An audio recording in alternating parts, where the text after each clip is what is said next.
If your girlfriend comes to spend the weekend with you and she stays in bed till 8 a.m., it just might be a sign that she's lazy or doesn't rate you. A word. I see a lot of you young single women are tussling about this. This man did not lie. Why are you sleeping till 8 a.m. while auditioning for the glorious position of wife? My name is Dr. Lawson. Okay, I've been married for 17 days. I know what I'm talking about. To be a wife means you are going to do hard labor. Do you think it's easy to earn the title Mrs. without toiling the earth? You have to earn a husband. If you are dating a boyfriend, you have to prove to him that you have the shoulders to carry the weight of the title wife. How dare you sleep? Why are you even sleeping? Do you need sleep? Wives don't need sleep. They need to be waking up all night to fast and pray and carry the burden of the family. After you fast and pray and carry the burden of the family, you will now wake up early, but you don't sleep, so you don't wake up. Never mind that. Either way, you never sleep. Remember this mantra: in order to be a wifey, you must forgo sleeping. Why are you even sleeping? You need to be rubbing his back. You need to be massaging his ego. You need to be scrubbing the floors.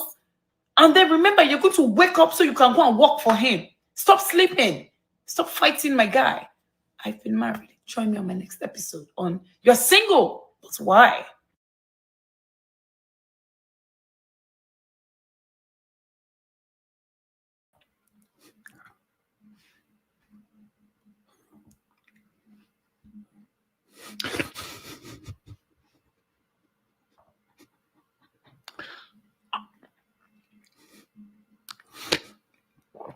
Hey, hey everyone.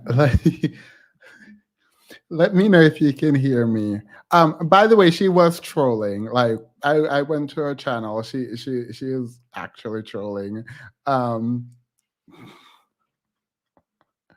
hey LB, we've missed you. There has been a sort of gap hole in the channel in your absence. We have felt it. But before we go on, is a free here? Let me know if you're here because I wanted you to come up and explain something. But if you're not, it's fine. We'll do it in the after show. Um, so before we start this video, I wanted to review a comment that was left. And I decided that I'm going to start responding to comments again. I stopped for a while because it was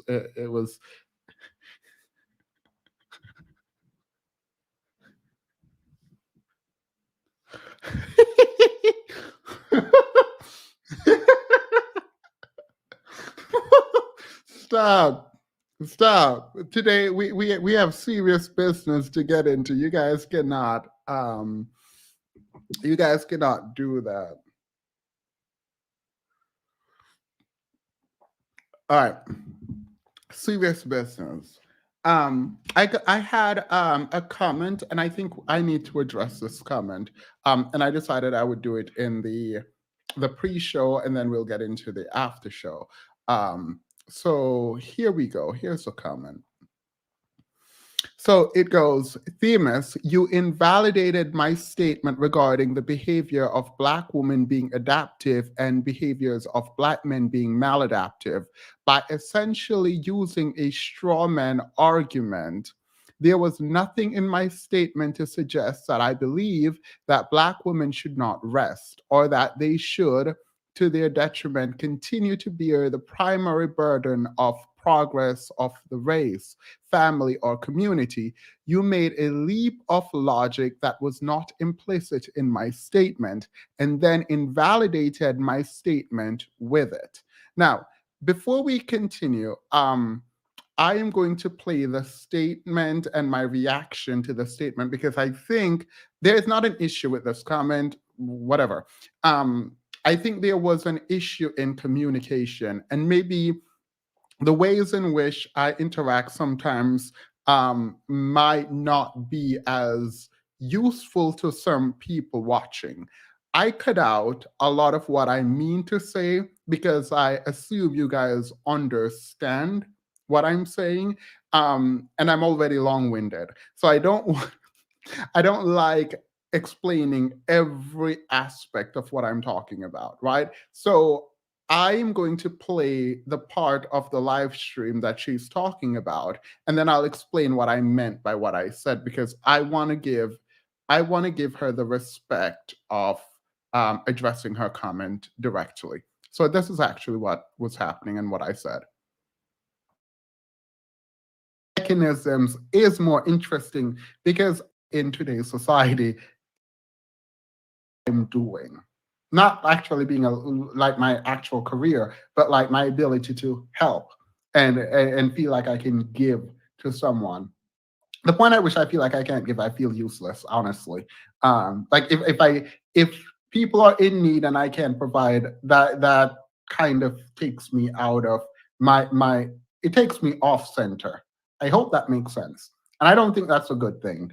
Black women way of confronting social stressors is adaptive. Black men's largely maladaptive. That's the difference. So I was trying to stay away from using these two words. The reason is I do think there is a point at which Black women's work becomes too much, right? And you are the expectation that you continue to carry a load that is too much is still there without help. And I don't know if I would classify that as um, fully adaptive, right? Like, I think it is adaptive because I think uh, if we're going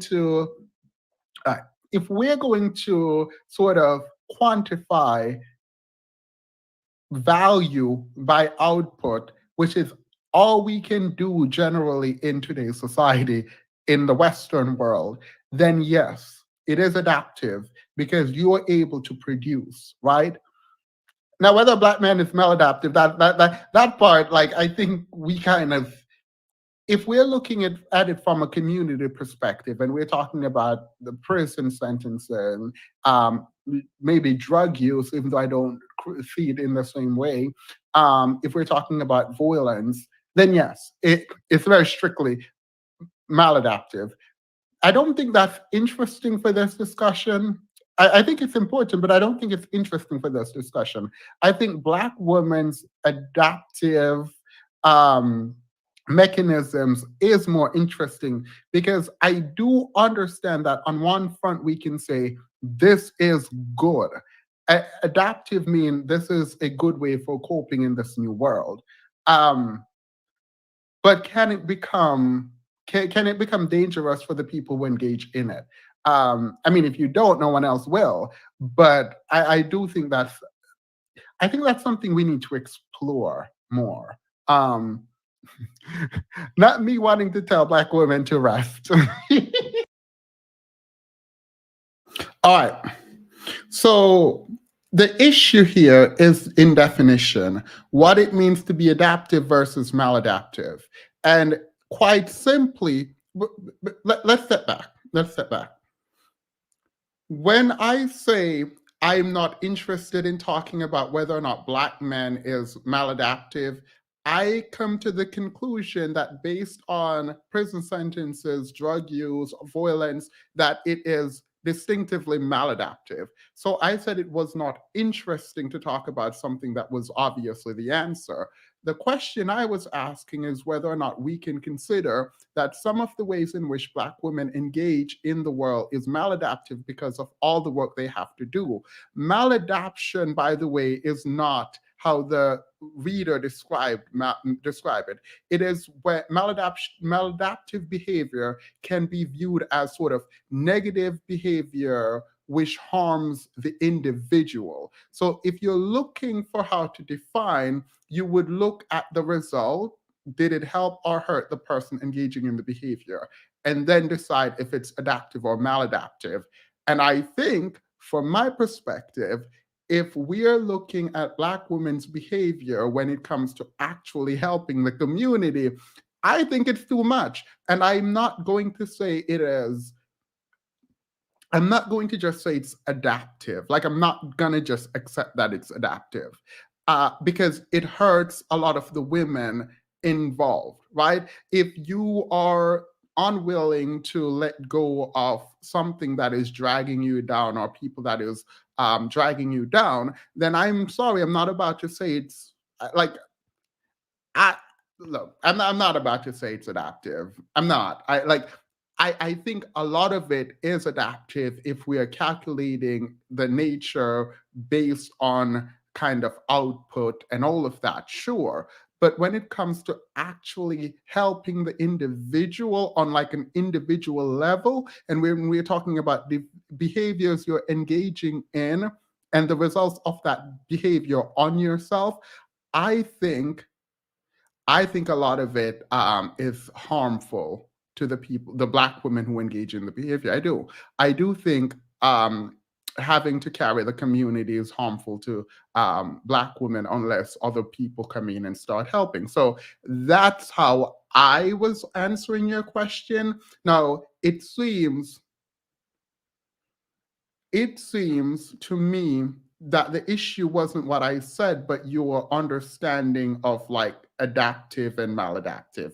Because sorry, in the very next paragraph, let's do it like this. You said, for me, the terms adaptive and maladaptive are synonymous with constructive and destructive. And I mean, I'm going to stop here. Well, I might continue, but let me stop here for a second. It is not constructive or destructive, period. Behaviors are either adaptive or maladaptive when we talk about the results on the individual engaging in the behavior. So, yes, the work you're doing can be constructive to a society and a community while being destructive to you as an individual. So, right, your mental health, your physical body, right?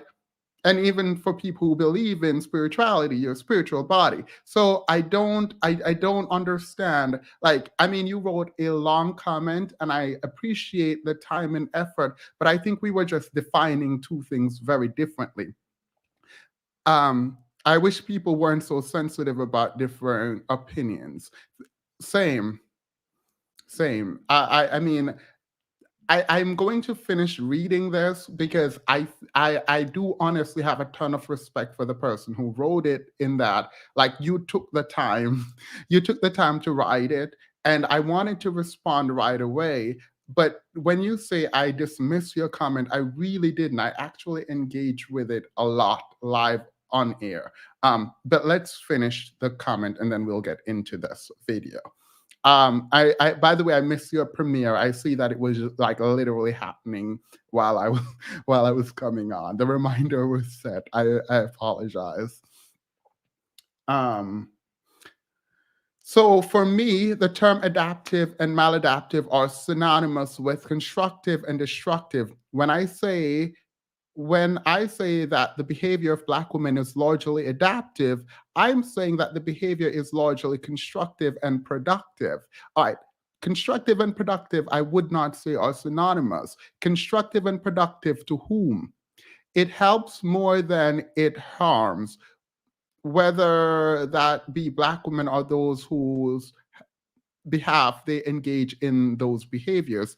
Conversely, when I say the behavior of Black men is largely maladaptive, I'm saying that the behavior is largely destructive, counterproductive, or unproductive. It harms more than it helps, whether the Black man or those on whose behalf engage in the behavior. That is it, and that is all. There is nothing wrong with acknowledging this, as merely every statistic bears it out. Again, there's nothing wrong. I don't hide from truth, so it's fine. My issue is I don't personally take that stance. I don't personally take that stance. Finally, acknowledging Black women's successful adaptation to the society and civilization in no way precludes them from making decisions about how to protect their energy. To say you want Black women to rest in response to my statement is to choose the most negative interpretation of what I was trying to say, and further to imply that I was advancing an idea that was harmful to Black women's well being, when in actuality, I was simply celebrating Black women's success by telling the truth. All right. Um, if this person is here, and you want to come up, is this person here? Um, if you're here and you want to come up and explain a little bit, we can get into this a little bit and we can talk about it. But I think we're just having two very different definition of adaptive and maladaptive. And so I hope that I did not disrespect you in any way. I see where you said that I did not want to call Black men's behavior maladaptive. Um, and I don't understand. I don't, I don't know where you would get that. Like you said, wait, let's cover the name and then bring it up here.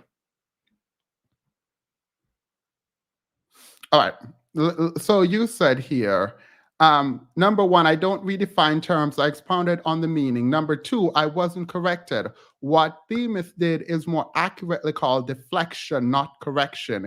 FeMaLeS did not want to squarely address what I said because, in his own words, he did not want to use the word maladaptive in reference to Black men. Now, let's just dead this right now and say I never said that. I never said that. I actually disregarded the conversation about Black men because I said it was too obvious an answer.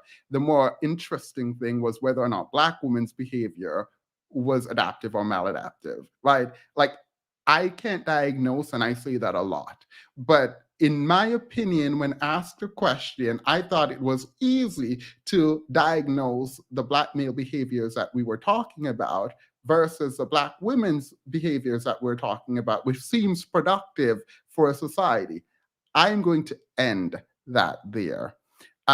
If you want to come up, person, you can block your name, obviously, and you want to engage in a dialogue about what you thought, then that's fine. I would welcome it. To be honest, FeMaLeS from time to time has said the behavior of Black men currently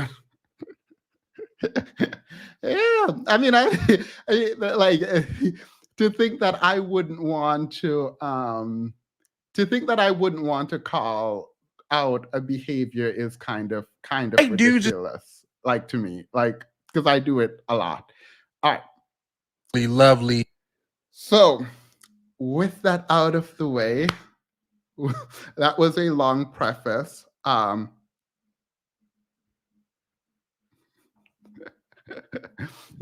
learning. By the way, Cynthia G, if you want to have the debate about selective breeding, please let me know. Send me an email. I've discussed multiple times with the moderators about how to facilitate it, and I think we've come up with a structure that might work for you. So let me know. And with that, all right, send me an email. I emailed you, I think. Did I? I think I did. All right.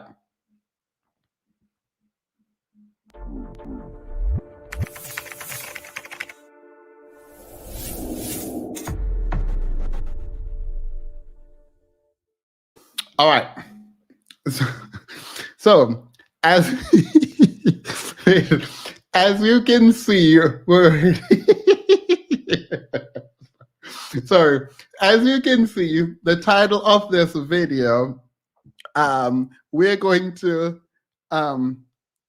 we're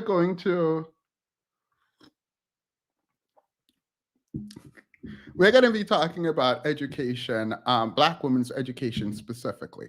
For those, I hope FeMaLeS isn't job because the trial and tribulation he'll encounter will be debilitating. I don't know what that means. I do not know what that means. Oh, I've been sick and haven't checked emails. Oh, I hope you feel better. I'm sorry. No. I mean, I can't imagine. I get a million emails. Can't imagine how many emails you get. All right. So I'm going to play something, Hey Sober Bobo, and we are going to watch it together. Now, while I play this, I'm going to drop the link. And for all the men who came over here and who wanted to come up and explain why a woman's education does not matter and their occupation does not matter. And in fact, some of you went as far as to say women should prioritize getting a man and marriage over getting an education because men don't care about women's education. Now, the very obvious question I'm going to have to ask is, until they find a man to take care of them, what exactly would you have them do? wait, wait. Wait, all right. Seriously, I am really, really curious about this. Right. So, if we live in your reality, and women should sort of prioritize getting a man, getting the ring, that, what exactly should they do while they search? Should they build up their career, and as soon as they get a man, just quit their career? Like, should they like go to school, and when they get a man, quit school? Like, I want you, men's, who are going to come up in a minute, to think about these questions. And I'm giving you the questions in advance because I don't want you to say you came up here and I tricked you and trapped you. Like, I don't want that. I want it to be fear. So you already know what I'm going to say, and you already know what I'm thinking about, right? So in terms of the sort of homemaker, are you saying they should go to like a school to learn how to be wives? Like, we should make a degree on how to, like, come up here with all the creative ideas you have, because you now have an opportunity to speak to these women. And I promise you, I have been in the depths of the manosphere for the last 2 days because of my Discord. And in watching, I realized that Kevin Samuels, Fresh and Fit, the roommates, all right, those three, that they were not the worst.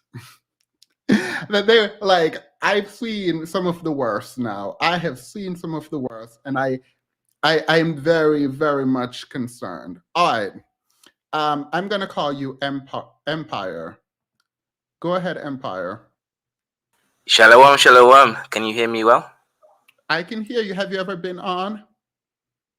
Not on this show. However, I used to be in the manosphere. I've sort of left it for various different reasons, mostly trying to get some money.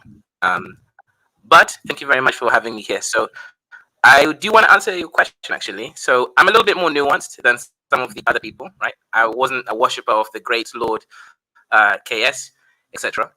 And actually, I thought he was too low level. I thought he wasn't extreme enough, right? So anyways, let me go and answer your question. Why is it that a woman's education doesn't matter? Because a woman doesn't actually bring much to the table when it comes to logic, reasoning, and prioritization of finance and management of finance. Women like to spend money. All the women I've dated love to use my money, and that's okay because I try to make the money now instead of being a dusty, sitting at home, being overweight, and simply just having a lack of any understanding of what women actually want in this life. Right now, I got women's. I got about 5 women's, and I'm having the best life. And guess what? None of them have a PhD or a master's. They used to, but I dropped those ones because they were boring. Now, for me, I've got a PhD. Wait. Right. I don't think I've ever heard this. So, step back. In your opinion, right, women by virtue of women are illogical. 100%, yes. And men are by virtue of being man logical. Statistically speaking, but even most men are illogical also. But statistically, there's a high chance. Wait. If there's a statistic on this, I would love to see it.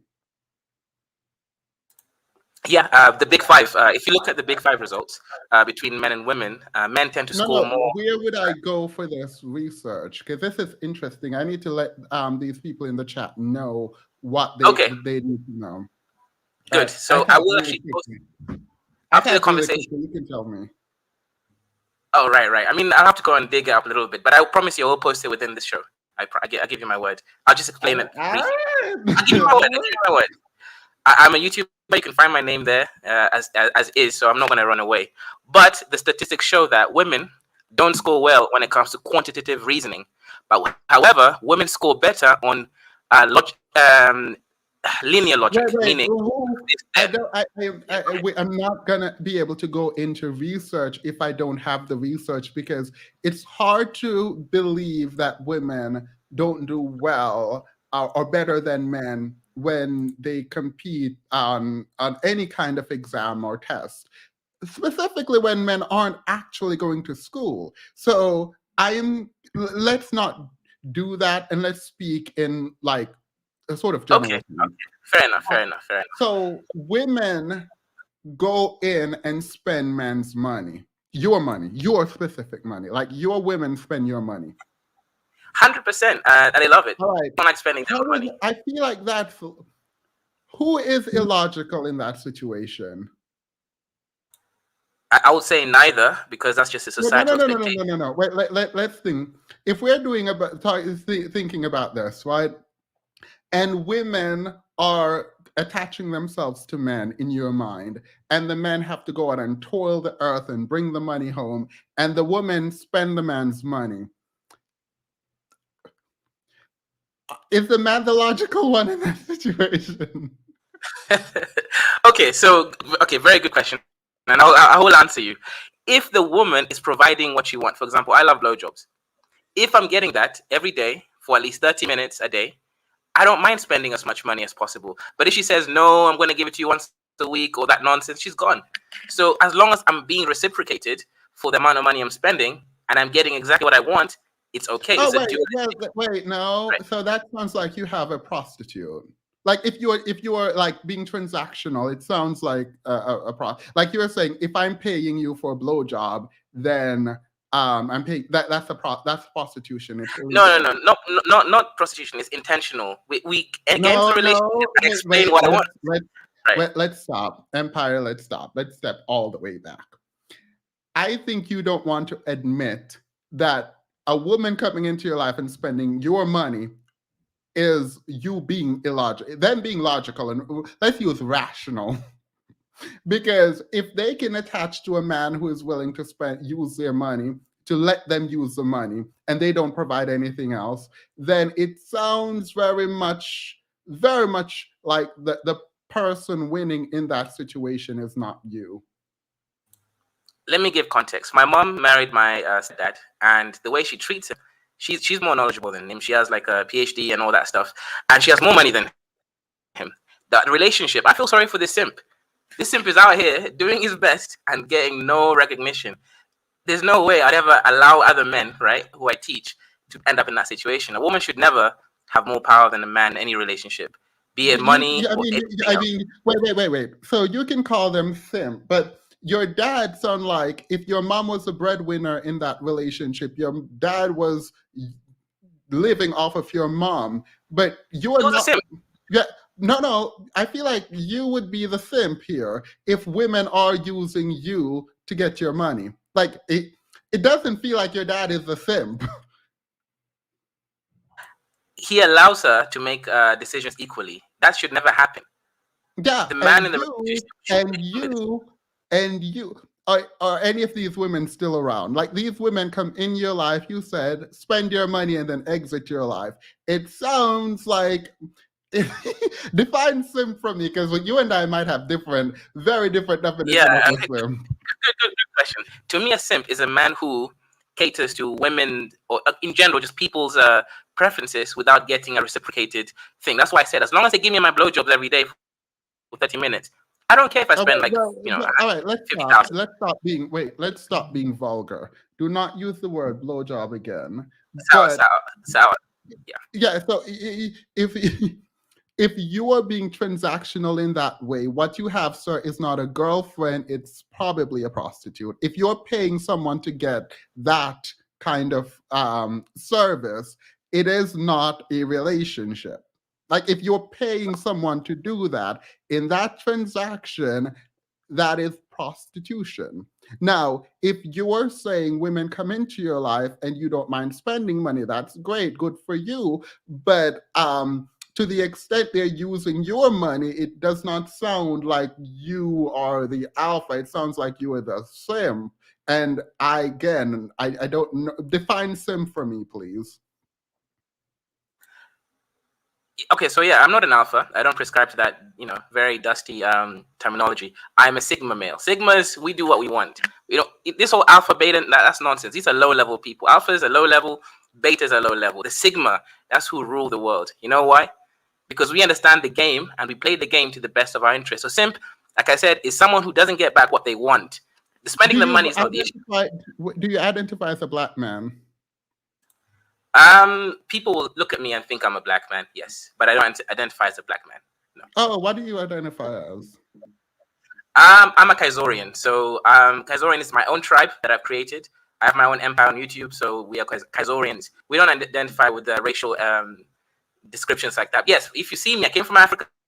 I look like some black people. I have curly hair, darkish skin, etc. So yes, people think of me as a black man. Yes. But as I said,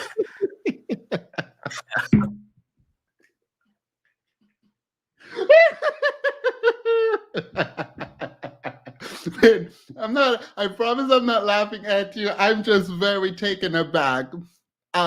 There's a part of me that actually believes you're trolling, and I'm fine. Like, you check my YouTube channel. We are Kaizorians. I have a YouTube channel, Kaizorian Empire. You can check it. We are Kaizorians. We're trying to even create our own country. Wait, all right, cool. That's great. Do you live in the US?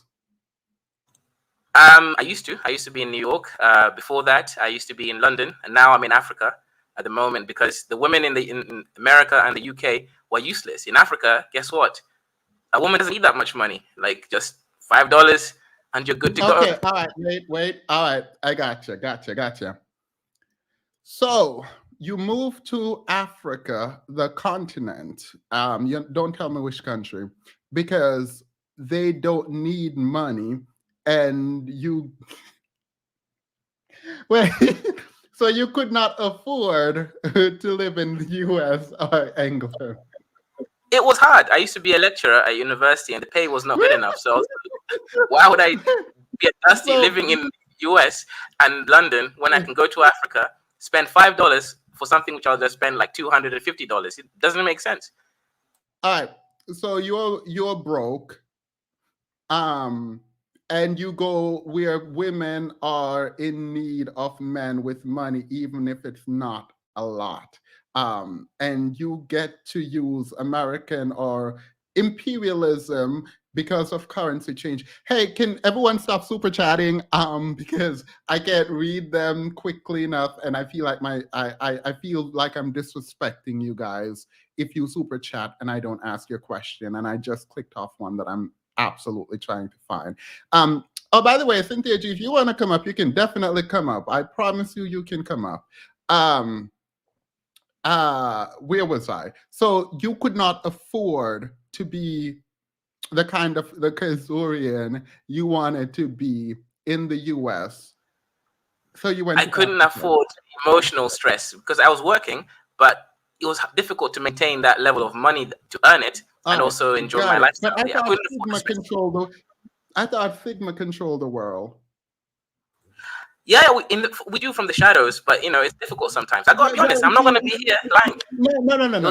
But if you're a Sigma male, if you are looking for the white man, no, you can't bring up the white man now because you are a Sigma male. You control the world. Why are you running from responsibility and like actual Western powers?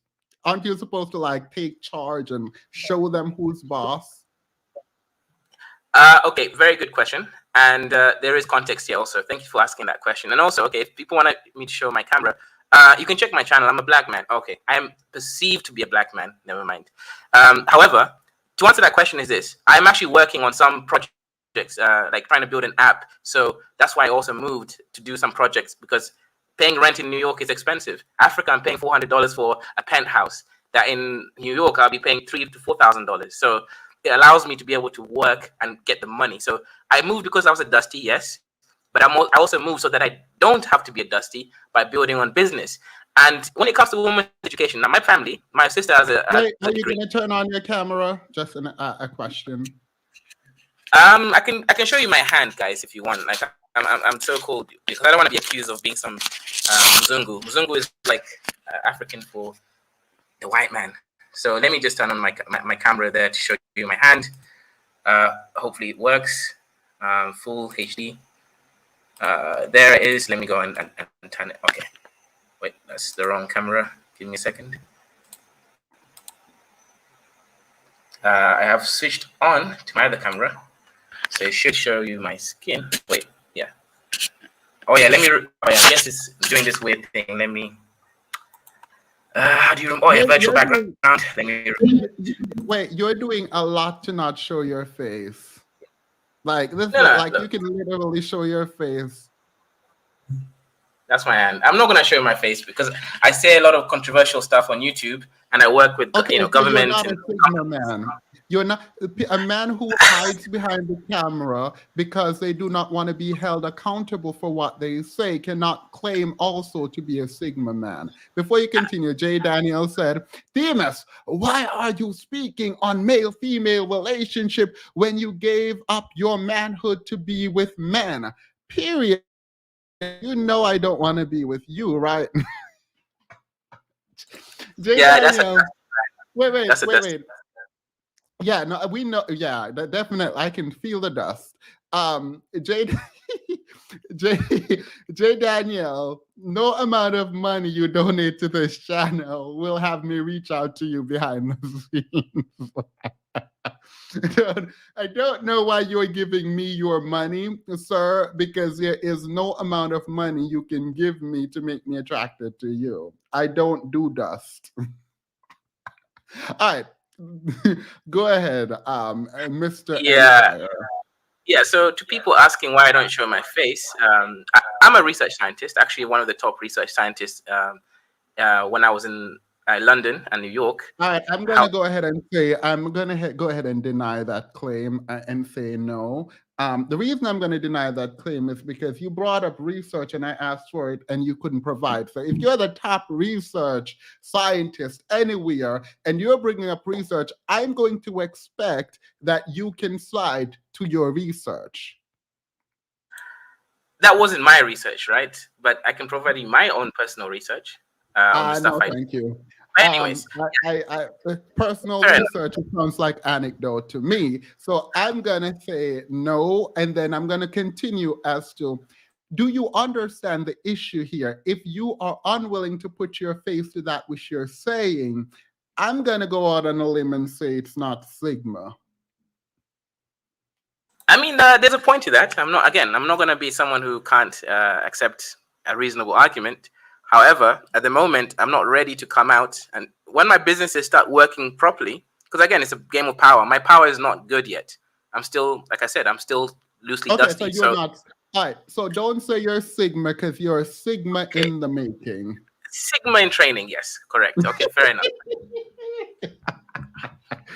Period. And what about it? Let them know. All right. So I thought Finji was coming up, and I was tell him watch his salt intake. Those fingers are retaining. No, you mean Dragon? Stranger Things. What? Wow. No, I have a PhD in physics, in quantum electromechanics. It's not some dungeon. I'm not some dusty, weird white boy that plays those games. Look, I'm a typical Kaisorian. I look black, but I don't identify as black. No one knows what a Kaisorian is. Wait. FeMaLeS, you don't even like women, but you're putting on the cape for them. Can you explain this? No disrespect. Jay Daniels, the moment you come up, I will say this. When you come up on the screen, or when you decide to come up here and talk to me face to face, then that's fine. until then, I don't have to explain anything to Yeah, you. ignore these dusty black men who have some weird self-hate misogynistic nonsense, man. It's No, all I over mean, the, I the think, I mean, manosphere. They're weirdos, man. it is Weirdos. giving very homoerotic. They're just I'm getting, weirdos, man.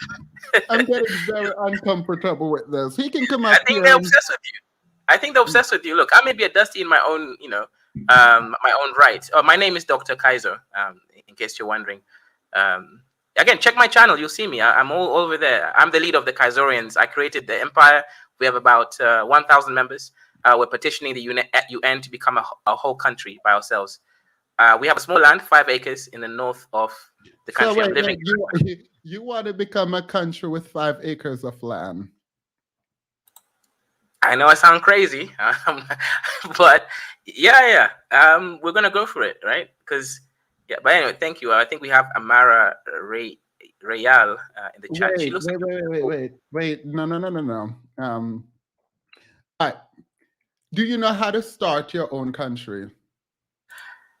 Okay, so I have people looking into it. So we do have to look at some compliances and why we want to do it ethnically, and if there's any reasons why we want to be there. So our country is going to be an intellectual elite country. Everybody has to have a minimum IQ of 130, which is like no. You said you have to petition. Well, you don't have to, but you have to go. You are petitioning the UN. So I'm assuming you would know the requirements for petitioning the UN to be a member. I don't know them yet. I've got someone on it, so they're going to let me know in the next 2 weeks. Okay, so you're not petitioning the UN. I'm about to. I haven't started the process yet. No, not yet. I'm paid someone to go into the requirements, right? Look, guys. Oh my God, you guys are bad. But again, check out my channel. You see us. We're Kaisorian Empire, guys. And you better go with your Kaisorian Empire. I don't think I've ever wanted to see Sinji more than I do right now. Go ahead, Amara. Hi, Themis. I'm just sitting back here rolling. Okay, so you're participating in like in the sex work industry. That's the vibes I'm getting.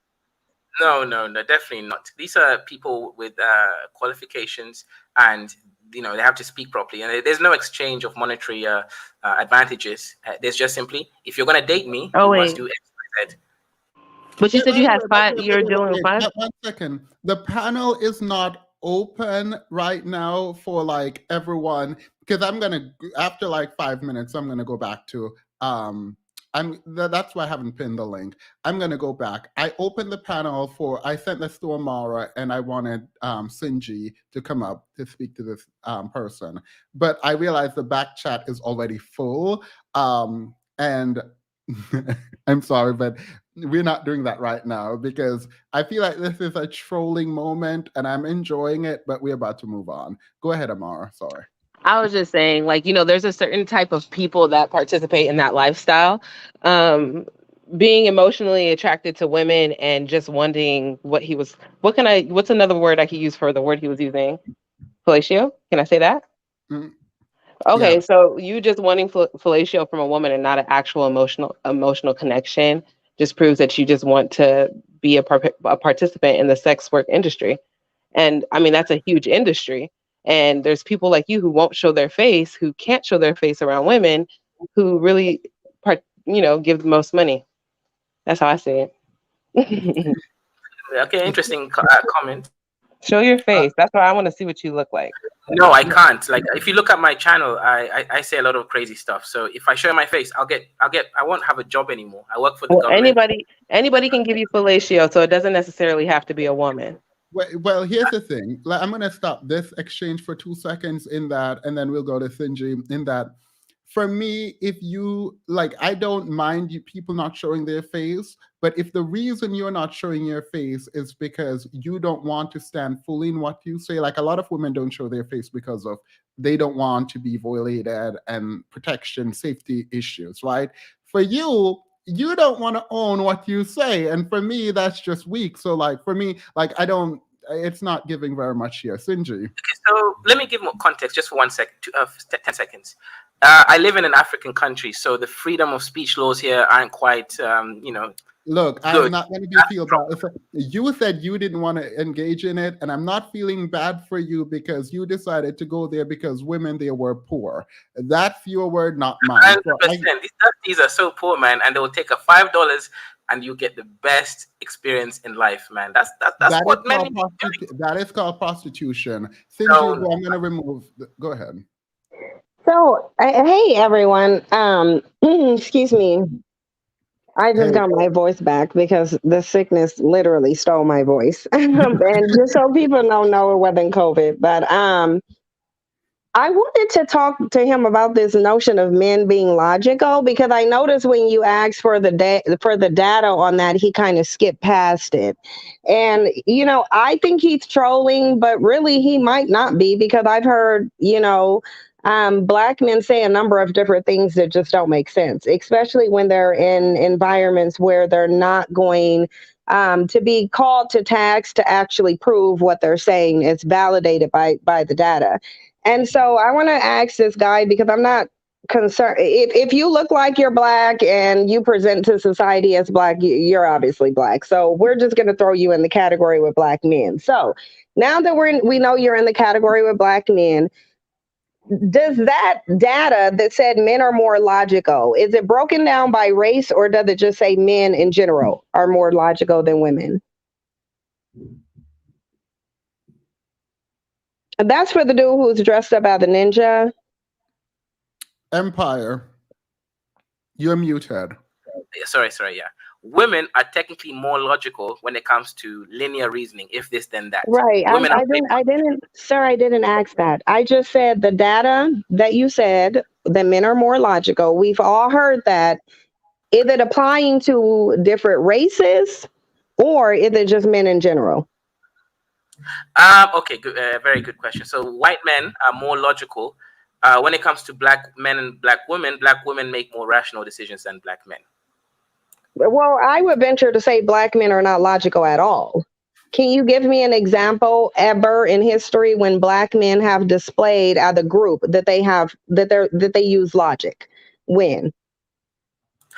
Haiti, when we fought for our independence, we came together. No, I can give you one thing. When they made up as a group, apparently there is a group that now have a new identity that is not Black. Right. Okay, Cynthia G. Okay. Not including delusional fabrications of putting yourself in different groups thinking it's going to matter in this society. So Ninja Boy, when have Black men used logic? And you can't use Haiti as an example because logic isn't subjective. Logic actually has a firm definition. And some people would deem what happened in Haiti illogical. If you ask white Christians, they're going to say what the Haitians did was illogical because now they're suffering as a result of the Haitian Revolution. So we're not going to use that as one because really they could have been using emotion. I mean, you can't really chalk that up to logic conclusively. So give me a different example of Black men ever using logic. As a collective, right? I'm sorry? As a collective, right? As a Black man. Yes, as a group, yes. When have they ever used logic? Okay. In the kingdom of Songhai, when we were able to push the Arabs out, we were able to create a mathematics degree. First universities was in Africa. How did they get in there? How did the Arabs get in there? How did the Arabs get in there if you were using logic? Musa Mansa, that Dusty went into Arabia and flaunted his wealth. That Dusty right, guy. But that wasn't logical, right? But it's not logical. Hold on. Is it logical to go in hostile territories flaunting your wealth? No, you're right. I agree. Exactly. So we're not right. So we're not exactly. So we're gonna throw that one out of the window. Give me another one. Look, well, this is why I don't describe myself as a Black man because I know Black men are Dusties.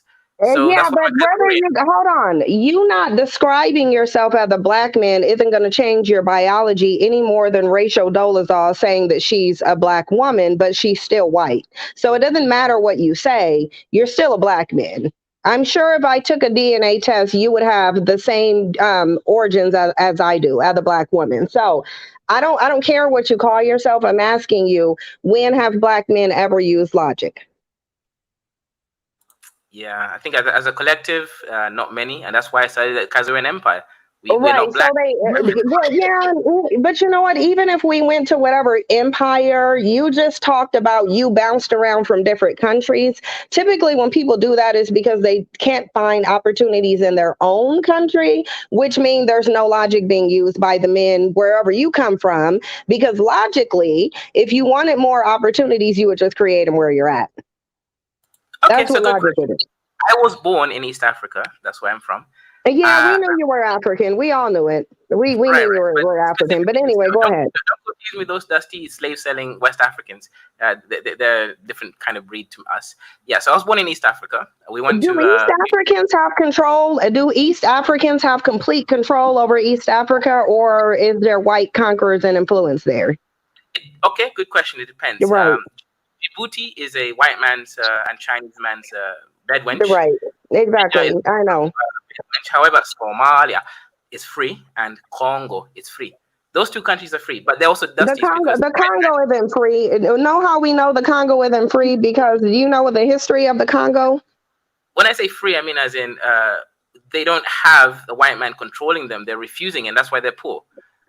However, like I mentioned, Kenya and Djibouti is a white man's bed wench. I agree with you there. There is no part of Africa that doesn't have white influence or white Asian influence. So there's no part of it that doesn't. So you can just move that off the board. The bottom line is Black men don't use logic ever.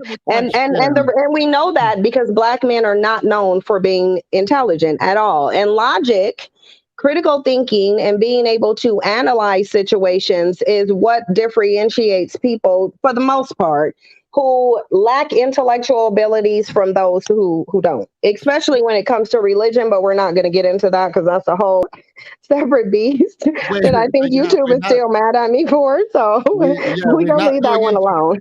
We're not going into religion. Empire, I actually I'm going to allow you to speak on this. Why did you decide that you wouldn't be Black?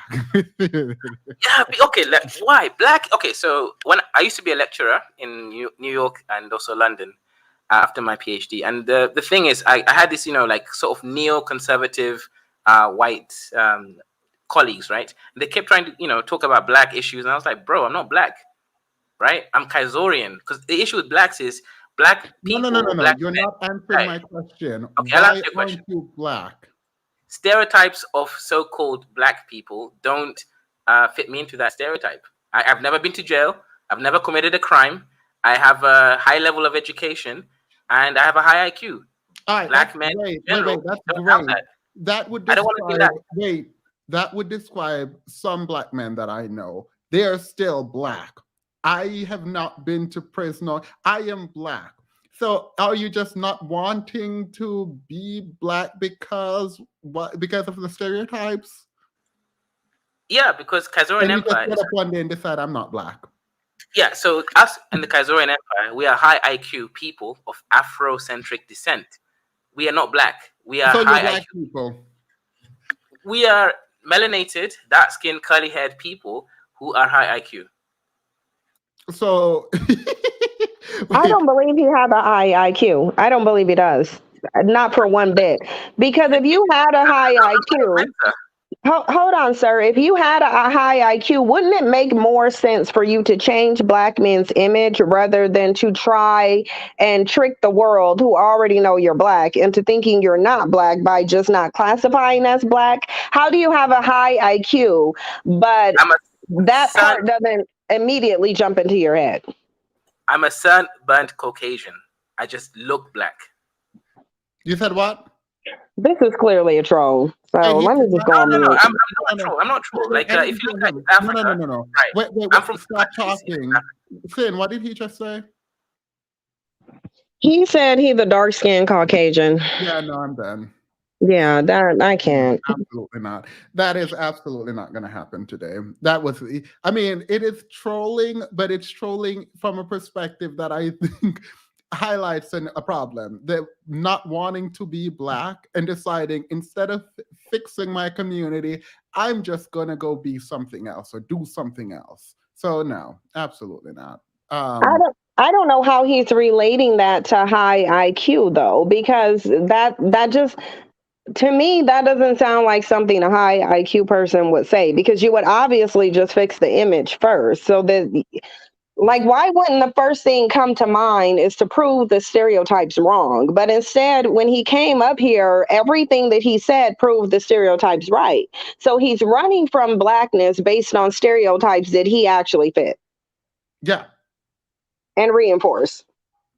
Yeah, like anyway, like please, if you, to the extent you have time, I'm reviewing a video, and obviously the panel is open for the men who are going to come explain why people's education do not matter. While that is happening, let me drop the link.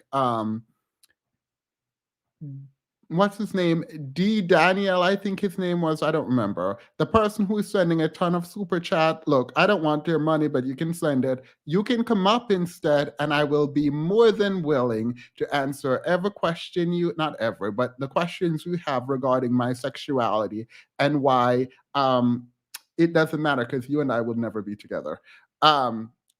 Sir, Empire person, I'm not about to put you back on here. It's just not going to happen. You saying you're a Black Caucasian or whatever you say, I'm just not about to do that. Like, no. All right. But Finn, you definitely stay on. We can talk back and forth with this. But yeah, this absolutely. is not it. If I mute, it's because I'm choking to death in the background. So I gotta, I just don't want to do it online. So yeah. if I'm on mute, that's why I'm choking, probably. All right. So this video, it's still in accordance with the topic we're talking about.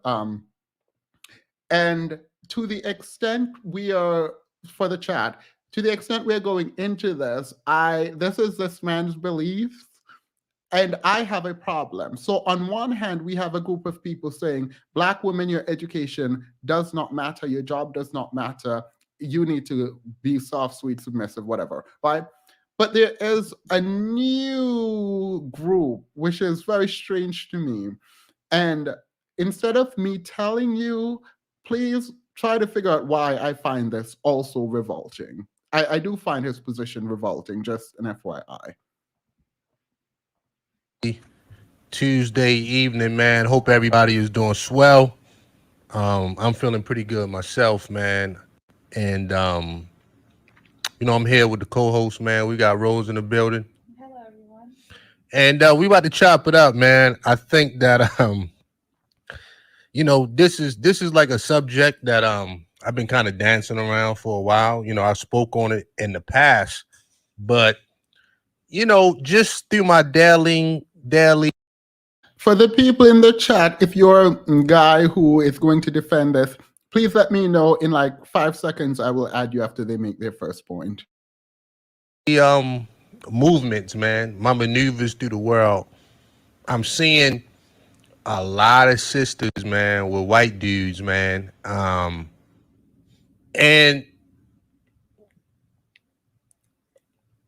at the end of the day, I remember there was a time where a lot of sisters, you would see them out with a white dude, and I don't know, man, they would get kind of meek around, you know what I mean, some people. You know what I mean? Every now and then you'll get a sister who didn't care, but for the most part, it wasn't a lot of public displays of affection with white men and Black women.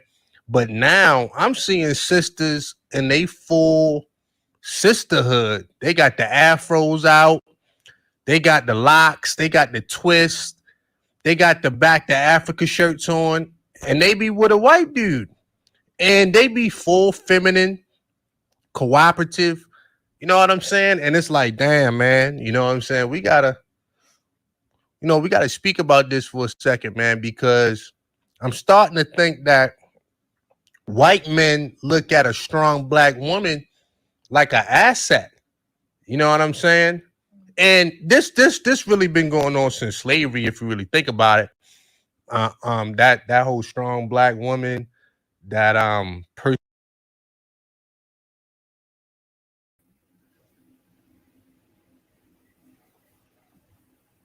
Hello?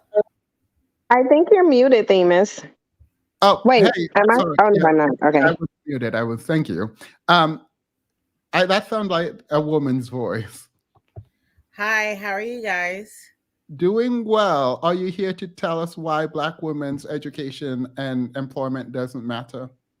No, I kind of wanted to comment on something that the previous guy with his own country was talking about, the Haitian Revolution. This is really quick. Toussaint was a puppet for the French. The Haitians could not be controlled by the French leaders, so they put a black man on there. Toussaint was raised by a white woman. So it's funny how they like to put Toussaint at a certain level when he was just mimicking the same white supremacy ideals and stuff. So I hate when people try to put, like, the Haitian Revolution as an example and they just simply say Toussaint. While Dessalines was raised by a black woman, he has a memorial in Savannah, Georgia dedicated to him. He actually helped America during this, during the Revolutionary War, but he gets demonized to the public and the world. So I just wanted to kind of bring that out, that, there is a difference when it comes to what we see as what's great. Like, look at the people who Wait, I cannot engage on this conversation because I don't know enough about the Toussaints in an effort to speak intelligently on how and why the Haitian Revolution took place. So I do think, a lot of Haitians are going to be pissed because I won't be able to either defend them or in any way because I just don't know. Yeah, I just wanted to kind of bring that up because, like, a lot of the issues they sided back with the white man. It's not as if Haitians kind of just got beat down consistently because of our own failures. A lot of the black men sided with the French, so that's why I kind of came up to say. So when he made that argument, I just thought that was really false. So that's all I wanted to say. Are you Haitian? Yes, I am. All right. Okay, that's better. Thank you for your perspective on that. I have obviously no perspective on it. But yeah, thank you. Yes, thank you so much for both of your platforms. You guys have a good day. Bye. You too. Bye. Perseverance, that resilience that black women have. I'm gonna make it happen regardless. You know what I mean? I'm gonna work to feed my family. White men been profiting off of the backs of black women since slavery. And not just in a sexual way, but we talking about monetarily to support their businesses.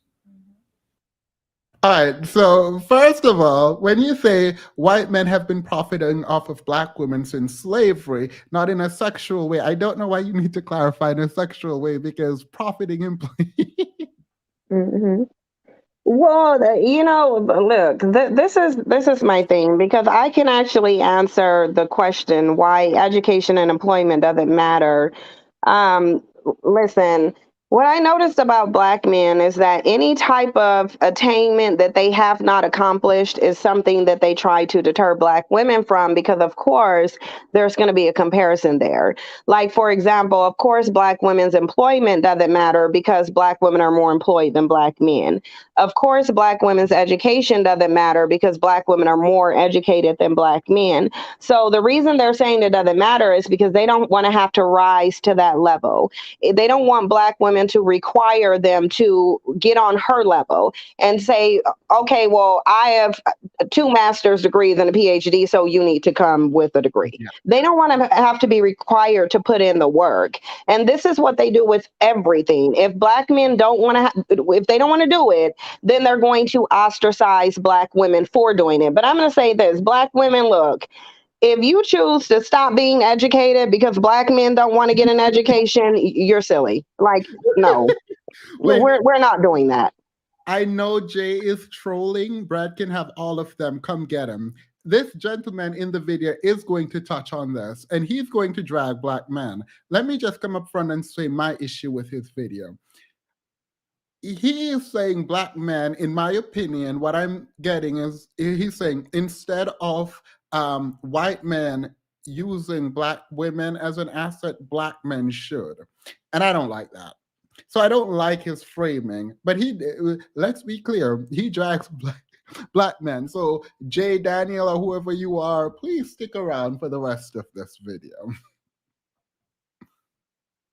And I agree with you, Sin. Do not lower yourself for anyone. You know what I mean? Black women always had the opportunity to work when black men couldn't sometimes. You know what I mean? Mm-hmm. Going back to slavery, coming out of slavery. A black woman to get hired sometimes for a black man. That's actually not true. What he's saying is actually not true. Even if you read the Moynihan report, where black men were basically saying all these jobs were given to black women, that's not the case. There were a certain type of job that was given to black women because they were educated. But all through that report, it said that at any given time, there were more black men employed than black women. Yeah. And the Moynihan Scissors actually highlights something very important with this. But today I watched a stream, I'm not going to call the person's name, and these men were citing to the Moynihan report saying that the problem is white women shared the money from the government with white men, and black women didn't want to share it with black men, and so that's the problem. And part of what's going to have to happen is Goldman Sachs should give black men money, and black women should share the money Goldman Sachs gave them with black men. Yeah, that's but how is that masculine? Okay, we should get women to share money with us that's coming from other men because these men won't financially provide for men. Wait, no. Not only that, you just asked how is that masculine, and someone came over here talking about I gave up my manhood. This person specifically was over there also talking about how black women sold black men into slavery and black women were in charge. So I'm like, wait. Wait, so you're willing to get on Beyonce's internet and talk about how black men were controlled by black women and sold off into slavery? Yeah. Like, how much more emasculation can one take? Like, I don't understand. Jay Daniels, you were one of the people who said this, by the way. Like, why don't Jay Daniels just take the link rather than trolling? Right? Like, I wish he would. But we know how I'm pretty sure this person is inarticulate and will probably not be able to get a point across in a coherent way. So I do get why he would prefer to do autocorrect in text as opposed to come up and speak. So I get it. So you can stay in the comments. I dropped the link for you if you do wish to come up. I wish people would stop acting like I care about marriage. When I stated several times I couldn't care less about marriage. I don't see how is marriage a solution to anything? I don't get it. Like, marriage is what? Another way for you to become a single mother. Especially that's what a lot of people don't understand. It's like marriage doesn't matter when you're marrying black men, unfortunately, because they've been creating, like, literally the portrait of the welfare queen was a married black woman whose husband just decided to do whatever he was doing. He wasn't dead at all. They knew he wasn't dead. He just wasn't there. He decided to walk off on his marriage. So I just don't know why black people put so much stock into marriage when it literally does not matter. And when your divorce rate is 3 times that of your marriage rate, you should not be promoting marriage. You just shouldn't. Wait, why the back chat is filling up again? Unless you guys are here to defend why your education and job doesn't matter. I don't know. Taylor, go ahead. Hey, can you hear me? Yep. So I was typing on the private chat that I was the type of girl that I was like, I don't need education to get the man. I was brainwashed, first of all, and gaslit. I have a learning disability, so I thought, okay, high school wasn't for me. I didn't really do well. Why do I need an education to get, the air quotations high value man? I was thinking about it. I was like, wait a minute. I can still be successful even though I have a learning disability. I can still go to college and still get the education and the money I need. And I feel like this is a type of brainwashing, gaslighting that people are doing to Black women. So that's all I Yeah. have to say. But I love your videos. You're amazing. You're Oh, inspiration. I love you so much. I hope you're talking to Sinji and not. Wait, I Oh, don't know. both of you guys, both of you. Thank you. I So appreciate that. No, and I'm not being harsh, hopefully, but there's a part of me that feels like I am missing something in the argument on the sort of men side, and I would love to hear men come up and explain why women's job don't matter. And how that is logical. I don't have any problem with FeMaLeS except for the fact that he's speaking on hetero. Please come up, sir. You're just twerking in the chat. You're just like just all over the place. I really want to cuss this dude out because I'm getting offended by his messages, and they're not even about me. But it's the fact that he thinks that anything that you say applies to your personal life is irritating me. Yeah, and the reality is, are you saying children, because they can't go marry, can speak about the Black community that they are a part of? Like, to what extent does heterosexuality or homosexuality or whatever sexuality precludes you from talking about the men running amok? I think what his issue is, typically dudes like this, when they put all that emphasis on it, it's because they're in that position. That's why he's saying it. The difference is he's just too cowardly to come out. But I can already tell you, based on what he's saying, he sucked more than a little bit of peen. I promise you he have. I promise. Because this is the personality and the mindset right here of the down low man. This Jay, whoever he is, this J dude, what are the J Lewis, J James, or whatever his name is. I can guarantee you he had the certified boy addiction. I promise you. I promise you he does. To be fair to you and that statement and how true it might be, Jesse Lee Peterson, there was this guy who came on here to drag me for like homosexuality, and that man decided to follow me on all social media platforms, kept messaging me, and I literally had to like threaten a restraining order. So he liked you, yeah. And I'm sure a lot of them do. I'm sure a lot of them do, especially the Manosphere ones. I'm sure you probably have a lot of undercover Manosphere male supporters. I promise you do. Like that is like that's the thing. There is a problem in our community, and I wish we wouldn't ignore it so much. There is a problem in our community with a lot of Black men trying to pretend to be hyper masculine. And I'm not even saying that a man who's gay can't be masculine, because I've seen them, but I notice the ones that act like this Jay Daniels dude, these are typically the ones, like, he's probably going to run back home and suck on something. Like, soon as he gets off of here, that's exactly what he's going to do. And what he wants to do is try to project all of that onto you because he's not comfortable with himself. It's really irking me. Yeah, no, you want to know something else? Actually, there are now videos coming out saying that Black women are the reason these men decide that they want to be deep down. I can't. I literally Yeah, can't. Black women are the reason for global warming, too. Yeah. Oh, yeah. Oh, yes. It's coming. It is definitely. I just don't like people like this dude. Like, his whole energy is bothering me. And it's probably because I know what he's trying to do. Like, I know exactly what he's trying to do. And he needs to sit back there before he gets drilled. That's what he should be doing. Wait, what is he trying to do? I don't, because in my mind, he was trying to derail. He is trying to derail. He is trying to derail, but he's also trying to sit here and try to put you on Front Street. I don't like it. It's like, dude, don't be a coward. Don't like, this is why we say don't twerk in the chat box, because that's exactly what he's doing. I don't like people who will sit in the chat box and type stuff. There's a link. Like, you could have hit the link a long time ago and just came up here and said what you have to say. Right. Also, sir, nothing you say bothers me. The last person to call me a fruitcake made it a brand for me. Because I don't sell merchandise is why I don't have it being sold. Just an FYI. I'm very secure in my masculinity or lack thereof. So No. One more thing. I just an FYI also.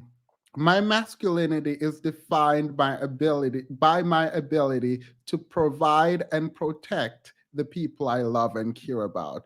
If you can provide for them and protect them, then period. But I doubt you can. So let's continue. Why did I do that? I shouldn't have done that. Petty. Because he's annoying and weird, and he needs to be drilled because he's dumb. Like anyway, I'm gonna check my temper. So deep. And I think the whole strong black woman mantra that a lot of sisters got, I think is still here because it's really, funded and incentivized by white dudes. If you think about corporate America, who the one person you don't want to see in the morning? Our sister. Real talk. If the HR department at your company is nothing but black women in there, you like, damn, you taking your time to get there. Because you. So for the people who sent this and say, oh, he's supportive, absolutely not. When you sit there and say the worst group of people to interact with are black women, and you hate when they're in the HR department because they're angry and they're defending the company with their life, no, I don't think you're a supporter. So again, I will go back to my initial thought, which was this man is now attempting to change the conversation from saying, oh, your degrees and jobs don't matter to black men. You need to use these women to get on. And he's going to say that very outrightly. It is unfortunate, I think, on a couple of levels, but most importantly, that people don't see their counterparts, black women, moving up and doing well as inspiration for them to also do well and move up. Rather, it is to diminish them so you don't have to work, or on the other hand, to use them to get on. That does not make sense to me. Like, I don't understand how, also, I don't know why she's there. I don't mean to be mean, but I don't know why she's there. She's not allowed to speak. She looks like a captive. She does not engage in any meaningful way. She does not add anything to the conversation at all. She's literally just there. I don't know why he didn't just do this on his own. They board dogs. They guarding that company with their life. They checking every pay stub, especially if you're a black man, because they think you're trying to get over. Black women outwork white women at these jobs, man. Run circles around them. Regardless of the attitude, regardless of all of that, I'm talking about just the work. Sure. At the end of the day, white men have been able to profit off this, man, for a very long time. And, I'm not here hating. I can't even blame them for real. You know what I'm saying? And then now you got to look at the relationship aspect of things. You got the vice president, the most powerful woman in this country. You know what I mean? Probably top 3 powerful women in this country, married to a white man. And he ain't even stunting that. He don't even care that she the vice president. Right. You know what I mean? Like we don't never see the. First of all, I don't even really know him like that. I don't know his story. Maybe I should research it. But every time I see a picture of the vice president husband, right? He's smiling because he in the back room working deals. That's what they do. Right. They doing business. All right. My black African-American wife is the vice president. Oh, I'm in position. Let me get some of these government contracts. 1 here, 2 here, 3 here. Let me put my boys in position. Right. He ain't even stunting the ego shit. That's what black men do. Black men get upset over the ego. Real talk. And not take advantage of the opportunity. If your wife is the vice president of the United States, you should be doing the kid and play dance because you understand you got first dibs on them government contracts. Right. I'm dead serious. You got first dibs on foreign alliances. Contracts over there. You got first dibs. You and your boys. I would be spinning on my head. Thank God she the vice president. You know what black men gonna do? A lot of black men gonna get upset. Like, oh no, man, fuck that bitch, man. You know what I'm saying? She thinks she the shit because she the vice president. She don't want to suck my dick at night. She don't want to cook me dinner. It's like, dog. All right. So we're gonna continue, but I wanted to stop there. All right. Is this true? So here's what I'll say. I agree with one thing that he said to an extent. But really, for me, I don't think that I'm the most qualified person, and I'll say why. Because every corporate job I've had has been in Washington State, which doesn't have a high population of Black people. So my biggest issue in corporate was white women and Black men. However, there was one occasion where I worked with a Black woman. And when it came to me trying to fight the racism at the company, she did position herself with the company and against me. But that was in one situation. In every other situation, I see it the reverse, where Black women actually coddle Black men, try to make sure they get the position, and try to make sure they keep the position. However, I said I don't think I'm qualified to comment fully on that because I haven't worked in highly populated highly Black populated areas in the corporate arena. I haven't. Yeah. I don't think that Sin that you are disqualified because he did not make that a qualification in what he said. What I heard from what he said was that if a Black woman is in the company, then she's not going to put you on. But I think that personally, that would mean that places like where Black people don't have the level of power, where, in Atlanta, we can network, or wherever, other places where we have Fort Lauderdale, where we have enough Black people in power, where you're not going to feel that sting as strong. He wouldn't be talking about those places because so I think your experience is valid. Just positing that for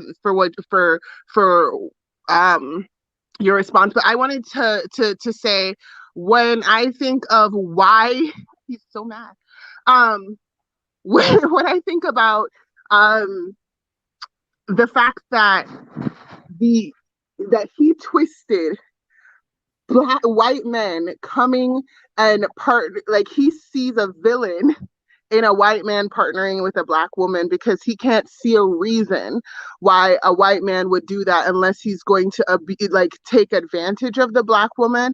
It just highlights, underlines, bolds the idea that he can't see the value of a woman outside of muling her. Yeah, well, I think his take on that is more nuanced as it goes along. And I don't completely disagree with him on certain things. I disagree with his conclusion about what Black men should be doing, right? And that you are upset that you are classifying Black women now as an asset, right? That you are upset that other people are claiming your asset, which is very dehumanizing. That you would be upset about that is understandable.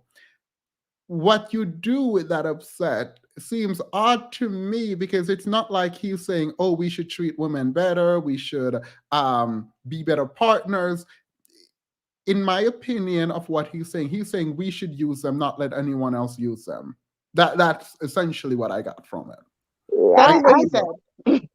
I think it's highlighting a contradiction between what Black men say, because especially in the manosphere, they'll talk about how a Black woman's degree and her higher position in the corporate world makes her masculine. But then you have a Black man here saying, well, use Black women's masculine traits to your advantage as a man. So It's like, do you want her to be feminine, or or are you just mad because she's not using whatever masculine traits she has to help you elevate because you're too afraid to compete with other men? That's what I'm hearing. Same. Exactly.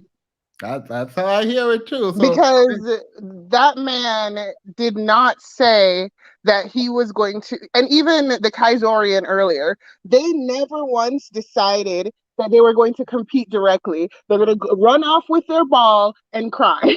And it's frustrating because to what you're saying, Sin, I might be saying the same thing another way, but they literally cannot see Black women as human. They see Black women as their tool for whatever. And so in that same analogy where you're taking your ball and crying, it's like nowhere in that do Black women have agency. nowhere in that do you consider the idea of what it would take to keep black women where they are. And it's just funny to me because I'm looking at this woman smiling there and looking pretty. She looks gorgeous, but I can see the cringe on her face. She feels very uncomfortable being being the person that makes this okay. And I hear him talk about this as if, as if black men should be smarter. I haven't heard him say black women are being disloyal. I haven't heard him say that directly, but this is how he sees black men being able to compete, by using black women. Wait, so I'm gonna try to move quickly, but yeah, no matter how much they measure black women's worth, they have no say in how black women move. At the end of the day, black women got to survive and thrive. Black women will get educated because black men are kings without and because black women have the right, need, want to, period. Let's continue. Maya, I see you backstage. I'll add you in a minute. Get in position. She leading you to the bag. Every time there's an election in this country, whether you're Democrat, Republican, whether you're libertarian, it don't matter. True business people understand on election day is payday. If you paid your taxes and paid your dues, if you lobbied, if you invested in the right congressman, if you put the right money in the right person's pocket, if y'all win the election, it's payday. All of these feelings, all of this. From a legal standpoint, I would point out this is nepotism. It's actually illegal, but after watching what Trump did, I'm not about to do that. So go off. Leftist jargon that we hear. And Hunter Biden. Like, I'm not going to just say one person, not the other. Just an FYI. You know what's disturbing, but a revelation that I've come to, FeMaLeS, from my time on YouTube and then, watching, your discussions, because what I will say is that of all the channels that I've noticed, you have a better ability to wrangle bandits than anybody that I've seen. Seriously, in a very structured, non-chaotic way. But what I've learned is that this is the way that Black men compete. Because there's nothing in their mind, like it doesn't even come to their mind that they need to do something to engage other men in society. What they're looking for is ways that they can basically position Black women in between themselves and white men so that they never actually have to face white men. And I think that they're doing that for a multitude of reasons, because number one, a lot of Black men support white supremacy. They are very heavily invested in it. And number two, they're very heavily dependent on white men to supply them with everything, including desirable women. And you simply cannot go against the men who provide everything for you. So I think that rather than just telling Black women that, look, we're not interested in any type of power within this system, because I think they want power over women just for show. But ultimately, they don't want power. They're comfortable in the position that they're in. Because if power means you have to compete with other men, you have to use aggression against other men, I think we are very well aware of how white men gained power globally.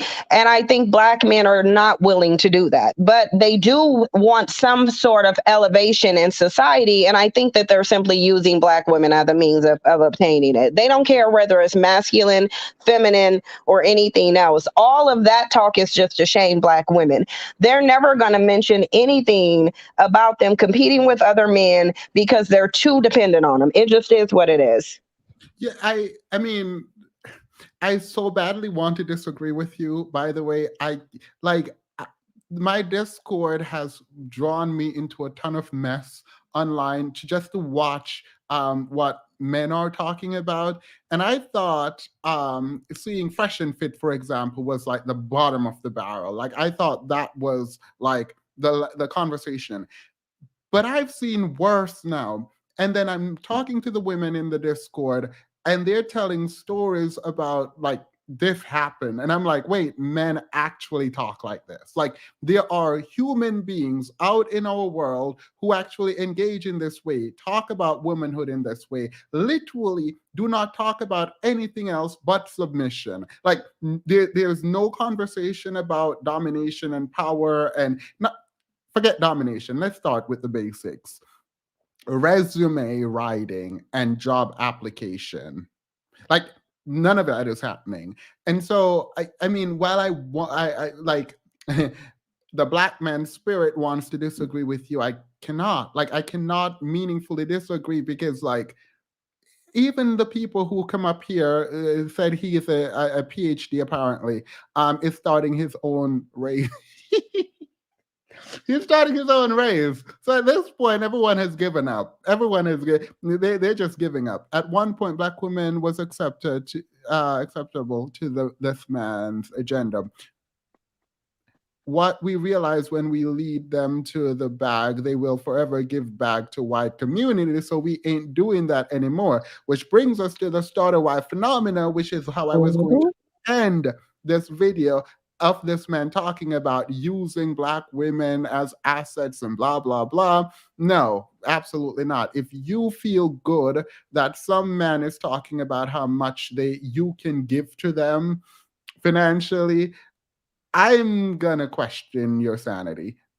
But that's literally putting black men in the feminine position, because women get resources from men. Women use men as assets. And essentially, if you are suggesting that men use black women to get assets, then you are saying that black men should take the feminine role and black women should take the masculine role. But then what they'll go do is they'll go turn around and then complain that masculinity that they want to benefit from is a problem. And that's why I say that black women just shouldn't listen to anything that black men say, because it's a bunch of contradiction. And the reason why it's contradiction is because the whole point of it is to gaslight and condition black women to take nothing and to continue to be like, everything that black men have has already come from black women. Even the ability technically to have white women as an option, because even though black men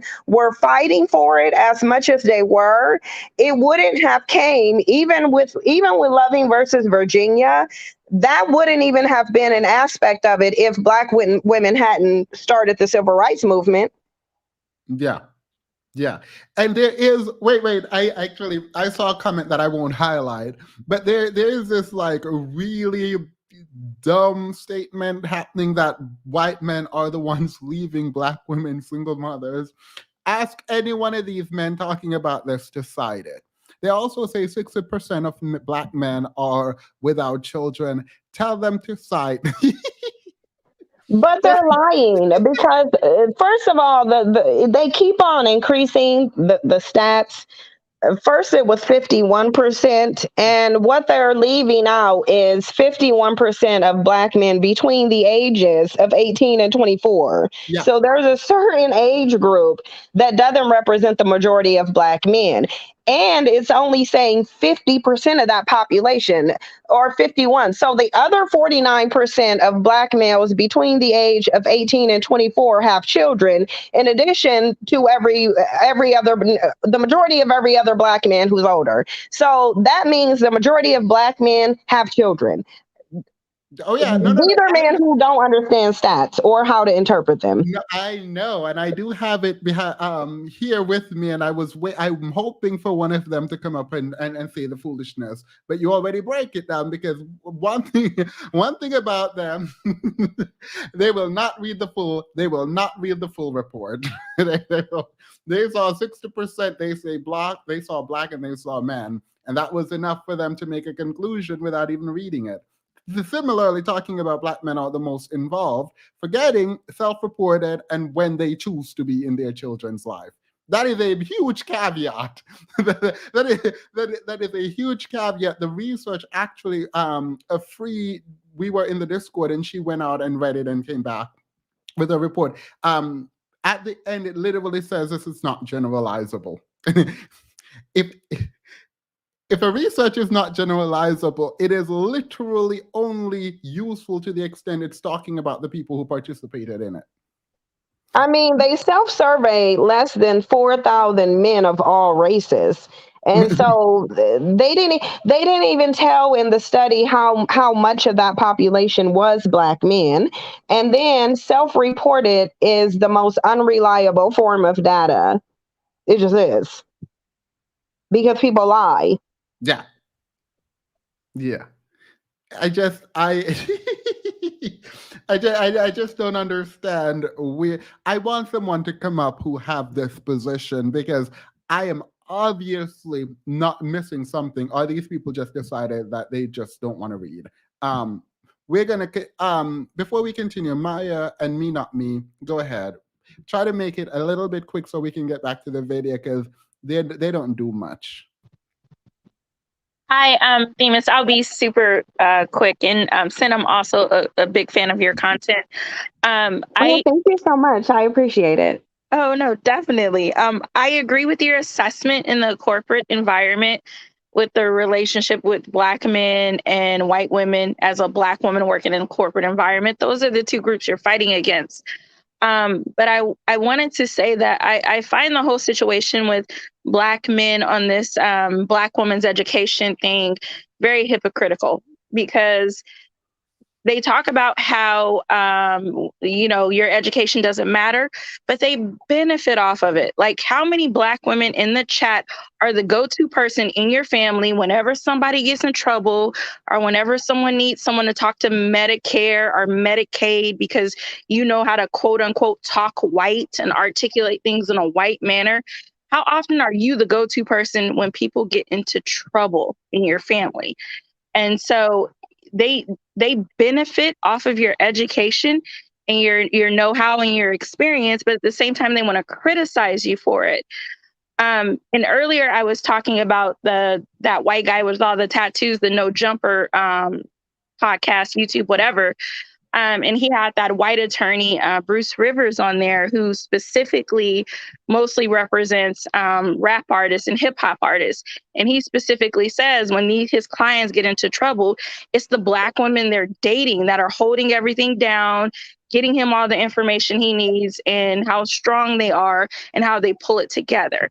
So I find it very hypocritical how they talk about our education and they accuse us of being masculine because of our education, when literally not only do they but also everyone in our family benefits off of our education and experience. So I just think these dudes need to pick a lane and stick to it. Either you want to be masculine and take the role and the mantle, or you want to be submissive and benefit off of the resources that Black women have and can provide to the community. Pick that lane and stick to it. It's not Burger King. You can't have it your way. So. Well, I mean, to the extent they can have it their way, they're not hypocrites, right? Because if they can tell you your degree doesn't matter and you still go out there and get it and then provide for them with it, then to them it don't matter, even if they benefit from it. If it doesn't matter to them, don't help them with it. Don't use it to help them, because for me, a hypocrite is hypocrisy is like a practice or claiming of like moral standards or belief, just claiming something regarding behaviors that you yourself don't conform to. And so, I mean, if they can say it and get away with it, and they don't even have to engage, if education doesn't matter to them and they're telling you education doesn't matter, and they go out and meet you, use you with your education, then they don't care. Like, but I do take your point. But I would say if it don't matter, let them understand why it matters to you and not to them. Just let it go. Like and I am, for one, am tired of getting calls from my family in the middle of the night because somebody need help with something that they got in trouble with. Like, it's just like, either decide Black women are the problem or we the solution, but whatever your stance is on that, pick one and stick to it and stop trying to have it both ways. I mean, today I heard that Black women was the cause of slavery, and that was a new one for me. Me Not Me, go ahead. Thank you. Yeah. Just a couple statements, and then I actually do want to see the rest of the video so I can talk more after. But the most shocking statement was the last person you want to see in the morning is a Black woman. That was pretty horrifying, and the fact that the co-host for that alone, you understand that he does not see you as a compatible mate. Like it's not like he's saying, "I love Black women." Like that's not a part of the discourse. exactly, I'm not glad at you all. understood that. I mean, there was such a tone of disdain even before he started qualifying. Oh, well, if she works in HR or something like that. It wasn't that. It was just a broad, generalized statement, and I could not believe that the co-host just kind of sat there and smiled with a blank face. But what else is kind of interesting is that when he's struggling to figure out where white men find value in Black women, he's burning all of his brain cells to do this. He never mentions attraction or beauty. Maybe they love the way we look. They're attracted to us. They find us beautiful. Isn't that why men generally, they start off with attraction towards a woman? That never came up. It was only framed in usefulness as the reason that they were together. He couldn't figure it out. And he mentioned the natural hair and everything like that. I thought that was rather poignant as well, because he's saying, wow, a Black woman in her natural form. Why would a white man want to ever be with her? As if I wouldn't want to be with her. So why would anyone else find value in her? And all of these statements are just flying over the co-host's head, or she's ignoring it. I don't know. It's just very frustrating that she didn't push back. She looked like she's trapped there. Sis, please. Oh my God. She needs backup. Minnie, you know what? You're actually right, because I was on a panel. And there was a dude, well, I wasn't on the panel with him. I was listening in. He was talking to this Black woman about Black women divesting, and made a statement that I really thought was interesting, because he said, oh, well, white men don't want what we don't want.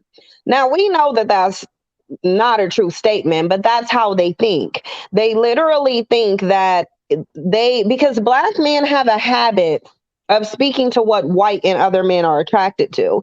And when they threw that temper tantrum, after I had that discussion with that white man, Brian, he said in there, and other men, the white men that I spoke to too, they don't even like Black men speaking for them. They don't. Black men are not the gatekeepers of what they're attracted to, but yet Black men go around talking about what white men are attracted to. And so I think that it's the same, in not, trying to grapple in your mind why a white man would be attracted to Black women, because they're not attracted to Black women. And they think that white men are actually attracted to what they're attracted to. And that couldn't be further from the case. Exactly. Yeah. And I would like to hear what... Wait.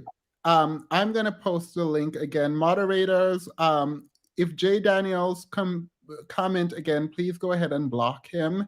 The rule is, if you get called out to come on and you do not, you get blocked. So please block him if he doesn't come up. He does not get to speak again. All right, go ahead, not me.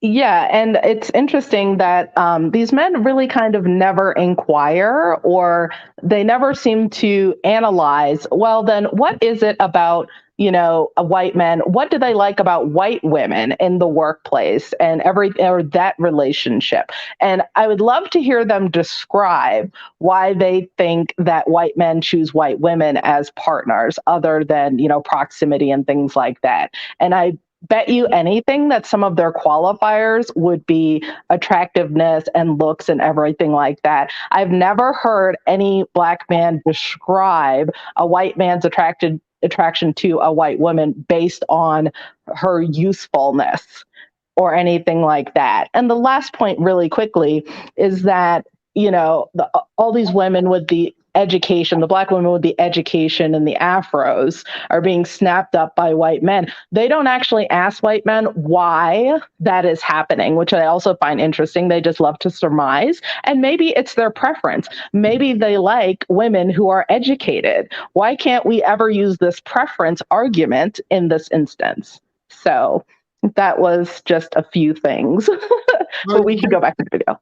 Yeah, we're going to go back now. By the way, if you're coming up, please be coming up to add as moderator. Noble B, you can now block people. If you're coming up, make sure you're coming up to defend the manosphere talking point about why, not me, obviously you can stay, but if you're coming up, make sure you're coming up to defend the manosphere talking point, or at least explain why women's education does not matter, and why their jobs do not matter. Oh, that's a distraction. Election day is payday. And you know, we got to really recognize that. So what I'm saying is, if a white man is married to a black woman, and I'm starting to think that the first woman president of this country is going to be black. The first female president of this country is going to be a black woman. I have this feeling. Hillary Clinton ran for president twice and didn't win. That's true. I never thought about that. I think you're onto something. So at the end of the day, I believe the first female president of this country is going to be a black woman. You know what I'm saying? And with that being said, if black men wasn't in such war mode with black women and these sisters, we could be like, damn, let's take advantage. Right. Let's get behind a let's take advantage. Yikes. Let's get behind. Yeah, I don't like the way that and sounds. Behind, leading from the rear as per usual. Because why isn't the statement, let's collaborate with Black women so that we can make our community better? But when you're saying let's take advantage, I think he's really saying what he feels. Let's take advantage. Yeah, he's speaking the truth. Like, there is an iron manning of his argument, which is maybe he's trying to reach black men in a different way so they don't think like, oh, I have to sacrifice. But even if that's the case, you would now create a bunch of men who want to use women. Like, either way, it doesn't work. Like, well, I mean, apparently that's how it works in the black community currently. But this is ridiculous now. Like, at this point, when you have a man outwardly saying, hey, you know what? Let's take advantage of these women who are upwardly mobile. Like, that sounds horrible, but that's what I hear. Yeah, unfortunately, that's what I hear too, and I don't like it at all. But that is, I mean, unless he was here to contextualize it, right? I mean, that's obviously what's being said, and quite frankly, that I've been telling Black women the only reason that Black men discourage Black women from dating out is because if you're in the arms of a white man or an Asian man or a Hispanic man, then Black men can't take advantage of you. They can't exploit you. They can't use you. They will fall to the wayside. They really will. I know Black women are caught up in this notion that they somehow need Black men, but no, Black men need you. Yeah. They have nobody else other than you. You've already demonstrated that you can get it from the mud on your own. They haven't. Welcome, JD. I mean, I kind of agree. Like, I mean, I think it's so insidious. And the reason I think it's insidious is because in the conversation, not on the Discord, but I also got this sent to me via Instagram. And the person who sent it to me via Instagram, on the Discord, people were like, it seems odd. But on Instagram, the women who were talking were like, oh, here's another good Black man, you need to collaborate with him, blah, blah, blah. And I'm like, wait. Because you and I see two very different things right now. Like, I don't know him. And sir, if you are here, you are welcome to come up. As Sinji said, to come add context. But from what I'm seeing here, and you had your own show to do it, it's very insidious to me. One of the things many white men love about Black women is our compassion, kindness, family orientation, and education. They love our beauty and power, not just our strength and resilience. They love our independence. I try my best not to classify, thank you, Confidence with Love, Black, white people. I don't speak for white people. I have no clue why white people do what they do. I don't know. But I think obviously there has to be a mixture of all of that and not just, oh, they're just trying to use me. Just last week, my daughter 9 asked the second gentleman why didn't marry the VP? Why did he marry the VP? He said she was beautiful, brilliant, and funny, to sum it up. Oh, Black woman, put her in position, and let's try to eat. That's the only opportunity. absolutely not. Oh, Wait, let me put that back again. He said, let's try to eat off the black woman. oh my God. Wait, before we continue. Abyssinian. So, Hello, can you guys hear me? yes. Are you the same person who was up No. earlier? All right. Well, Oh, you mean I'm just- Kizorian Empire? Yeah. Oh, yeah, I just wanted to say, I think when he said he's a sunburned Caucasian, I think he meant he's a Horner. He's a what? Because a Horn African. So what you would call Ethiopia, Eritrea, Somalia, that region. Ah, The Horn of Africa. Yeah, I come from there. Yeah, I come from there, and those people don't consider themselves black. I mean, he considers himself black. He's just trying to change his race. I think the fact that y'all let some people come into your country and give you an entire different racial classification is pathetic. Oh no, no one gave us a different classification. Like people have always called themselves Habesha, which is like it just means mixed. I think. Listen. People in Africa, I don't care what part of it, Northern Africans didn't always refer to themselves as Caucasian. They're referring to themselves as Caucasian because of the colonizers. Yes, they are. I'm sorry? No, they refer to themselves as Berbers and Margrebs. They don't consider themselves Caucasians, man.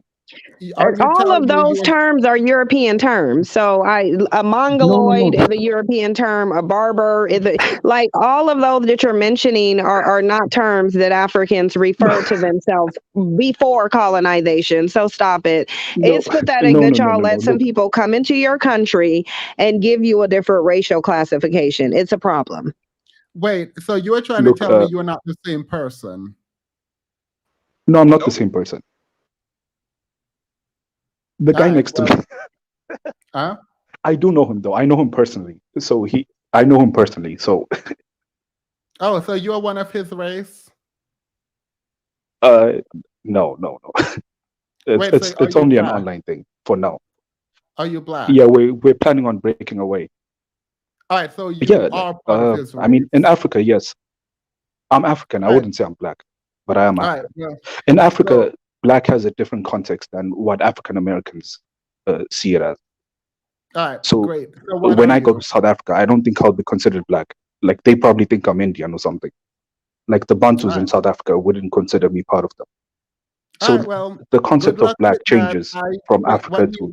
What do you want to add to this conversation? I want to leave race alone for now. Yeah, I just wanted to say, look, I think Cynthia G's summary of Africa is quite it's American centric, man. Like the white man did not give us identifications and then we ran with it. The Berbers have always considered themselves English because that's the international language. Like everyone speaks English. Why is that? I can't do this. I'm not about to do this with you. Yes, Okay, so what should I speak? I can speak my language, but you guys wouldn't understand it. So I have to speak in a language that you guys would understand. Yes, and why is that? Who dominated the world? Like, I'm not doing this. Let's skip. We're going to skip this part of the conversation and just assume we got to a good conclusion. What were you trying to say now about Sinji? Yeah, I was just going to say your summary on African history is like it's pretty one-dimensional. I think it's seen from a viewpoint of race that doesn't make any sense. Because, like, okay, when we look at, let's just say, the Horn, we never considered ourselves black, and we had empires. So to say that we never built anything, I mean, Aksum at some point was the fourth biggest empire of its time, and the Abyssinian Empire. I'm not about to do this with you. Goodbye. I'm done. Like, this is ridiculous. Like, you do not let anyone in, and we're trying to have a conversation. You're back. Sir, the only way we can speak is if you will let someone else ask a question. You do not get to go on a Oh, monologue, sorry. particularly when the monologue has nothing to do with what we're talking about. All right. So you don't agree with Cynthia G's point about African history. Great. Is that it? Do you have a contention with education or the topic of the show? Oh, yeah, I do. I was All just right, go gonna. ahead. No, that's all I had to say. But uh, I just wanted to say you guys are right. Africans are dusties on average, but not all Africans are the same. So please don't include all of us. Uh, Well, I didn't Great call show though. anyone. I'm watching I, the back. we're not calling anyone dusters right now. We're talking about why people are talking about women's education doesn't matter. So I like. Do women's education matter to you? Oh yeah, 1000%, man. Oh, Like I think everyone should be educated for you to have a oh, strong all right. economy. Great. That's number Thank one. you. Like All right. I come Mr. from Nice. Wait, a wait. No, household no, with you're both fine. parents who are educated, so I can't say no to that. All right. Good. That's great. Mr. Nice, go ahead. You have an issue? Yeah. I basically I know all these people. Basically, I know him, and also I know Kazori Empire. Wait, so all of y'all just came together and Megatron No, just no, said, no, no, no, no. We were just watching from the back and listening in, basically, you know. all right. But yeah. I do agree with with Abby when he said that yes, education is very important, no matter what, if you what gender you are, you need to have a strong education system to have a good economy. Basically, yeah, I do agree with that. Oh, so you guys don't But my disagree. no, why wouldn't I disagree about education?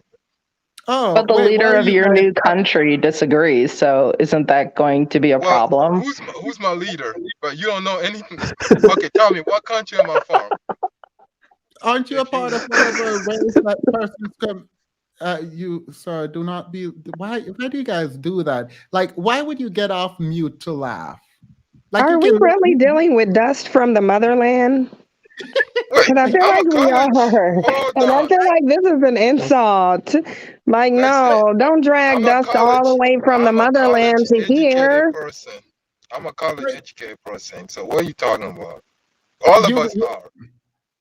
all right. So you're a college educated person. I'm sure your IQ is high. What is your issue now? Well, so I came here to because I grew up in America, right? Grew up in the suburbs. Um, my issue has always been how a lot black people generally. I'm not. This is not about any gender. It seems like black men and black women seem like you know they always tend to it's like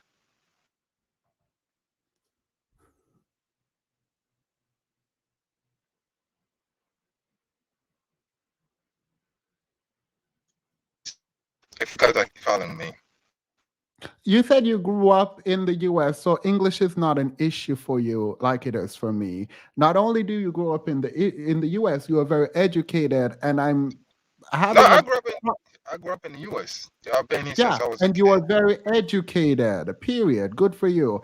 But why is it that you can't articulate that which you feel right now? Are you My nervous? issue, no, my issue is this way. It seems like being educated is a good thing, but it does not mean, you know, relationship be about, you have to be educated. Education is very important. My issue I see a lot is that, you know, when it comes to relationship, I never had, dating. My parents, my dad's very educated, my mom very educated. Something about me. First, let me make this clear. My mom is Rwandan, right? If you guys know anything about Rwandan women, they're the most educated group of women on the continent, all over the world. That's the first thing you guys need to know, about that, honestly. So my mom is very educated. So but it was never a thing about their relationship. Who's the more educated person in a relationship? It seemed like a lot of black women seem to make it the most important thing about their relationship.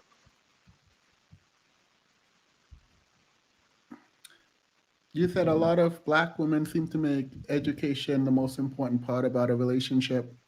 Yeah, Have you dated a lot of black women? yeah, I did have black women. Hmm. And they thought it was they cared about their education more than they cared about you. No, that was not it. I never had an issue with black women. Like all Oh my well, relationships. I thought that's what you just said. If you, No, it was. Listen, I never had an issue with black women. You know, oh, I so never cared. who had the issue? I'm talking from what I see in a lot of black women relationship. You know, that's what But I'm it's just talking not about. you. Well, what if it is you're seeing black women interact with people who don't like education and they're fighting for their lives to have education? Because if it's not you, like you it didn't happen to you. It's not statistically true, because you can't prove it. So I am very confused as to your issue No, with black women and their education. I don't. I don't have an issue with black women education. I'm just saying They just that need to know not to put it first. no, it's a relationship.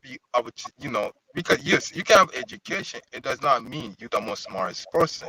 That's what I'm saying. No one You wants know, to be the smartest person, no, sir. I know, I know. I'm not saying that, but it seems like that's how it always is. You know, it's like you can't tell a black woman, you know, what to do. If you do, it seems like, oh, I'm Yeah, educated. why would Okay, any black woman listen to you tell them what to do? You guys are starting your own race right now. That sounds like a lot of work for you to do. Why would anyone want to listen to who you? told you I'm starting my own race? Aren't you a part of whatever race just came up?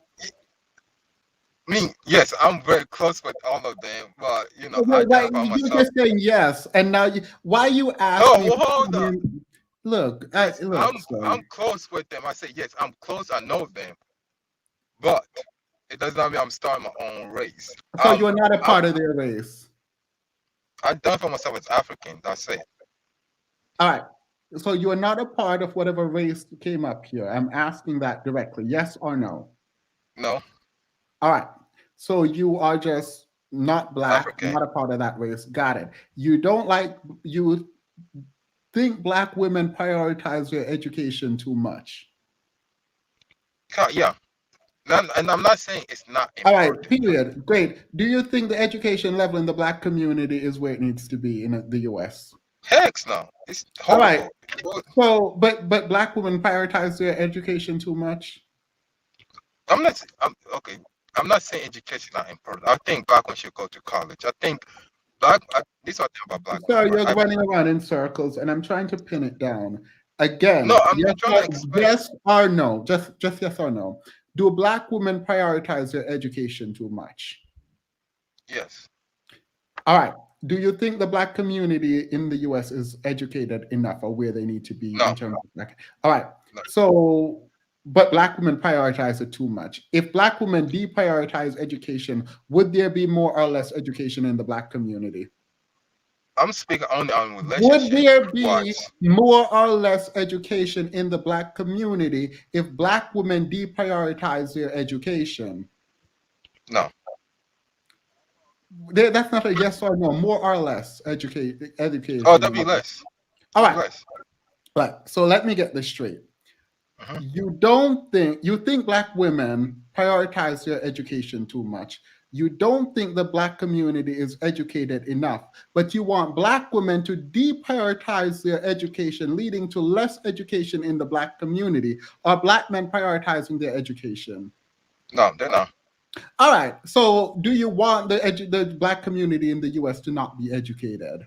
No, whoa. Why would it be the case then black women would deprioritize education? What would that solve? First of all, it won't solve anything. All right, so why should they? Because you said they should deprioritize their education. Yes, they should. But I'm talking about relationship wise. I'm talking about relationship wise. Why? No. Explain to me why they should deprioritize their education now. They should it. I'm not speaking that they should like, oh yeah, they should hide it from the world. No, I'm not saying. No. You said to deprioritize their education. Why should they deprioritize their education? You were talking about relationships, so they should Yes, that's what I'm deprioritize. focusing on. All right, so they should deprioritize their education for relationship. I'm what I'm saying is this, right? I'm So saying I'm yes not or saying hold on. no? Wait, no. Yes or no? Should they deprioritize their education if it would help? I'm actually helping you here. If it would help the male-female relationship in the Black community, should Black women deprioritize their education in a community that you believe is not educated enough? No. All right, so they shouldn't. Okay, now make your argument.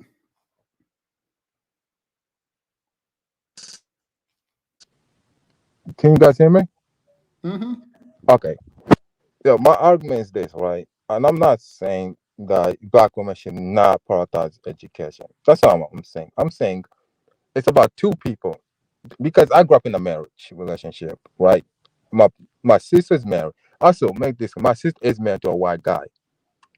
Makes that clear. It got nothing to do with her Please make thinking. your argument. I don't Okay. understand why you guys do this.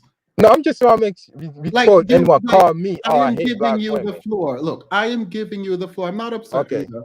I'm giving you the floor to make your argument regarding Okay. why your stance on education. Go ahead. Okay. This is my stand on education. I think everybody should be educated. I think men and women. I think everyone should be educated. But always my problem is that when it comes to relationship, both sides needs to work together to make it work, right? So both sides needs to understand each other. Whatever level of education you have, it shouldn't be that. It should not be like, oh, because my husband is less educated than me, because I have 4 degrees, my husband has 1 degree, I should see him as less than me. Is it fair to dumb yourself down to communicate with your husband on a daily basis?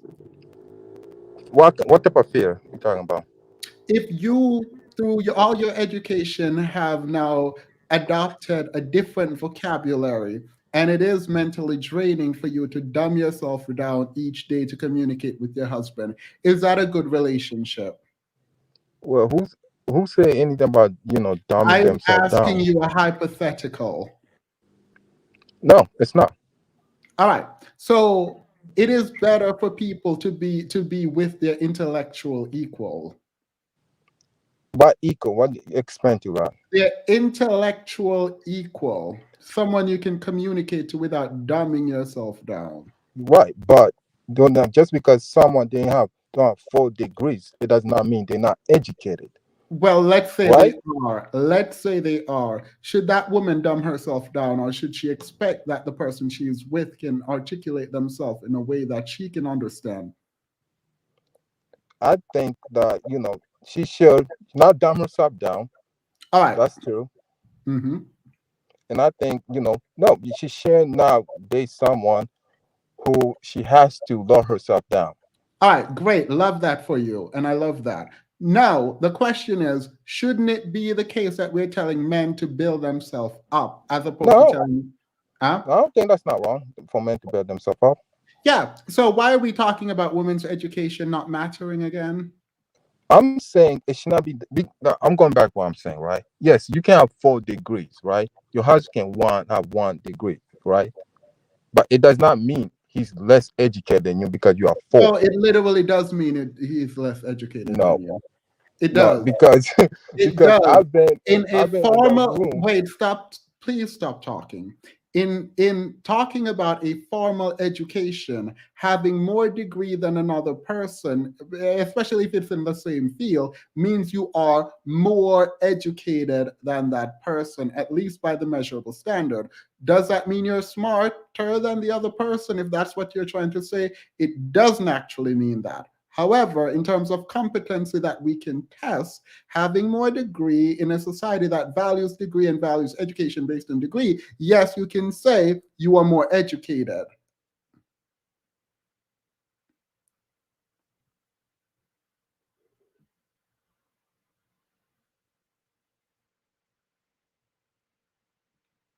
Was that it?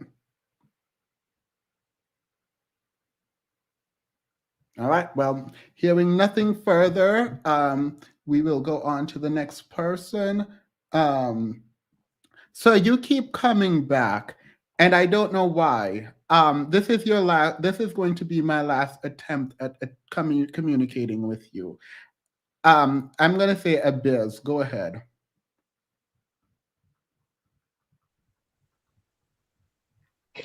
I have a few questions actually. Go ahead. So what I want to know is, because he's saying that he does think that a woman should put her education to the side for a relationship. Okay, cool.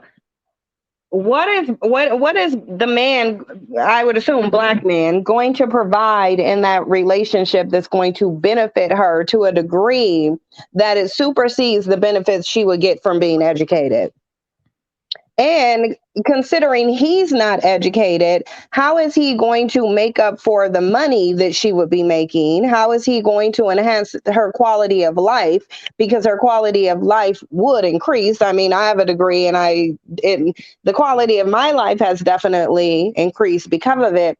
So how is he going to compensate for that when she's not educated? And he's also not educated. So you're going to be in a certain income bracket. How is he going to replace everything that she would get from her degree? He's back. Are you guys asking me or the? That was the Mr. Nice. Mr. Nice, you're on mute. And while you contemplate, you have to click off mute before you can speak. Why are you on here spreading boozy propaganda? Why do you hate black men? Why don't you want us to be successful? Did Kamala put you up to... Sir... Who is he talking to? I don't know. He's talking out into the void. Ain't nobody have to answer that question. Mr. Nice, go ahead and respond. You're muted. Yeah, sorry. I was having internet problems. Not every single time there's a tough question, everyone start having internet problems. No, I'm really dead. I was in my car. I was in the house. So I was off Wi-Fi. But go ahead, ask your question.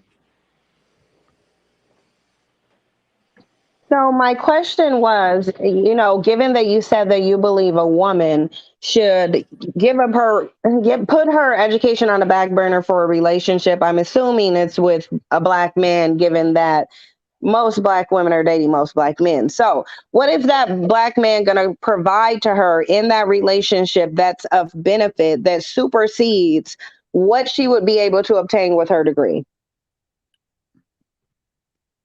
Well, I never said black women should put their education on the backbone of a relationship. That's stupid. Who does that?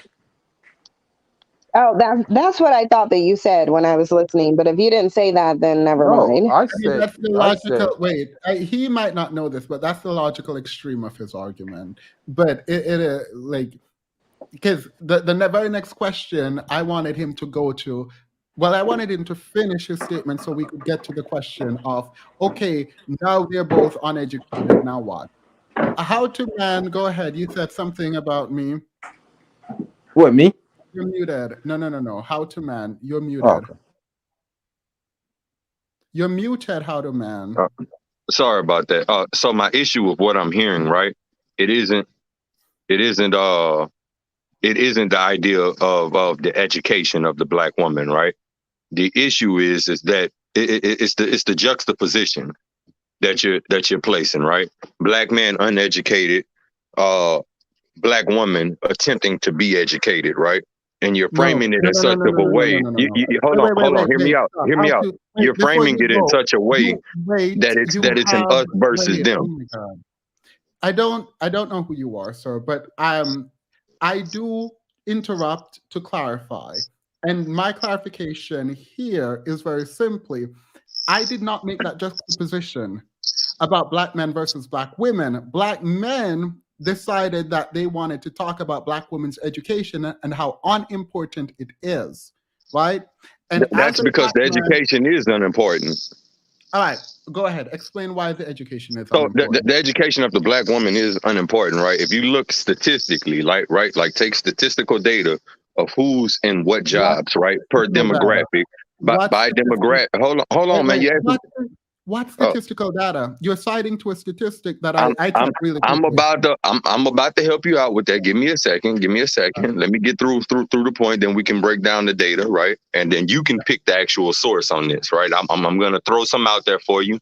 You can pick which one you want to rock with, right? But what happens is when you look at the type of jobs that collegiately educated women of any race are going into, right? In a lot of cases, these aren't extremely prosperous careers. There are some that end up making that $100,000 or whatever it is, right?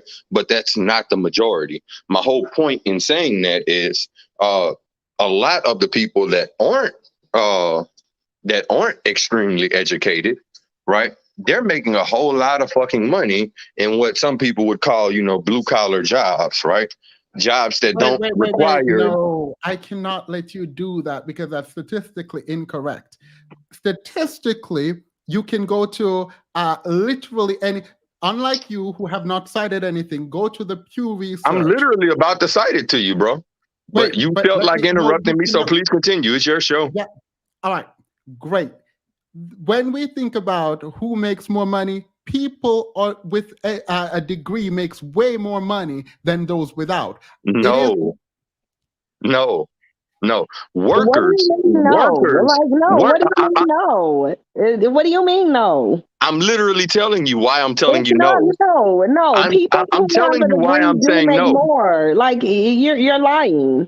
I'm telling you why I'm saying no, right? But you don't want to hear. You just want to No, talk. you I just need to understand that, show though. us. No, I we just want you understand to that. show us. We just want you to show us. All right, that's what I'm doing. If you would close your mouth and open your ears for a second. God gave you 2 ears and one mouth, so you can listen more than you talk.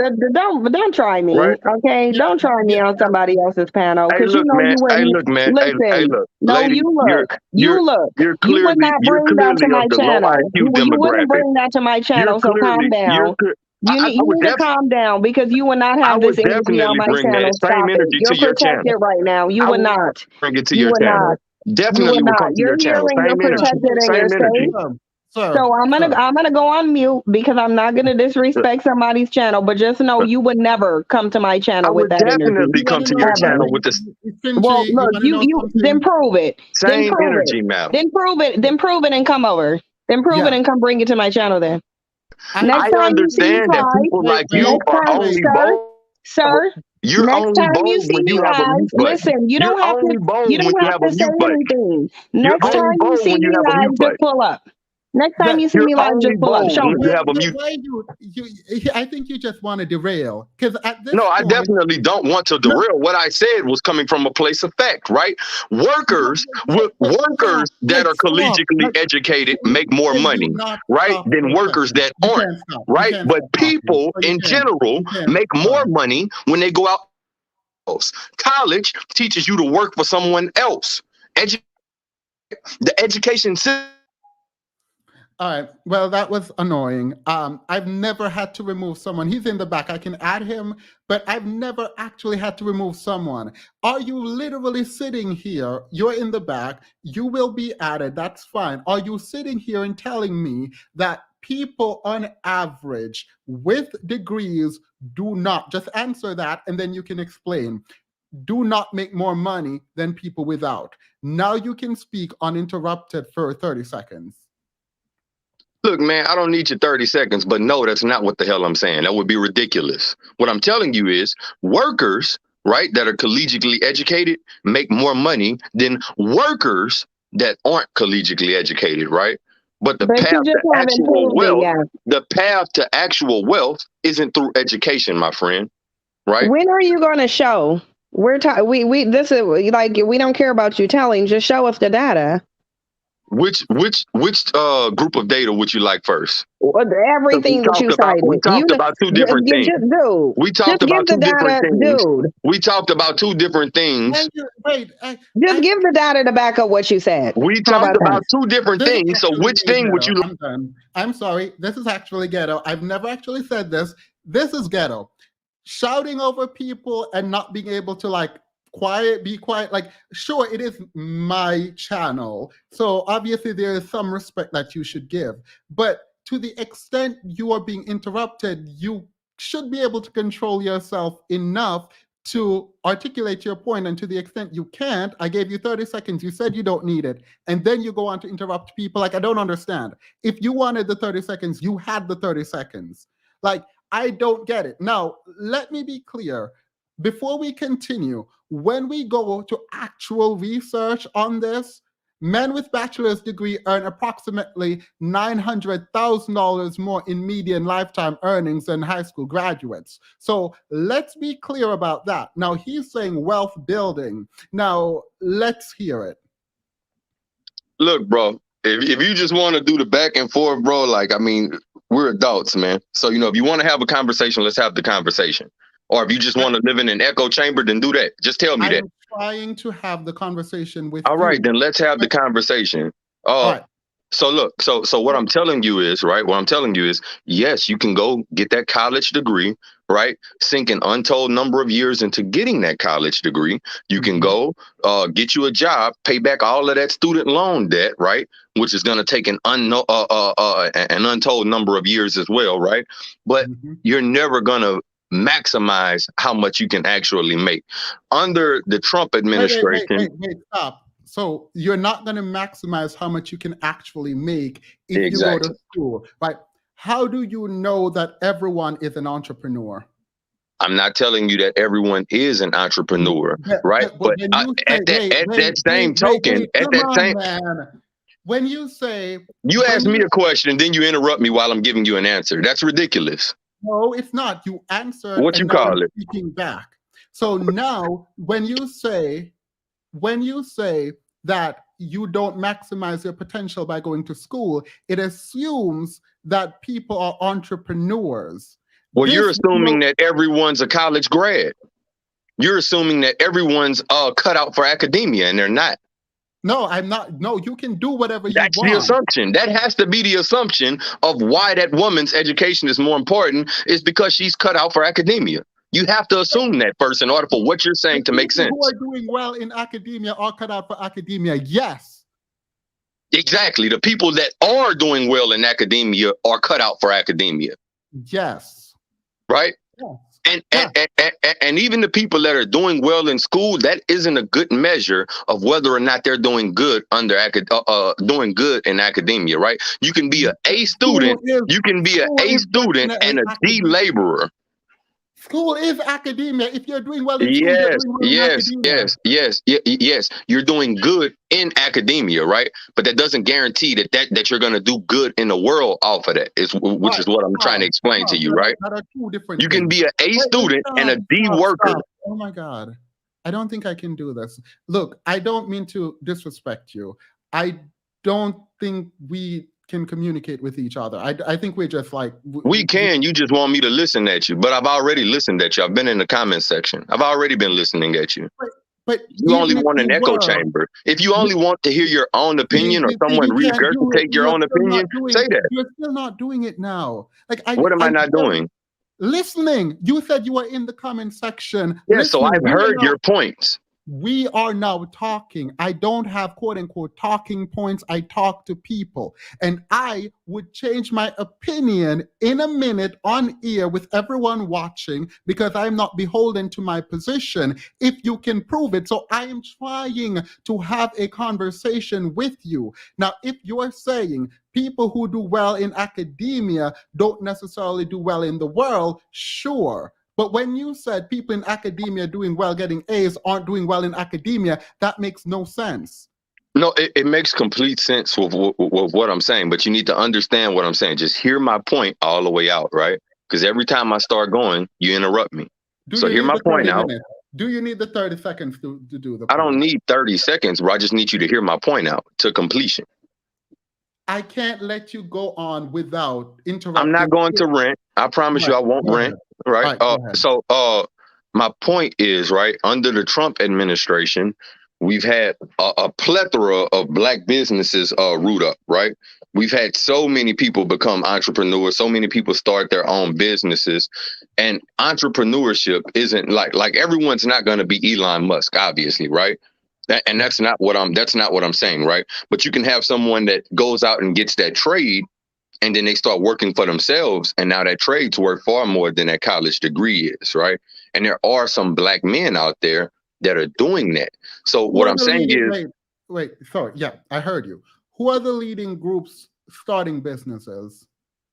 So I'll grant you that, right? Black women are at the top right now in starting businesses, right? I give you that, right? But it's not the collegiately educated black women in most cases that are leading starting those businesses. This is literally statistically provable.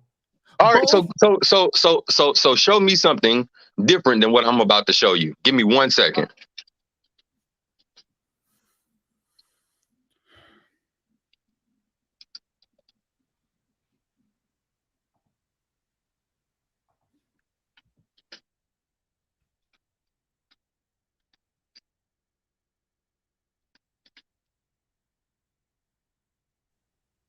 While he's pulling that up, I just want to say really quickly that the only reason for education is not just employment or to increase your own earning capacity. There are other reasons for education outside of money, and I think that gets overlooked a lot. Yeah. The main reason for education is indoctrination. All right. So is that why do you oppose education? No, of course not. I don't oppose education, right? I don't oppose indoctrination either, as long as it's indoctrination as a U.S. citizen, which is what education used to be built around. Now, education has become a springboard for indoctrination into a political ideology. That I don't agree with. We're telling men that they can be women. We're telling women that they can be men. Those aren't things I can co-sign. All right, that's fine. I'm trying to understand what your issue is with women getting education, because you can both get education and start businesses. Give me 1 second. I'm about to type this link in here. Oh, you said what? Sorry, I was about to post the link. You can post it, but while you're posting it, do black people need doctors? Obviously. Do you need to go to school to be a doctor? Obviously. Do black people need lawyers? Obviously. You're asking me a bunch of obvious questions, but it doesn't change the underlying fact that most people aren't doctor material. Most people aren't. Most people aren't going to enjoy that amount of success. It's a reason why when you look at workers, right, people that work for someone else, the majority of people make less than $100,000 a year who work for someone else. There's a reason for that. Most people won't end up making that. No. See, I get this, but the average income in the black community, right, is between 40, let's do 43 to 47 to make it a wider gap. Is between 43 to 47. You do realize that increases with academic achievement. Yes, obviously.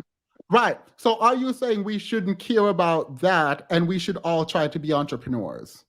No, that's not what I'm telling you, right? And I think that the term entrepreneur is getting interpreted the wrong way, right? Someone that goes and starts working as a construction worker and then starts their own freelancing and doing their own thing with that. For all intents and purposes, that person is an entrepreneur by the definition of the word, right? So there are a lot of people out there that can do that. Wait. Why do you think people are misinterpreting entrepreneur? Well, I think you keep using it in a way that's going to lead people to believe that I'm thinking or that I'm talking about people that are going to own chains of whatever, right? Or people that are going to own these multi-million-dollar businesses. I promise you my audience is smart enough to know that an entrepreneur merely means one who owns their business. I think you're smart enough to know that. My channel, I promise you is. I've seen a lot of ignorance on YouTube, so I wouldn't presume to know their intellect if I was you. Entrepreneurship for people requires a lot of work that not a lot of people can do. So if you're pushing back against this idea that women's education matter, are you saying women should become entrepreneurs instead? What I'm saying is that women's education, right? If their education is going to matter, and that means that their relationship doesn't matter, right? Then they should wait. They should wait. Wait, those two things aren't mutually exclusive. Well, no, those two things are mutually exclusive, right? Because whenever a woman, wait, listen, answer the question. Just answer my question, and then you can ask me your question. Answer my question. How is getting an education mutually exclusive from forming good relationship? Go ahead. You said, how isn't getting an education mutually exclusive from what? A relationship. So it's not that it's mutually exclusive, right? But it's that when the two are entered. Stop. So you asked me a question you don't want the answer to. Because you just reverted on your answer initially. I didn't revert on anything. What happened was you made an assumption about what I was saying. You assigned me an argument. I never made the argument that you tried to give me. I think if you stop for a minute and you think before you speak, you would actually realize that you don't actually have to respond in the moment. Because in the moment when asked, you said they were mutually exclusive. And no, I did not. You want to didn't say that. You can rewind, bro. I didn't say that. No. If I see can you just submit to everything now? If I go back and you said they were mutually exclusive. No, I'm not going to submit to everything. That doesn't make any sense. Why the fuck would I submit to everything off of you being right on one thing? It doesn't make any sense, my man. You were right on one thing, so you're right about everything? Yep. That's woman logic. What are you doing? How is that woman logic? That's woman logic. Well, I was right this time. I was right this time. No, my guy. That's woman logic. What are we doing? When I say submit, I mean you give the benefit of the doubt. I don't mean you say you're wrong. And I think you misunderstood what that meant. No, my point of contention wasn't the word submit. My point of contention was the word everything. Yeah, from now on, because you obviously don't. Yeah, no, I'm not going to submit to everything off of you being right on one point, my man. But, I like the gaslighting. It's cool. We can continue, though. No. We're gonna I'm gonna play the thing. No, go ahead. I like the gaslighting. It's cool. We can continue though. No. We want to derail. Whether or not they're doing good under doing good in academic as a construction worker, and then starts their own freelancing and doing their own thing with that. For all intents and purposes, that person is an entrepreneur by the definition of the word, right? So there are a lot of people out there that can do that. Wait. Why do you think people are misinterpreting entrepreneur? Well, I think you keep using it. Stop. So you asked me a question you don't want the answer to. Because you just reverted on your answer initially. I didn't revert on anything. What happened was you made an assumption. Mutually exclusive from forming good relationship. Go ahead. You said, how isn't getting an education mutually exclusive from what? A relationship. So no, those two things are mutually exclusive, right? Because did you hear you just say they were mutually exclusive? What did I say was mutually exclusive? Let's do it again. No. What? Yeah. Play it again. Smart enough to know that an entrepreneur merely means one who owns their business. I think you're smart enough to know that. My channel, I promise you. I've seen a lot of ignorance on YouTube, so I would presume to know their intellect if I was you. Entrepreneurship for people requires a lot of work that not a lot of people can do. So if you're pushing back against this idea that women's education matter, are you saying women should become entrepreneurs instead? What I'm saying is that women's education, right? If their education is going to matter, and that means that their relationship doesn't matter, right? Then they should wait. They should wait. Wait, those two things aren't mutually exclusive. Well, no, those two things are mutually exclusive, right? Because. So are we just going to sit here and pretend like that didn't just happen? You're muted. Yeah. So as I was saying, right, the education, right, if I can say this without being cut off, the education. No. You don't just get to go on. You have to first Not trying to admit that. go off, man. I'm just trying to express one point without being cut off, bro. Every time I Yeah, express a no, point, I get cut off before I even complete the point. yeah, So you because want an you just echo chamber is what you want. look, girl, and no one cares about an echo chamber. I The don't care. only This is voice an is echo yours. chamber. I get it. Yeah, it's an echo chamber and it's great and I love it. Love my echo chamber. Never said anything wrong with that. That is not an insult. Love it. My problem is you're trying to move on without admitting that you said they were mutually exclusive. All right. I said they were mutually exclusive and now I'll back it up. Let's continue. All right. So as I was saying, right, the education, right, and the relationship, right, yes, that part is mutually exclusive, right? So if you're going to be educated, right, you want to be this powerful, educated Black woman, cool, right? Don't engage in an education, right? Because at the end of the day, when you engage in a relationship with the man, right, as a woman, that woman is stepping into that man's hegemony, right? Not the other way around. Wait, so men should be getting educated if men hegemony, if the hegemonic process is for men to be educated?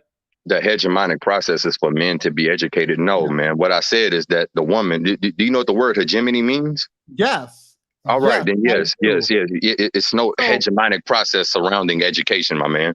So when you say women are stepping into the men's role when they're getting educated, what does that mean? What that means is, right, what you're saying is, I'm in this relationship with this man. What he's doing is what the lead of this relationship is, right? The man leads the woman, not the other way around, right? So when we understand that, yes, that woman being educated can play a role into the success of their relationship. It can play a role into their financial success, a whole litany of things, right? But one thing that education does not do is say that you are now the leader of this relationship, right? And a lot of Black men are out there financing Black women's education, right? And not in the way of I'm paying your tuition, but I'm paying all. You just rant at this point. You just rant. Because I have questions and you are like, oh, don't interrupt me, echo chamber. And Sorry, I apologize. What are your questions? All right. When you still ain't proved the first thing that he said. So if you go to the census website, right, and you click the actual statistics links under the link that I've put in a private chat, you'll see what I was talking about. I can't even remember the point at this point. It's too much back and forth. But I don't know what your point was for the reason what you brought. But if you're saying hegemony requires that the man, let me ask, do you think hegemony requires that the man be educated? No. All right. So collegially educated, no. Collegially, no. All right. So the woman getting a formal education isn't itself impinging the man's ability to lead. In some regards, yes, it is. How? So what happens is, right, you get a lot of women that, oh, I'm educated, oh, I'm making money. Like, all right, that's cool. That is an offshoot. I'm asking about education itself. Education, yes. Education, yes, because it's indoctrination into an ideology. All right, so education itself threatens the man's rule. No, it doesn't threaten the man's rule, but it does step in the way of the natural way a relationship is supposed to work. How? Threatening the man's rule, only the man can threaten the man's rule, right? I have control of everything within my dominion. All right. How does getting an education impinge in any way the man's rule? It doesn't. If you want to say impinge the relationship, then yes. How? Man's rule, no. How? Relationship, yes. All right. So with the relationship, right?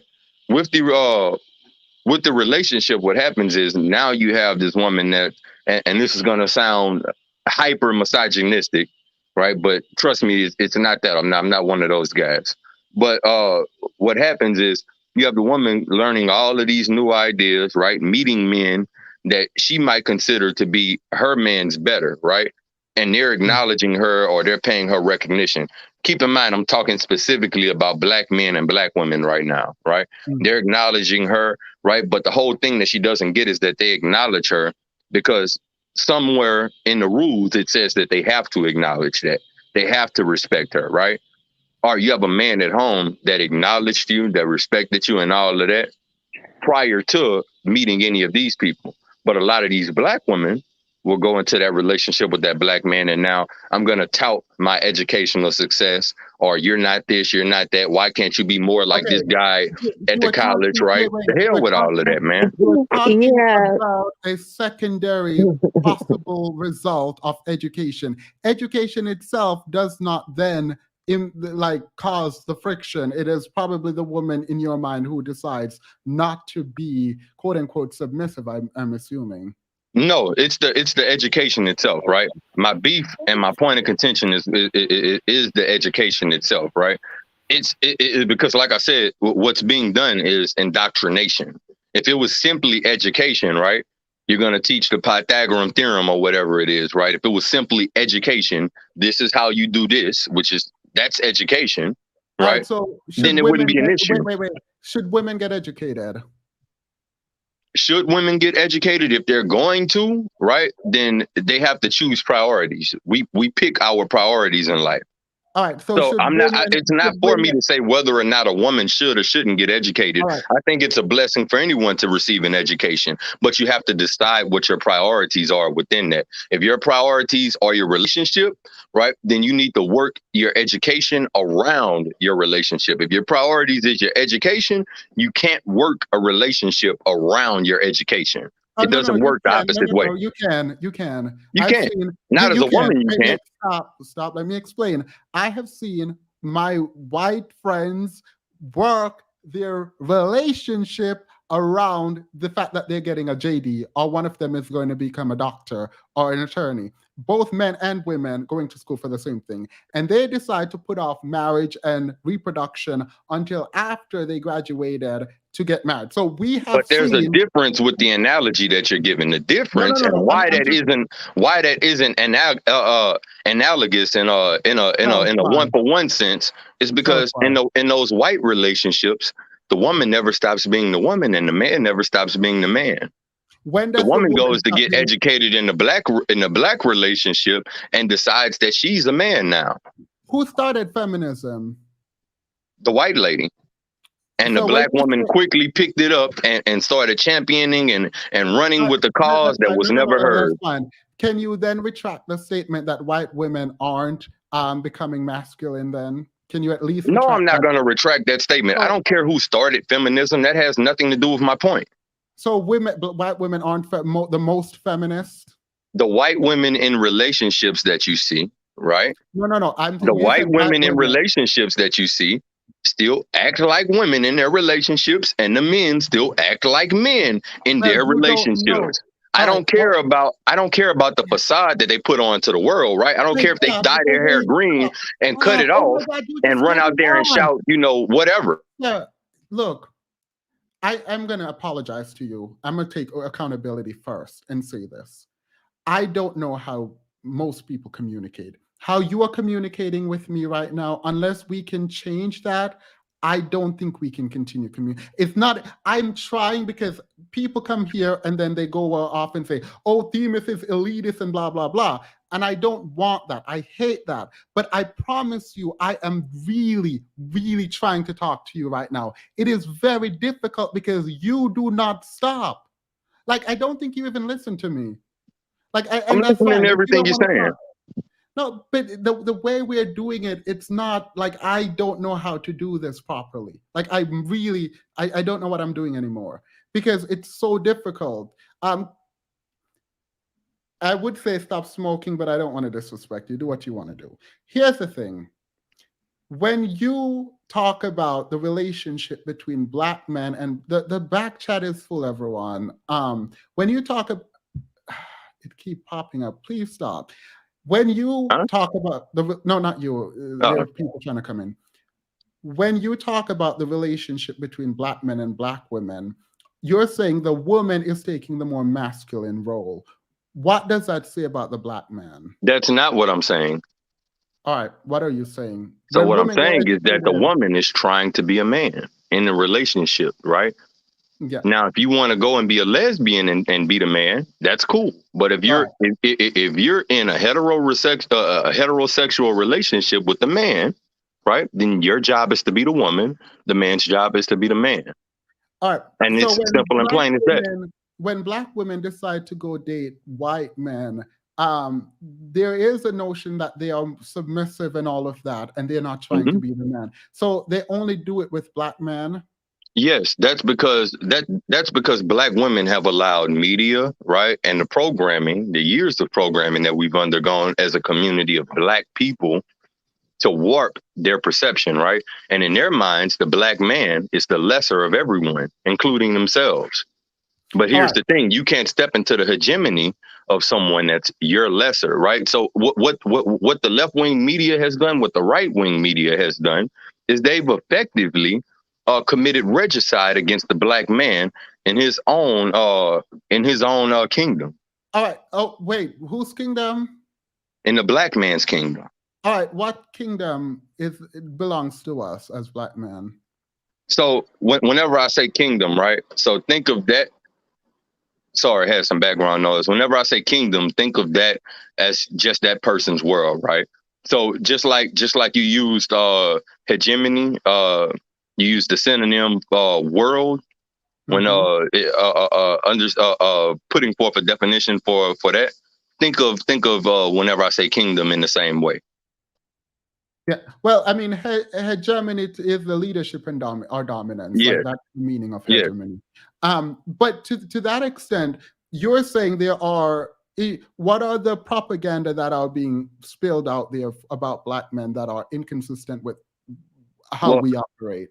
Well, if you look at all of the popular movies, you look at all of the TV shows, everything, right? It's always been black women need to lead black men, right? You look at all of the Pause. Tyler Perry movies. Let me address the chat real quick. The reason I'm not kicking him off or pausing him, which might happen later, is I want to be able to talk to people, and I feel like I'm just failing at it right now, like just completely failing. And I'm going to go rewatch this and see if it is a me problem or like I actually am in a bad situation problem, because it could be a me problem. I'm not putting that out the window. It could just be me. All right. So you're not actually an ass. Huh?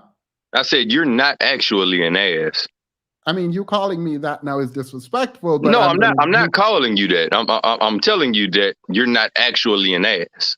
All right. Well, good to know that I'm not actually an ass. Well, I said that because you don't know of this, but I had some people contact me and let me know that they were being silenced in the chat. So part of this, right, is partially my fault, but the other part of this is who you have in your retinue with you today. All right, so I'd say largely none of this is your fault. All right, but if you want to communicate with Cynthia G, she has a channel, and I would obviously be watching. If you ever decide to go on there, I'm gonna watch. And one of the things I have complete respect now for Cinji, because I think she's biting her tongue in a way that she doesn't. And so I truly appreciate that. But when you guys go over there, I will be there with my super chats ready.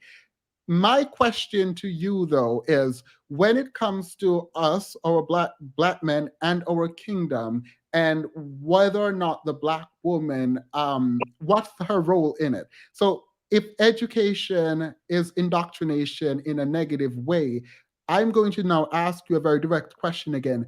And I'm asking you to prescribe, should black women get educated in the current American system? Yes, but there needs to be other things that need to happen in order to make that something that's still amicable in terms of black woman to black man. Do you think it's fair to think that black women should want to be with black men? So I think, and this is my personal opinion, right? So you wouldn't know this of me because this is your first time speaking to me. But as much as I'm chiding, or as much as I would chide Cynthia G for some of her opinions and whatnot, and as much as I'm pushing back on what you're saying right now, I do the same whenever I go to. I'm not sure if you know who the Angry Man is. I do the same when I go to his channel. I do the same when I go to what's that guy's name? The other people in the manosphere, right? Whenever I speak to people in the black manosphere, I do the same. Where I push back because the way I believe is I'm pro-black. I'm pro-black. You understand? So with that logic, I view any black person espousing the notion that black people should marry or date or entertain relationships outside of their race. I view that as a form of coonery. All right, that's fine. But to the extent that we're talking about education, if black men do not value black women's education, but other groups of men do, I'm struggling to find what the solution is. Like you were saying, it's not valuable, blah, blah, blah. I don't understand what they should do then. Like full disclosure, I'm very much pro-education, but I also recognize that not everyone should go to school. It doesn't fit everyone. It doesn't meet everyone's standard, and it doesn't actually always pan out to be the best decision. So the issue isn't the degree. The issue that I have isn't the degree. As I've been saying, like this whole time, my issue is the indoctrination, right? The indoctrination portion of it, it's what is really the issue. So you do not like not the education, but who black women become after their education. Yes, that and let me just push back on one other point that you made. You said that other men value black women's education, right? Black men value black women. And that's a much more powerful sentiment than valuing their education. Be a hard pill to swallow when confronted with the black femicide rate. Please do give us an example of how they show it. Please, just one example of how black men show they value black women. Just give us one example. I've never been in a relationship with anyone that isn't black. I'm not asking you about what you do. That's an example. Okay, so black men dating black women. Don't give an anecdotal example. You just said give an example. Important. Wait. So you do recognize that slave masters are in court, like their descendants are in court suing that and claiming that slaves and slave masters were quote unquote in relationship. That you are with someone does not actually mean you value them as a human being, like at all, actually. Black men have been rocking with black women for years, right? The whole divest movement popped up way before the black manosphere popped up. All right, but you're going to run into a really important data which says that black men are most likely to marry out when compared to black women. Yes, I'm tracking at 2 times the rate of black women. Yes, I'm aware. Yeah, so when you say the divestment movement existed before the manosphere, it does nothing because the rate of black men marrying out is disproportionate to that of black women. So even if the divestment movement happened in slavery, it doesn't actually do anything for your argument. With the reality, it does a lot when you take into account other things, right? Like the fact that prior to the Trump presidency, right? It was a whole bunch of you can love whoever you want to love. People weren't really making a big deal out of interracial relationships prior to that. Can we agree on that point?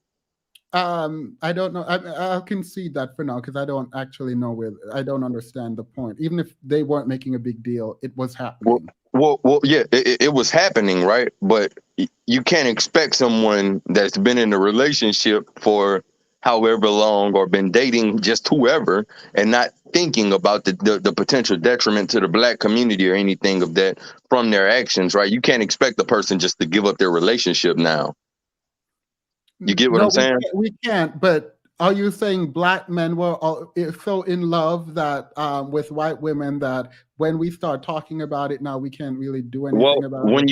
When you say date outside their race, right? That's not limited to black to white women, right? So black men probably date Hispanic women more than anything else. Hispanic is not a race. All right, whichever race you'd like to assign, right? they probably date that more than anything else. So if you want to say white Hispanic, yeah, cool. All right, we can go white Hispanic. They probably date white Hispanic more than anything else. But I'm going to go back to Cynthia G's question, because this doesn't what you just proved is even if the divestment movement did exist, black men date out more than everyone else, at least. So her question is, how have black men shown that? Yeah. Anytime a black woman has been in distress in the media or anything like that. Hold on. Hear the whole point. Because that would sound ridiculous unless you hear the whole point, right? So anytime a black woman has been in distress in the media up until about 2016, you've seen a bunch of black men jumping out there for them, right?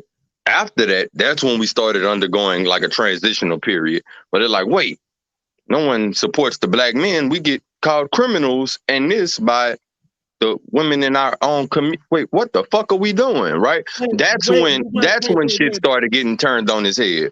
Are you really saying black women do not show up for black men when they're when things happen? That's exactly what I'm saying was happening, right? I'm not speaking to current. What I'm telling you is around 2016, that was when black men finally started realizing, like, wait, hold on. They condemn us. Wait, we support them. Right? That was when that realization started happening, was around that time. That realization and also the realization that they look down on us in a lot of cases.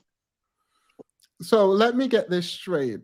Can you wait before I give you my examples? Can you give me examples of black men showing up for black women who were there were issues in the media with? Give me a second, man. Give me a second. I'm about to go grab some. I'm on my phone, so anytime I jump off of my phone, it'll close me out if I jump off of the browser. Give me 1 second. Let me go to my computer.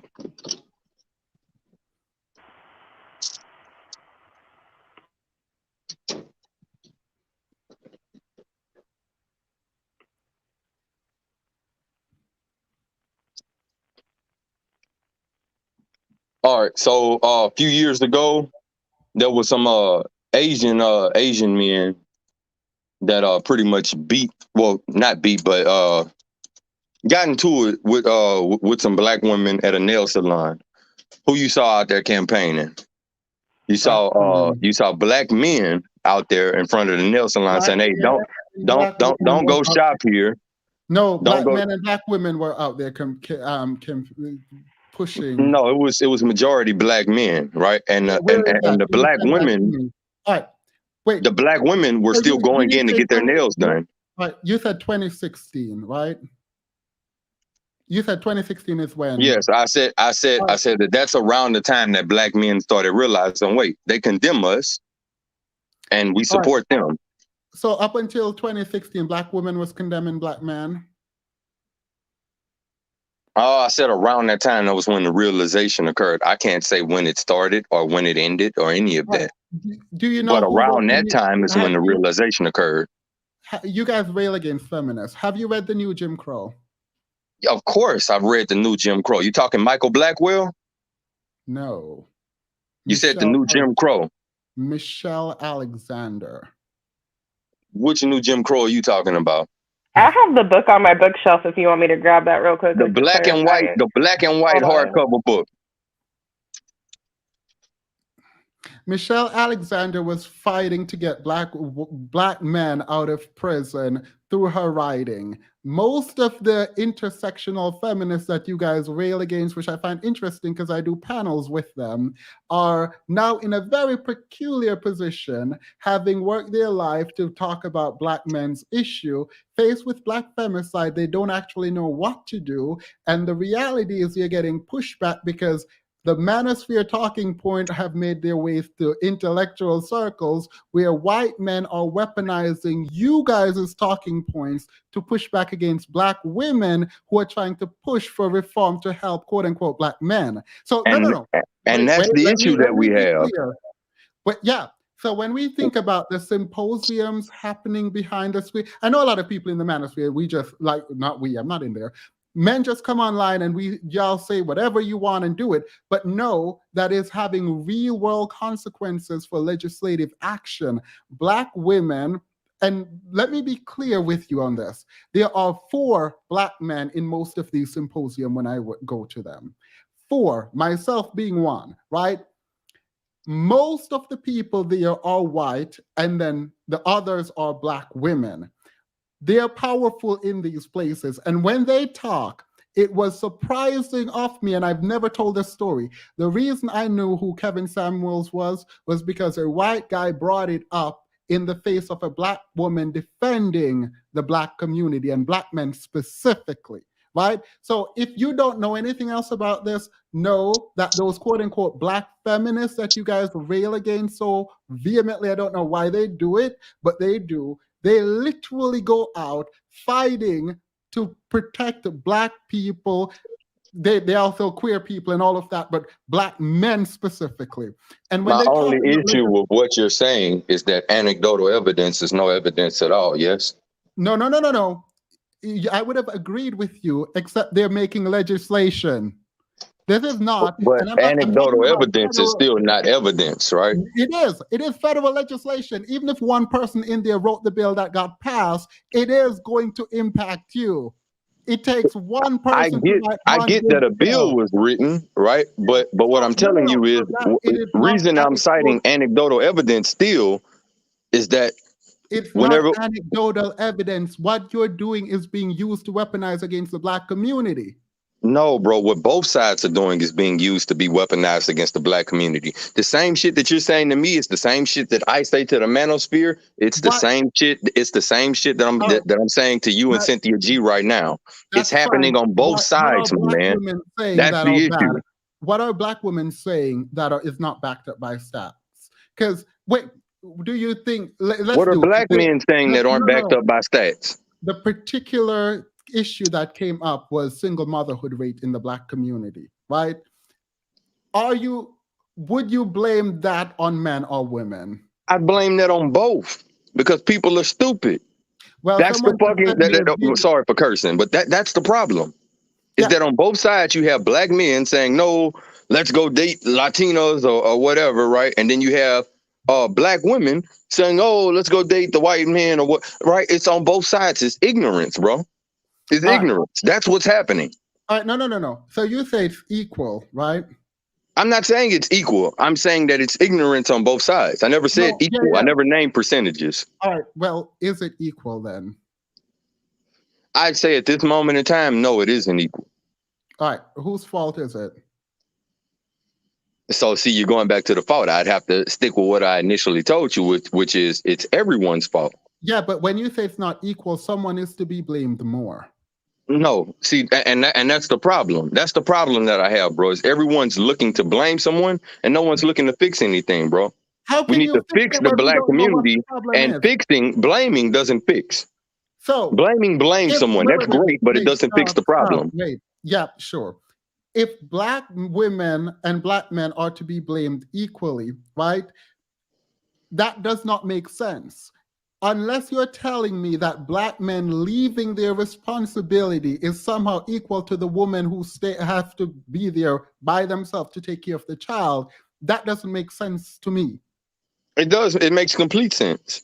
In that situation, it makes complete sense because you have a lot of women, right? And I tried men for this behavior as well. You have a lot of men that can't exercise proper penis discipline, as well as a lot of women that can't exercise proper vagina discipline, right? So if you're with the guy, you barely know this guy's name, but you do know that this guy's a bum. Why are you getting with him? That doesn't make any sense. Likewise, if you're getting with this chick. Wait, I'm using one of your examples now. So a man and a woman go to have fun and the woman end up pregnant. What? Isn't the man supposed to carry his burden now? No, the issue is that the woman should have never laid with that man and the man should have never laid with that woman in that particular circumstance. Yes, and I agree. They were both wrong for sleeping with each other. They have done it. So we agree. There is now a child. Yeah, we agree on that. They're both wrong for sleeping together. You should not have been with that man. But now a child has been produced. Are you saying the woman is to be blamed for the man not being there? No, what I'm saying is, right, the man might not be there in the capacity that she wants at that point. But No, the no, it's fault not of that about that. It's happening, about the child. Take her out. It's about the child. the man might not be there in the capacity that she wants, right? Now, if you're talking about statistics, you can Google this one. I don't even have to No, no, give no, you no, a no. link. I'm trying to understand. Yeah, If I'm you're trying to give you my explanation. That's why I'm wait, telling no, no, you you no. can In Google the this if you no, want. Black wait, you men don't need to are Google it because this is statistically. the one time. Wait, please don't tell me that's where you're going. Where am I Please do going? not tell me that you're going to black men are statistically the most involved. Yes, that's exactly where I'm going. Did you read that study? That you should have come earlier because that's how I opened this live. Yeah, I got on a little bit late, but Did what are did you you going to say to push wait, no, back no, on no, that no. point?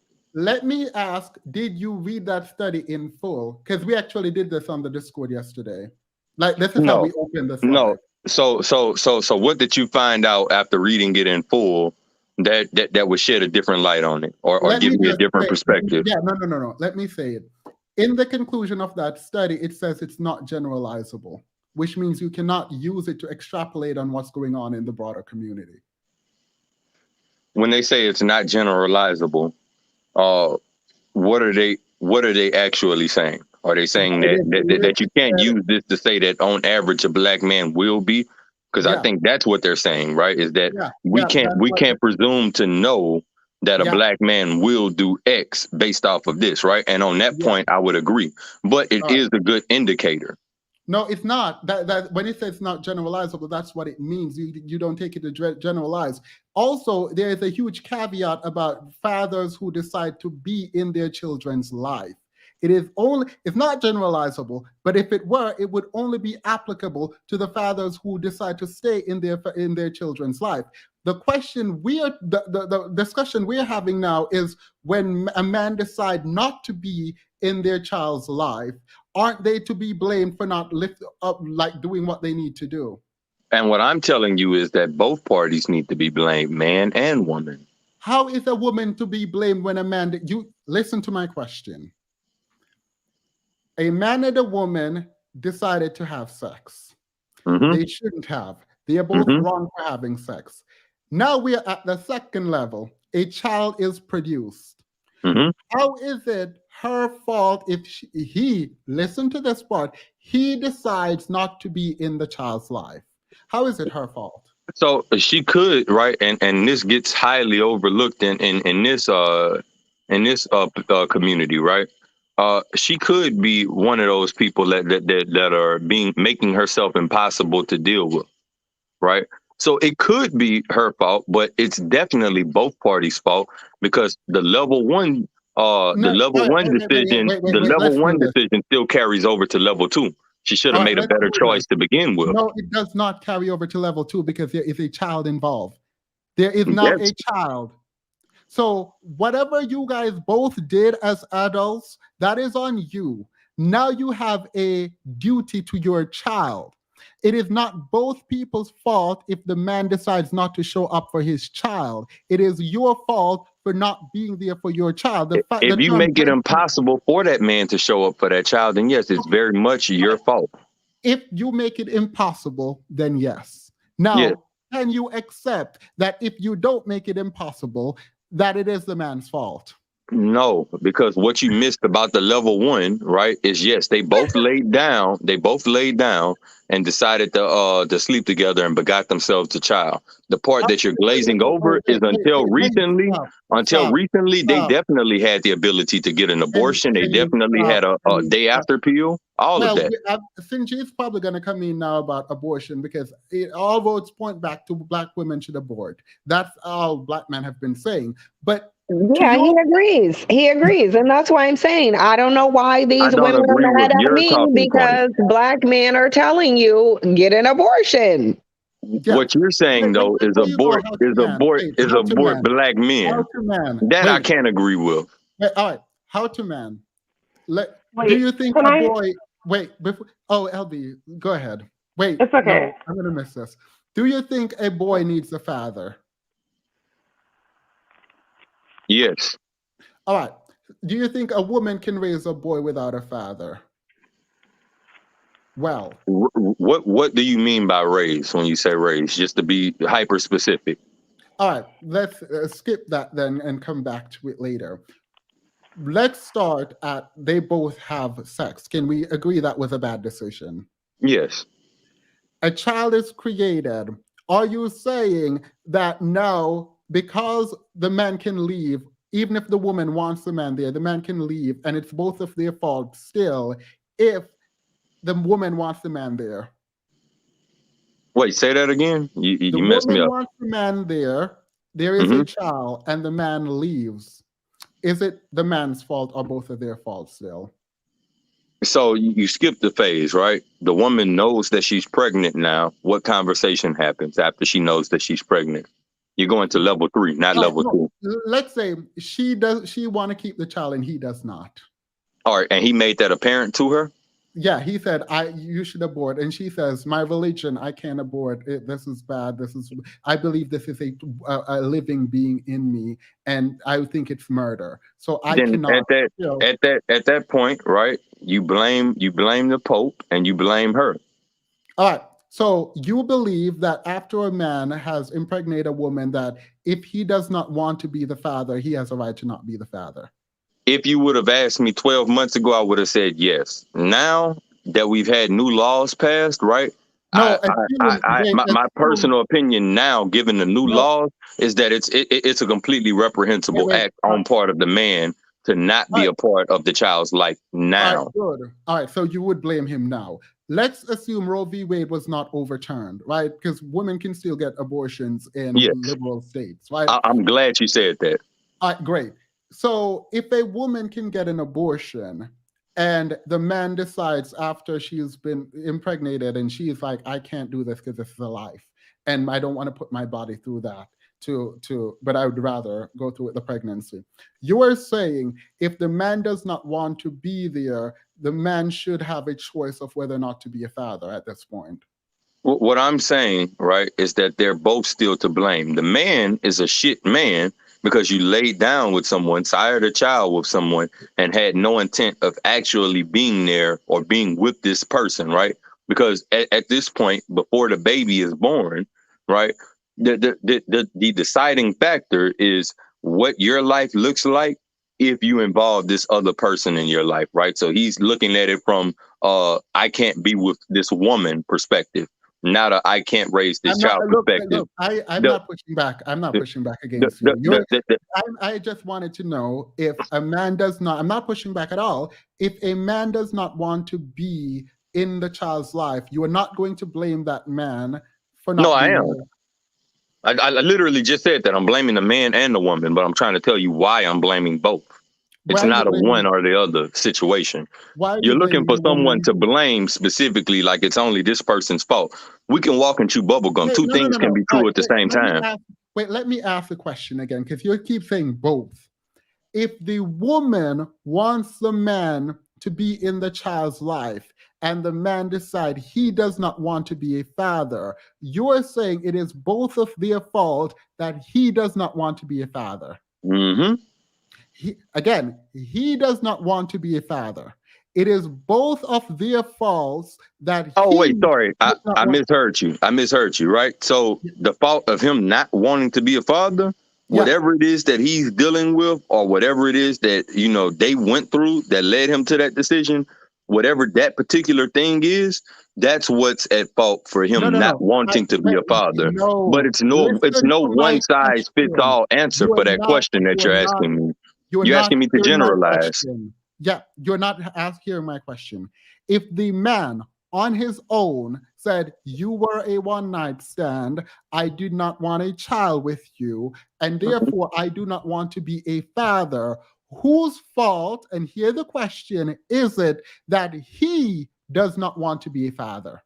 That's what I'm trying to tell you, is there can be a multitude of reasons for why he does not want to be a father. We're in hypothetical world. He's saying, I don't want to be a father.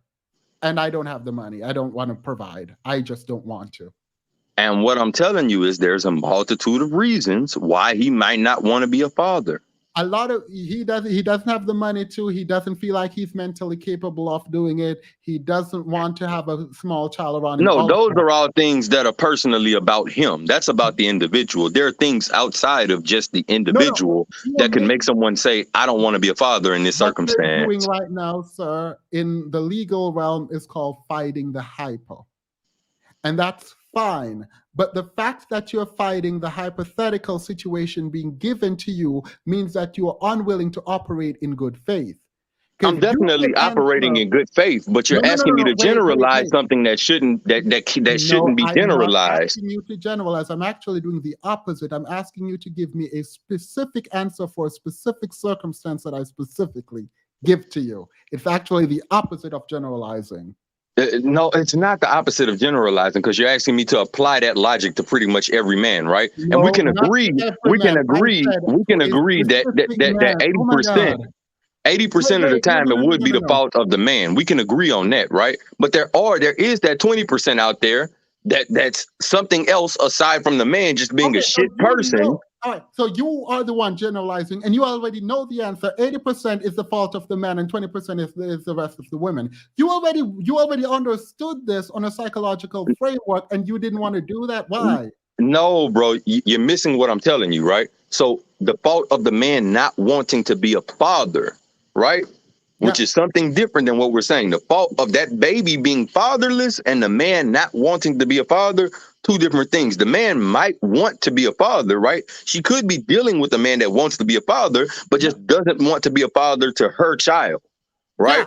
In which case, that's something different. But that's not the 20% that we're talking about. Child. Stop saying her child. It's his child.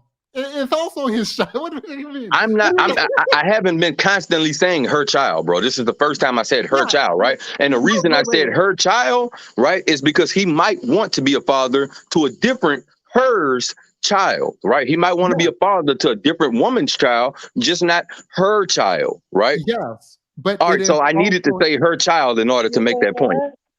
Go ahead, Finji. Can I just ask that your guest just like speak in a in just like a regular indoor voice, because it's killing me right now. The yelling in the earphones. And man, listen, I'm half deaf, man. I yell when I speak. I yell when I speak, man. I'm half deaf, man. All right. Well, if you could wind it back, because I don't want LB to go deaf. She just got back. Please, Themis, you two are in a relationship. I'm having flashbacks. I'm not gonna say that. I couldn't. I mean, go ahead and say it. What is it? Like, not being funny at all, but seriously, if you have a hearing issue, you should get that checked.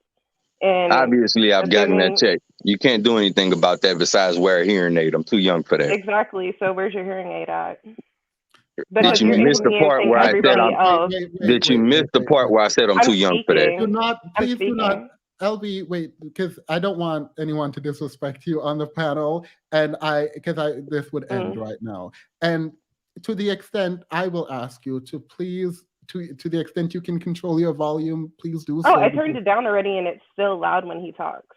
Yeah. Like, what I'm saying is that he's choosing to potentially inconvenience everybody on stage and everybody listening due to his hearing condition, even though he has the option to do something about it or to not be here, because he's not really adding any value here. So you're here to and just like you're saying, a woman has an option to do something about being pregnant. Congratulations. You won. I have a question, sir. Do you have children? I just want to thank him. Wait. I want Finji to talk. Yes, I'm with the mother of my children. Wait. I want Finji to speak now, because I've never actually. This might be the first moment where I'm like, maybe, but not really. Maybe. Go ahead, Finji. So I just want to thank him for proving my point, because we live in a Black male worshiping culture. Therefore, a Black woman's word do not hold as much weight as a Black man's. And you just basically validated everything that I said. Black women, they want you to get an abortion. He said that you're choosing to be a single mother if you don't get an abortion. This is the way that they feel. That's not what I'm saying, Cynthia. That's exactly what you said, That's not what actually. I'm saying, Cynthia. What I'm saying That is is what you're saying. if you lay down with the shit man and choose not to get an abortion, then yes, you made the conscious decision to partake in single motherhood. All right, to be clear then, So your baby mom is a single mother? pregnant, if they're pregnant, Of course for them not. to stop, wait, if they're pregnant, Clearly. for them to not be a single mother, you say get an abortion, right? You say what? If a She laid woman down is with a shit pregnant man. and the man decide he's not going to be there, you are saying get an abortion or be a single mother. No, that's not what I'm saying. That would also be equally ridiculous, right? I am saying that I don't necessarily like the process or like the practice of abortion, but I don't take issue with it if a mother sees fit, right? If she's like, hey, this guy isn't going to be involved in the baby's life. You are saying it is her fault if she decides to have the child. No, what I'm saying, I'm not saying it's her fault. I'm saying that she takes blame as well as the man. Both parties take blame. That's what I'm telling you. You're asking me to choose, and there is no choice to be made. Both parties are equally reprehensible. So she's to blame for being a single mother because she didn't get an abortion, right? No, she's to blame for being a single mother because she laid down with a shit man and then didn't get an abortion. Right, but ultimately because she didn't get an abortion.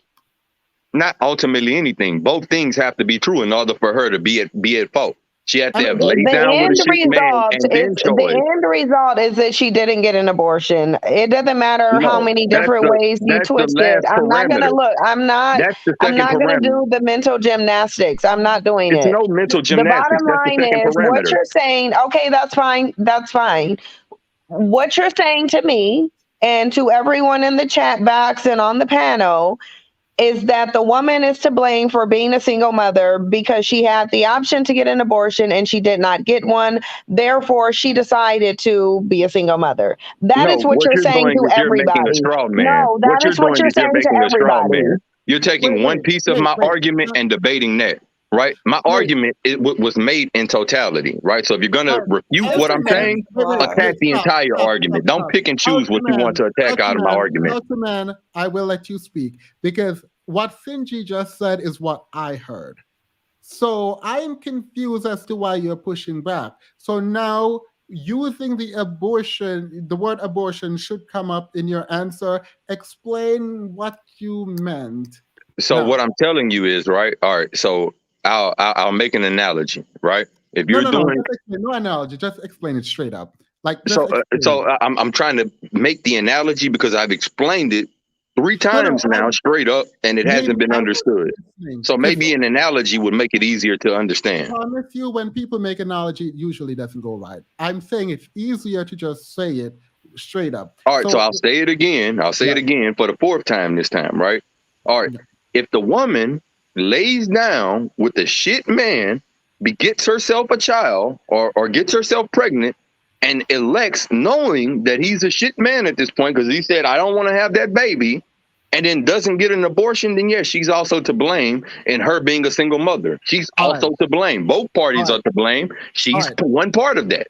All right, great. So women, he's saying if you do not want to be blamed to be a single mother after you lay down with a crap man, then get an abortion. Exactly. All right. But both things have to be stated. Wait. You are not going to be getting an abortion if you lay down with a good man. So again, if you don't want to be a single mother, you should get an abortion ultimately. No. So what it is, right, is you should vet the man before you sleep with him. Right. Likewise, men, you should vet the woman before you sleep with her. I feel like you're just taking us all around the world. Because I'm definitely not, man. I've been fairly consistent. No, not really. I promise you not. How do you vet? Definitely. How do you vet men? How do I vet? No. How should women vet men? You're saying they should vet men. So a woman needs to figure out one thing, right? Is he in a rush to get to your drawers, right? Do you only hear from him when he's trying to get in your drawers, right? All right. My grandmother was a virgin for dating my grandfather for my first grandfather for 2 years before they got married, and she got pregnant, and then he left. And he literally confessed before his death that he only wanted to have sex, whatever. But so I'm not sure anecdotally that would work. That if you hold on to it, then he will I'm not stay. saying hold on to it. That would also be ridiculous. How do you know if a man is only there for for that? Well, it's pretty easy to tell if he's only trying to get in your drawers, right? If that's the main topic of discussion every time you're interacting with him, right? If he's always leading to that, it's been a few days of y'all knowing each other and he's trying to press you out of what's between your legs, right? It's a good chance that that's the only thing that he showed up for. It's a good chance that that's the only thing he showed up for. You use the word "a good chance." If you're telling women to vet, I'm going to need that good chance to come up with exact ideas. So there are no absolutes in this world, man. You're asking for something that doesn't exist, right? But that doesn't by proxy mean that a vetting process can't exist. You're right. That doesn't by extent mean that a vetting process doesn't exist. Wait. You are correct. The CIA cannot vet men. The FBI, no government agency can vet men with 100%. They can vet men, and that's what I just told you. If you heard what I said, is that by saying that well, there isn't anything that's going to be absolutely conclusive, right? When they give back a paternity test that says 99.999, right? There's still a point something chance that they're wrong, right? No, I'm trying to get you to tell me how to vet, and the women. I'm telling you how to vet, but you want an absolute guarantee that this vetting process is bulletproof. There is no bulletproof vetting process, but most women aren't even attempting 80% working bulletproof, 80% working process. How can you say I do know that because I see that, bro. I see that. Did you just tell me that? Did you just tell me that anecdotal evidence is not useful? And I'm not about to cite anecdotal evidence. I'm about to cite evidence that all of you can go and look at. Wait, you just said verbatim, I see it. Yes, I see that. When you see it, that is anecdotal evidence. It's not anecdotal evidence like you put it if everyone else also sees it. Well, do you want to do a poll in the chat? No, why would I want to? Why would I trust your audience if their mouth is in the same place yours is? That doesn't make any sense, my man. No, because you said everyone else sees it. Yeah. But your chat isn't everyone. I'm certain that there are more than a couple thousand people on Earth. I'm positive. No, wait, my chat isn't everyone. It includes people who are part of everyone. No, it doesn't. It includes people that are part of a like mindset. Oh my God. If you say everyone, literally that means everyone on Earth. But if everyone is thinking, right, everyone present in your chat thinks like you, if the majority thinks like you, which we know that's true, they're going to support what you're saying. They're not going to support what I'm saying. It doesn't matter if I'm right. It doesn't matter if I said the sky is blue and you said that it's pink. All right, wait, it's fine. They're going to disagree with me. They'll agree with you. So, all right. So that's what I was telling you, right? So the vetting. I agree with you, but I don't agree with how you're getting down on here. Like, I mean, you don't have to agree with that, man. I'm a rather abrasive person, blame Uncle Sam, blame the military, blame the military. I'm a rather abrasive person. Most men are. No, most. Okay. You heard you called me a man, right? I never called you a man. Okay, really? Wait. How do they vet men? I said, ma'am. Oh, okay. But I have an accent, so I get it. No. Yeah, maybe it was just please tell me how do they vet men? So as I was saying, right? One indication is he only vying for what's in your pants, right? If that block is checked, that's potentially a bad man that you're dealing with. Potentially. Right. That's not the guarantor, though. No, I'm interrupting because you're saying a point and I need to say something about it. We know that it's very difficult to tell, most men aren't going to come up to you and say, I just want to get in between your legs or whatever. There's usually a game played. Go ahead, next one. You said, well, what? Say it again. I missed it. No, it's fine. The next thing, what else should they look for? So after looking for, is he only looking for that, right? Is he only looking for what you can do for him, right? Because there are a lot of homosexuals out there, right? And this man is really only around because he needs something from you, right? Whatever that is. All right, that block's checked. This is potentially a man you shouldn't be dealing with. Next block to check.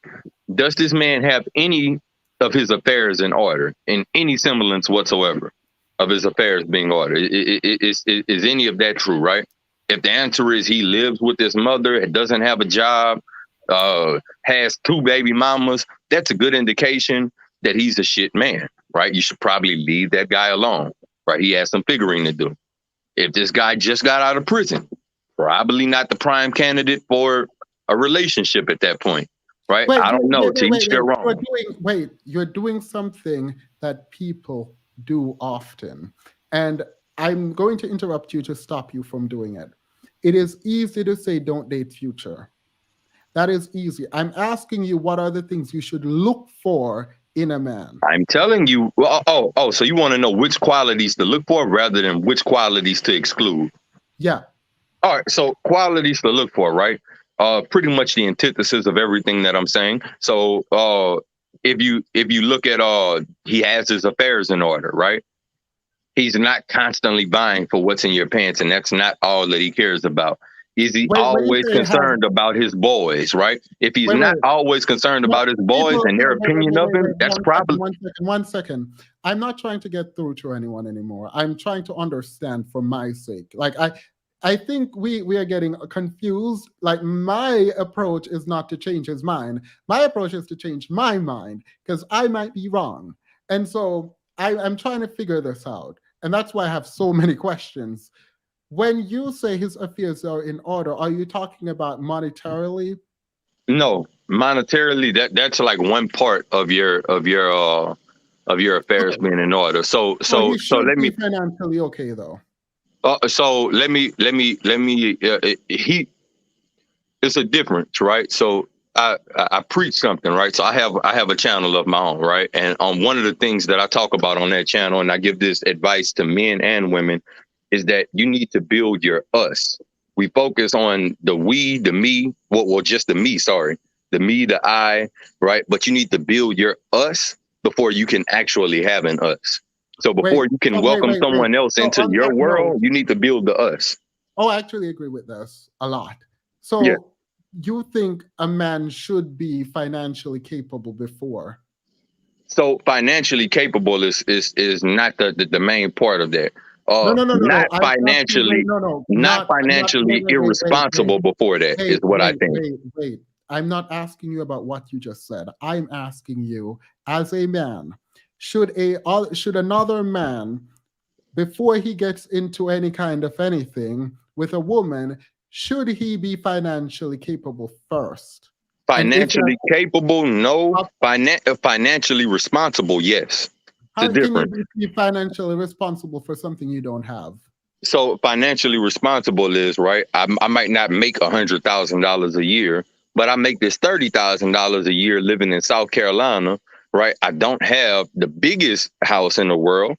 I'm doing what fits into my budget, and I'm stacking and saving money. I have a reliable car that's, it's not a Lamborghini, right? But it's a reliable Honda Civic or whatever it is, right? And I can pay all of my bills. I have a savings, this, that, and the third, right? That's him having his affairs in order, but that's not him being financially capable. So you're not financially capable of taking care of your family? So financially capable of taking care of a family, at that point, that person might not be.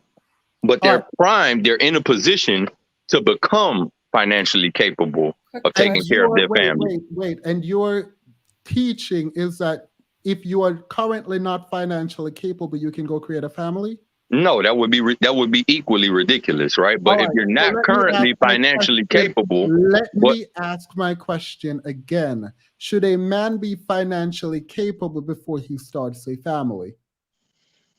Financially, yes. Before he starts a family, yes. All right. Now, I just like to point out that you changed what you said, though. Yeah, no, if that's fine. We'll go with what I say now. So should a woman find a man that is financially capable before she has children with him or sex with him? Yes and no. Yes and no. Wait, take me down the no route. So a woman should have, the no means a woman should have children with a man who is not financially capable. No, that's not what the no means, right? You should never have children with someone that isn't financially capable. Is that the yes? Is that the yes then? The yes is, the yes is, if you're talking kids, absolutely not. You should never have kids with anyone that isn't at a bare minimum, financially capable of taking care of at All least right. themselves. So let me ask you my question again so you can answer it properly now that you've said that.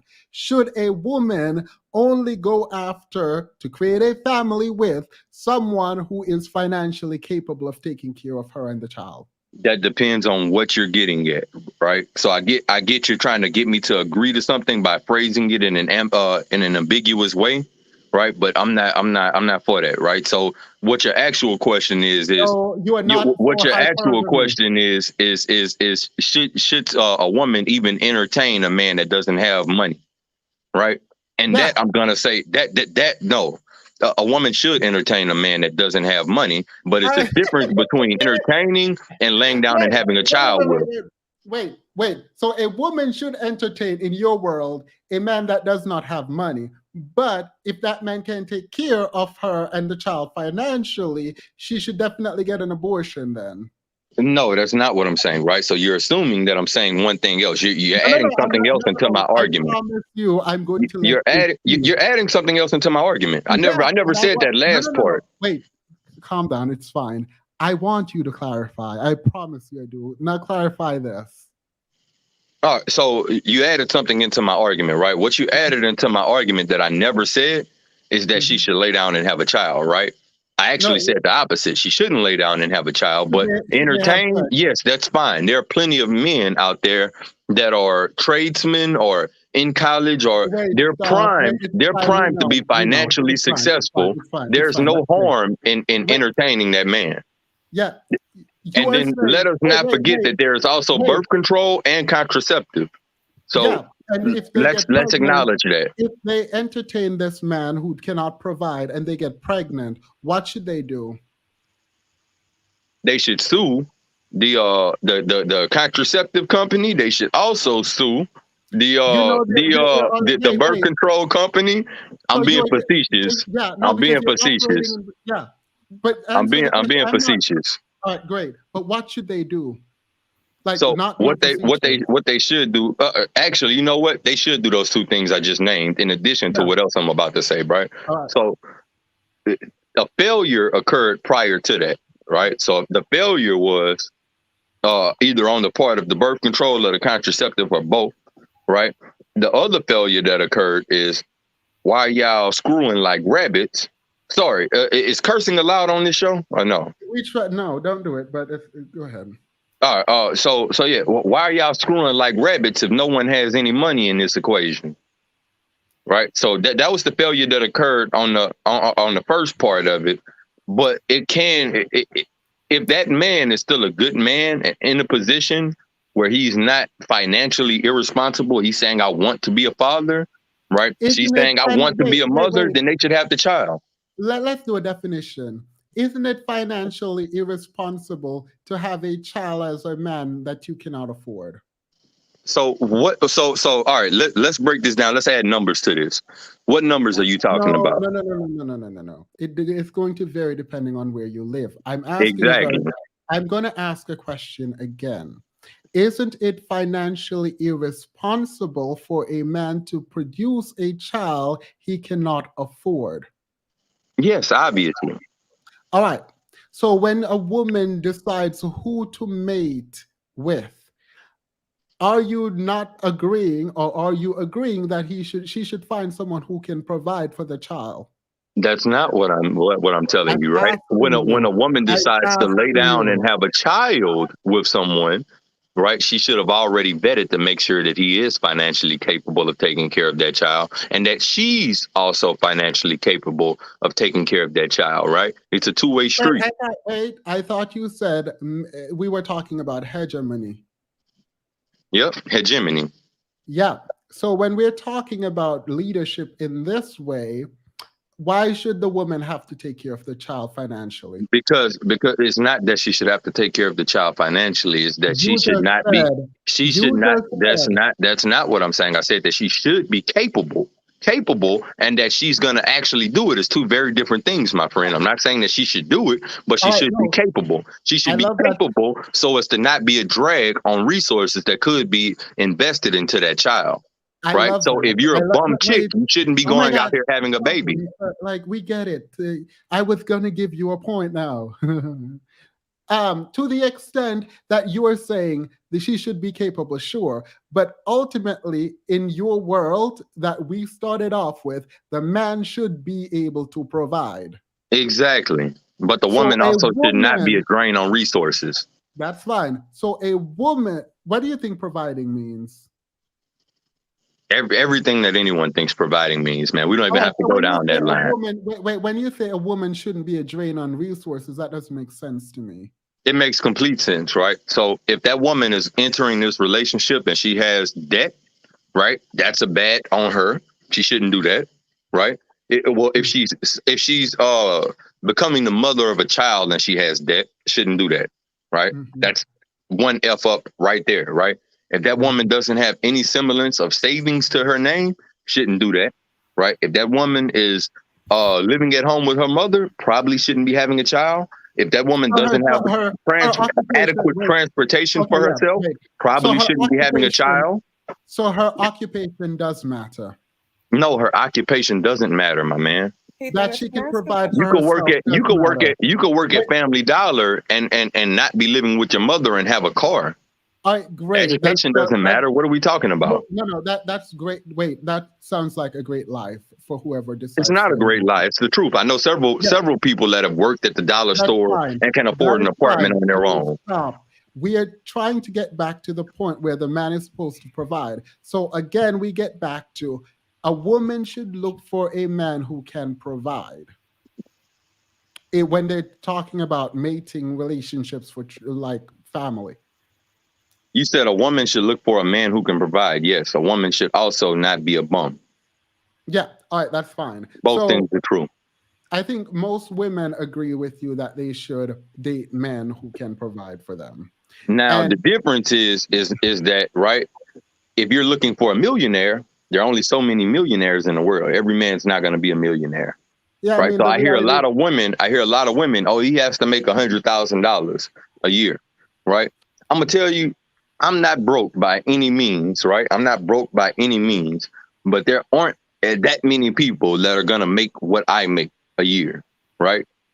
And I don't make $100,000 a year, but I make enough, right? I do okay. You're probably talking to the wrong chat then, because most of the people here are doing really, really well.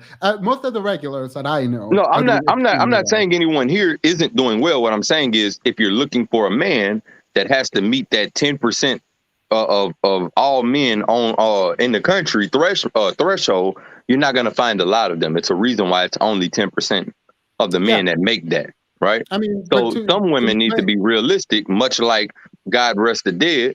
Rest easy, Kevin Samuels, right? Most women need to be a little bit more realistic with their expectations. I promise you, I don't speak about Kevin Samuels anymore because if I don't have anything good to say about someone who passed, I don't speak about them. Well, I still speak on it, man. He liked the black community, man. I mean, that's not God rest him, man. All right, let's ask not a do question? this. Go ahead, LB. Okay, so first off, sorry that we got off on the wrong foot, and if you said man, I can accept that to how it's a man.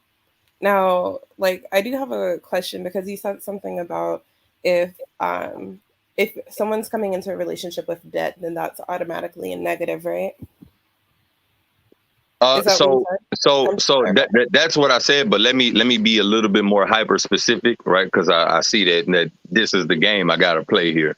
No, I'm not playing a game. Like, I'm just asking. All right, so debt is bad in the event that she has no way to take care of that debt, or he has no way to take care of that debt. So if you have $100,000 that you owe to someone, and you're only making $20,000 working at Krispy Kreme, that's probably a bad situation to be in. Okay, quick question. You have two women that you equally like, right? Woman A has $50,000 in credit card debt and like just frivolous spending, right? She makes, I don't know, like $60,000 a year. Woman B also makes $60,000 a year, but she has $100,000 in educational debt. Would you go with the person that has $50,000 in frivolous spending debt, or would you go with the person that has $100,000 in educational debt?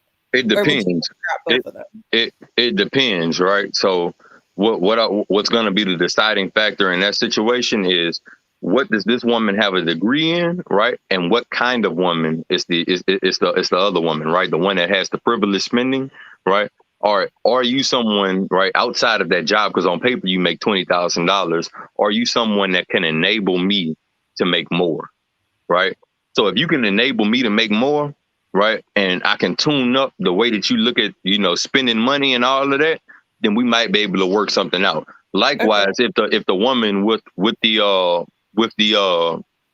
degree and $100,000 of student loan debt, what did you get a degree in, right? Did you get a degree in something that's profitable? If not, then you don't have any way to shoulder that debt. Now I have to. All right, we get it. LB, go continue. So their job do matter. Go ahead, LB. No, their jobs don't matter, right? What ultimately matters here is, do I have something that I'm going to be able to win out of this situation with, right? Or are you solely going to be here to drain on my resources? All right, so their jobs and how much money they make matter. Go ahead, LB. No, their jobs don't matter. How much money they make don't matter, right? What matters is, can you at least not be a drain on the resources? And if you are going to drain resources, are you going to give me something? Am I getting something out of you that ultimately enables me to take care of that? The only way they can do that is if they make money. No, the way that they can do that is to not have that debt to begin with, my friend. Yes. And so if they're there, there's still going to be a drain on your resource. Go ahead, LB, continue. No, they're not going to be a drain on my resources. Like, go ahead, LB.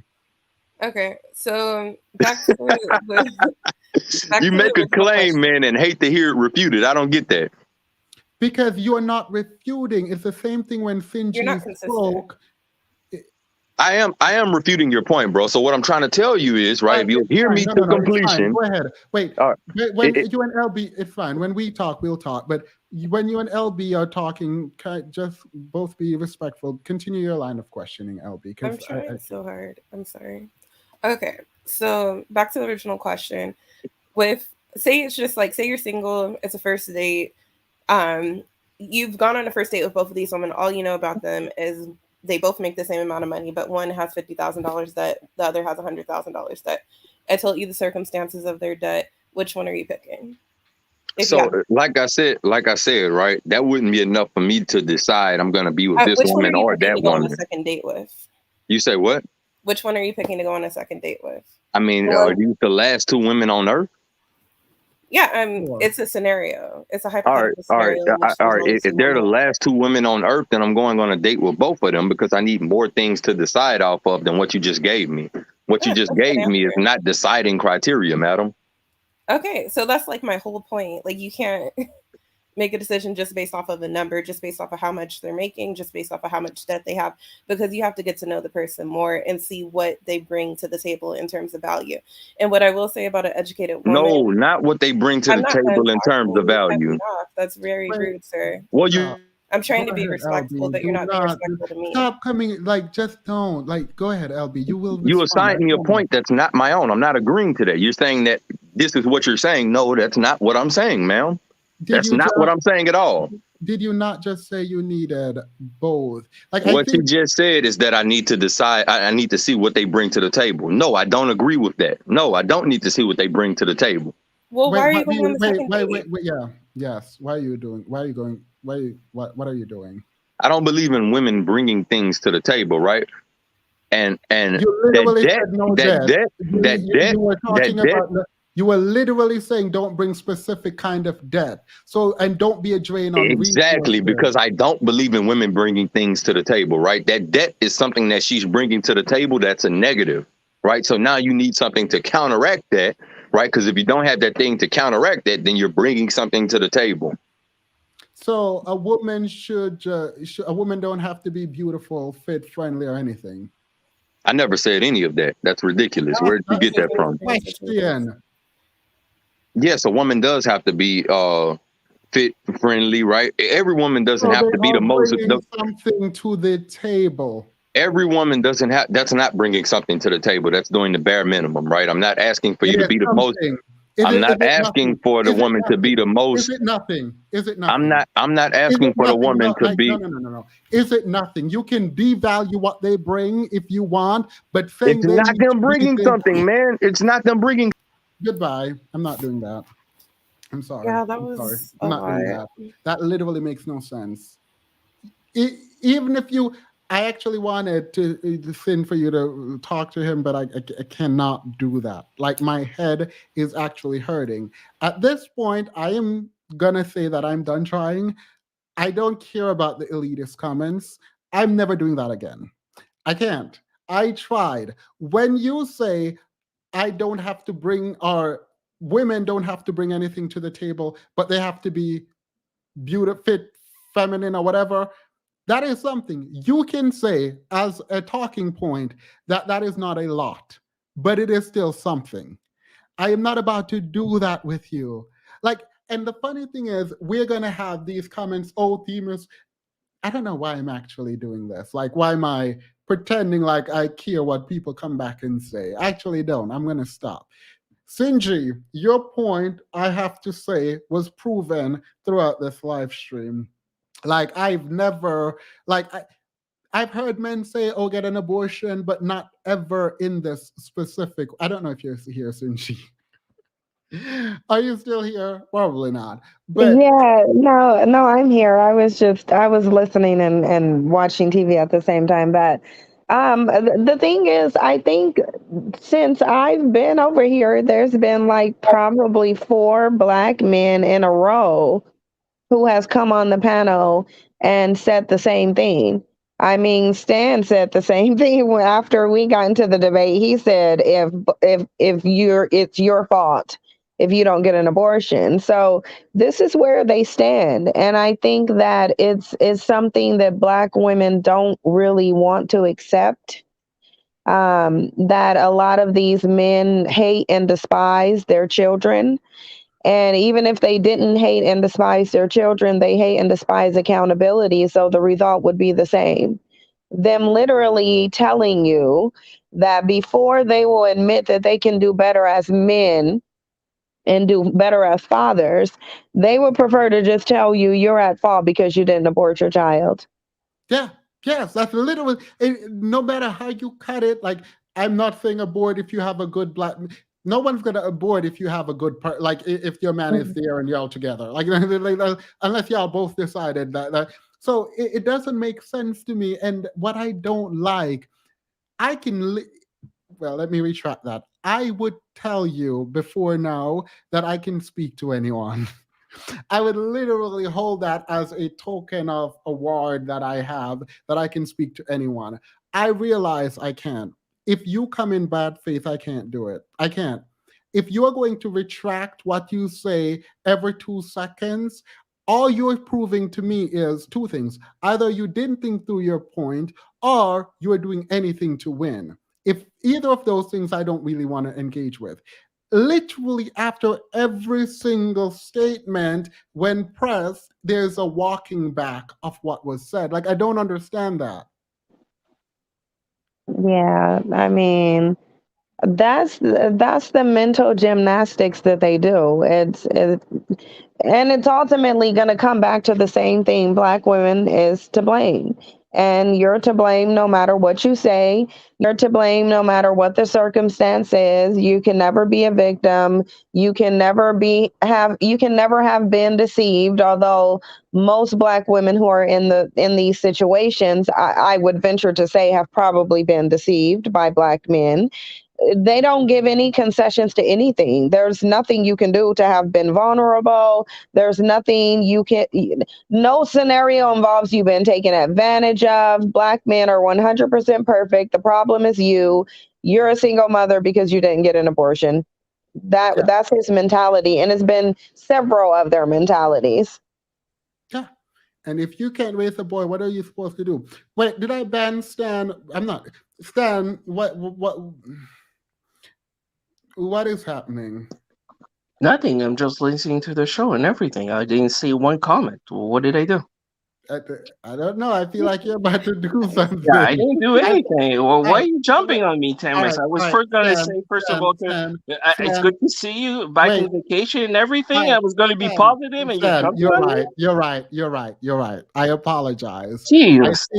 I should not have done that because apparently I was still heightened from my previous interaction. You did nothing tonight yet. So It's just I good to see apologize. you. Just back from your trip. It's good to see you. I didn't see you. It's just good to see you. That's number one. All right. So No. what do you have for us? Can I just say this one little thing though? Yeah. I was just gonna say, but here's the thing, because I know people will say, well, those are just a few men on this panel, but it's not really, because Black men are showing it. They show it with the rate of absentee fatherism. They're showing that they believe that, and some of them don't really care one way or another. It would be the same whether you kept it or aborted it, whatever. But the bottom line is they're telling you it's your fault and they're showing you. But it's like we just don't want to pay attention to it. I think as Black women, there's something in us where we don't want to accept reality for what it is as it pertains to Black men. And I get it. But at some point, we're going to have to face reality. Yeah. Stan. I'm sorry. I don't agree with Cynthia. I'm sorry. I don't. I believe in personal responsibility. I've never said what Cynthia said. Never. Stan, you do know this is exactly how you came on the last. No, I'm going to defend men. I'm sorry. I don't agree with what she said. I have the right. Wait. I am not built for this. I promise you, I am not. I'm not built for this. All right. Stan, you came up literally. I don't agree with Sin, and I'm like, wait. I don't know what you're talking about. No, I don't agree with her statement. Okay, go. Sorry. Okay, go ahead. Please explain. Okay, I don't agree with her statement at all. I don't agree when she said that all Black men are not taking responsibility. I don't agree with her statement that basically she's saying. She did. She said many Black men. Let me stop you right there, because I forgot to do this before. I did go back and listen to the debate you had with Sinji. There was no point at which she said all. She did say Black men. So when you come up here now, please know that she said Black men. Now, are you interpreting? And I'm going to ask her one question. Are you, Cynthia? Are you saying all Black men, or are you saying Black men? So some Black men, little bit Black men, 10% and everything. Define what you're saying. No, she's saying most Black men, because there you go. There you go. So there you go. That's not all. That's okay. Most Black men, same thing. Okay, most Black men. There you go. I don't agree with that statement. I wouldn't say most Black women. I won't agree with that statement either. I mean, you did say Black women were not the least attractive, but yes, concerning the survey I went through and everything, and then you told me to do some research on this, and then I changed. I looked at it differently. That's it. Wait, so you did say it? Yes, I did say it, and then I changed my mind when you came back, Timus, with a good point. Say look at it differently, and I looked at it differently, like anything. Right, that's great. Now, what did you disagree? I don't agree with her because she will never change things. Yet she doesn't look it differently. I believe in individual. I don't believe in what she said. I believe there is a way, basically, to make sure that you don't bring a kid in this world. I think there's a way. I saw it. Yeah, there is a way. Abortion is one way. No.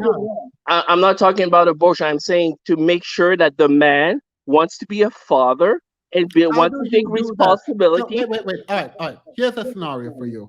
You and a man meet up, and the man says, yes, I want to be a father. You get pregnant, and then he goes, okay, I don't want to be a father. What should you do? Then I would fucking stool him in and say, what the hell are you doing? Wait, you 2 minutes ago. You're pregnant. No, you're telling me the situation. The man comes to me and basically, as a man and everything, as a boy and everything, say, I want to be a father. And then 2 seconds later. So here's what. Listen to the question and then answer, right? You're saying you're a woman in the situation.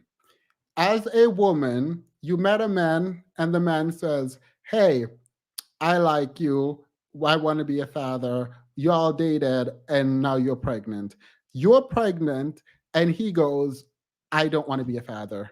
I'm not going to be a father. I'm gone." What do you do in that situation? Well, in that situation, I would say that that man is a deadbeat dad.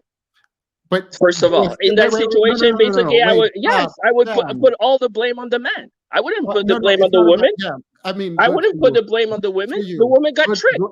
Oh my God. Good for you. Put all the blame on him. That's where it should be right now. But you don't want to be a single mother. What should you do?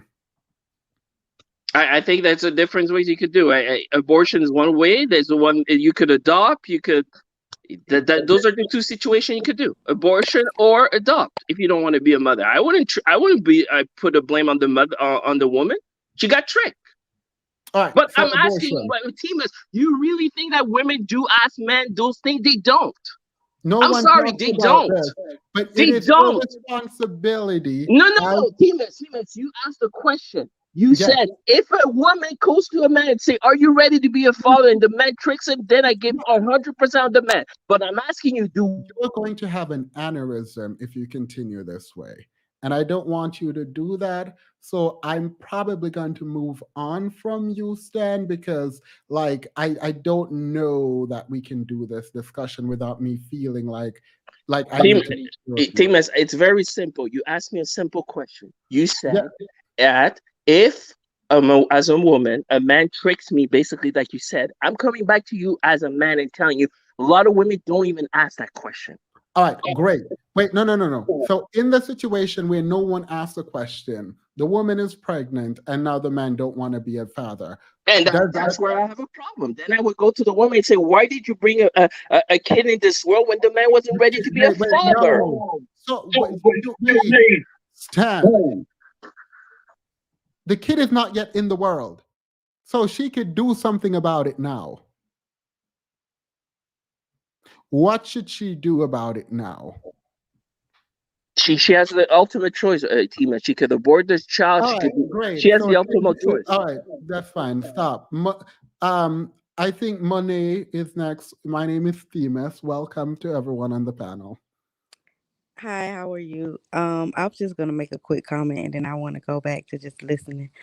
Um, I so in regards to Sinji was mentioning about like, oh, black men basically don't want to be held accountable for anything. It's not just a black man thing.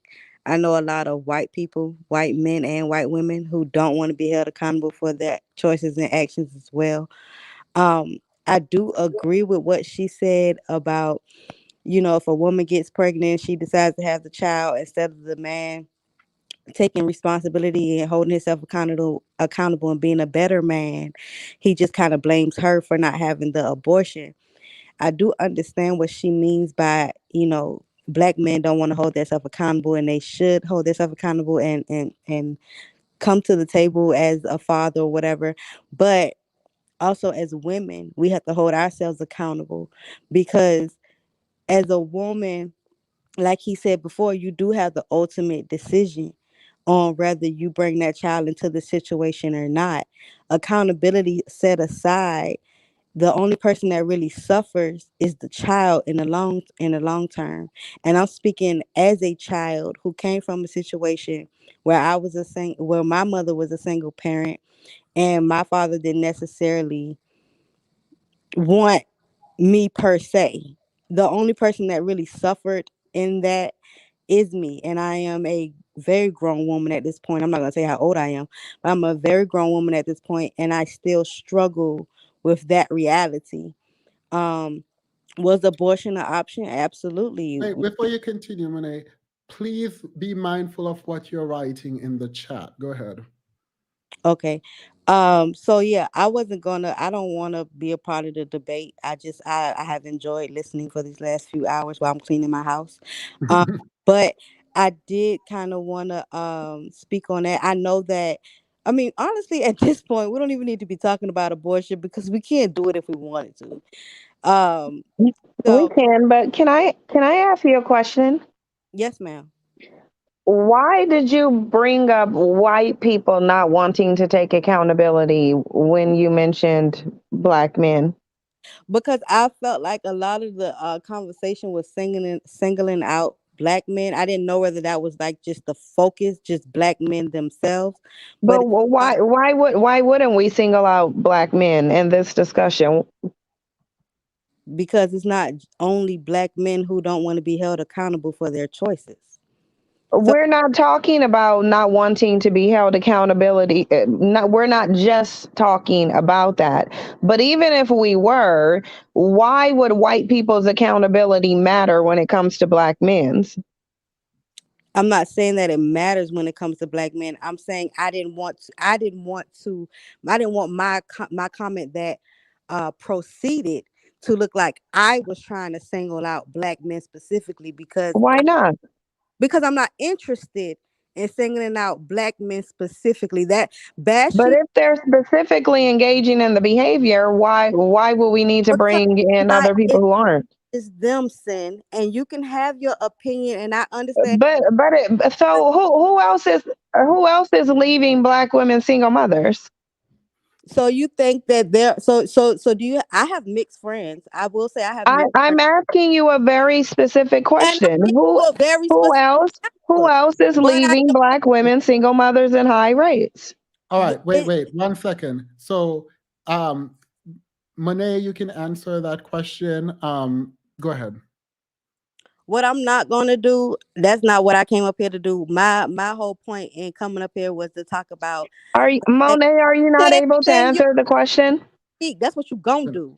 Wait, What Monet, are you not able to answer the One question? second, one it's not that second. I can't answer the question. Black women have sex with more than just black men, and black women have babies with more than just black men, and Right. So I'm asking you, and they what are other also men single, and what other men are leaving them single mothers in high there rates? are still white men that choose not to be with their black counterparts who they've had children with.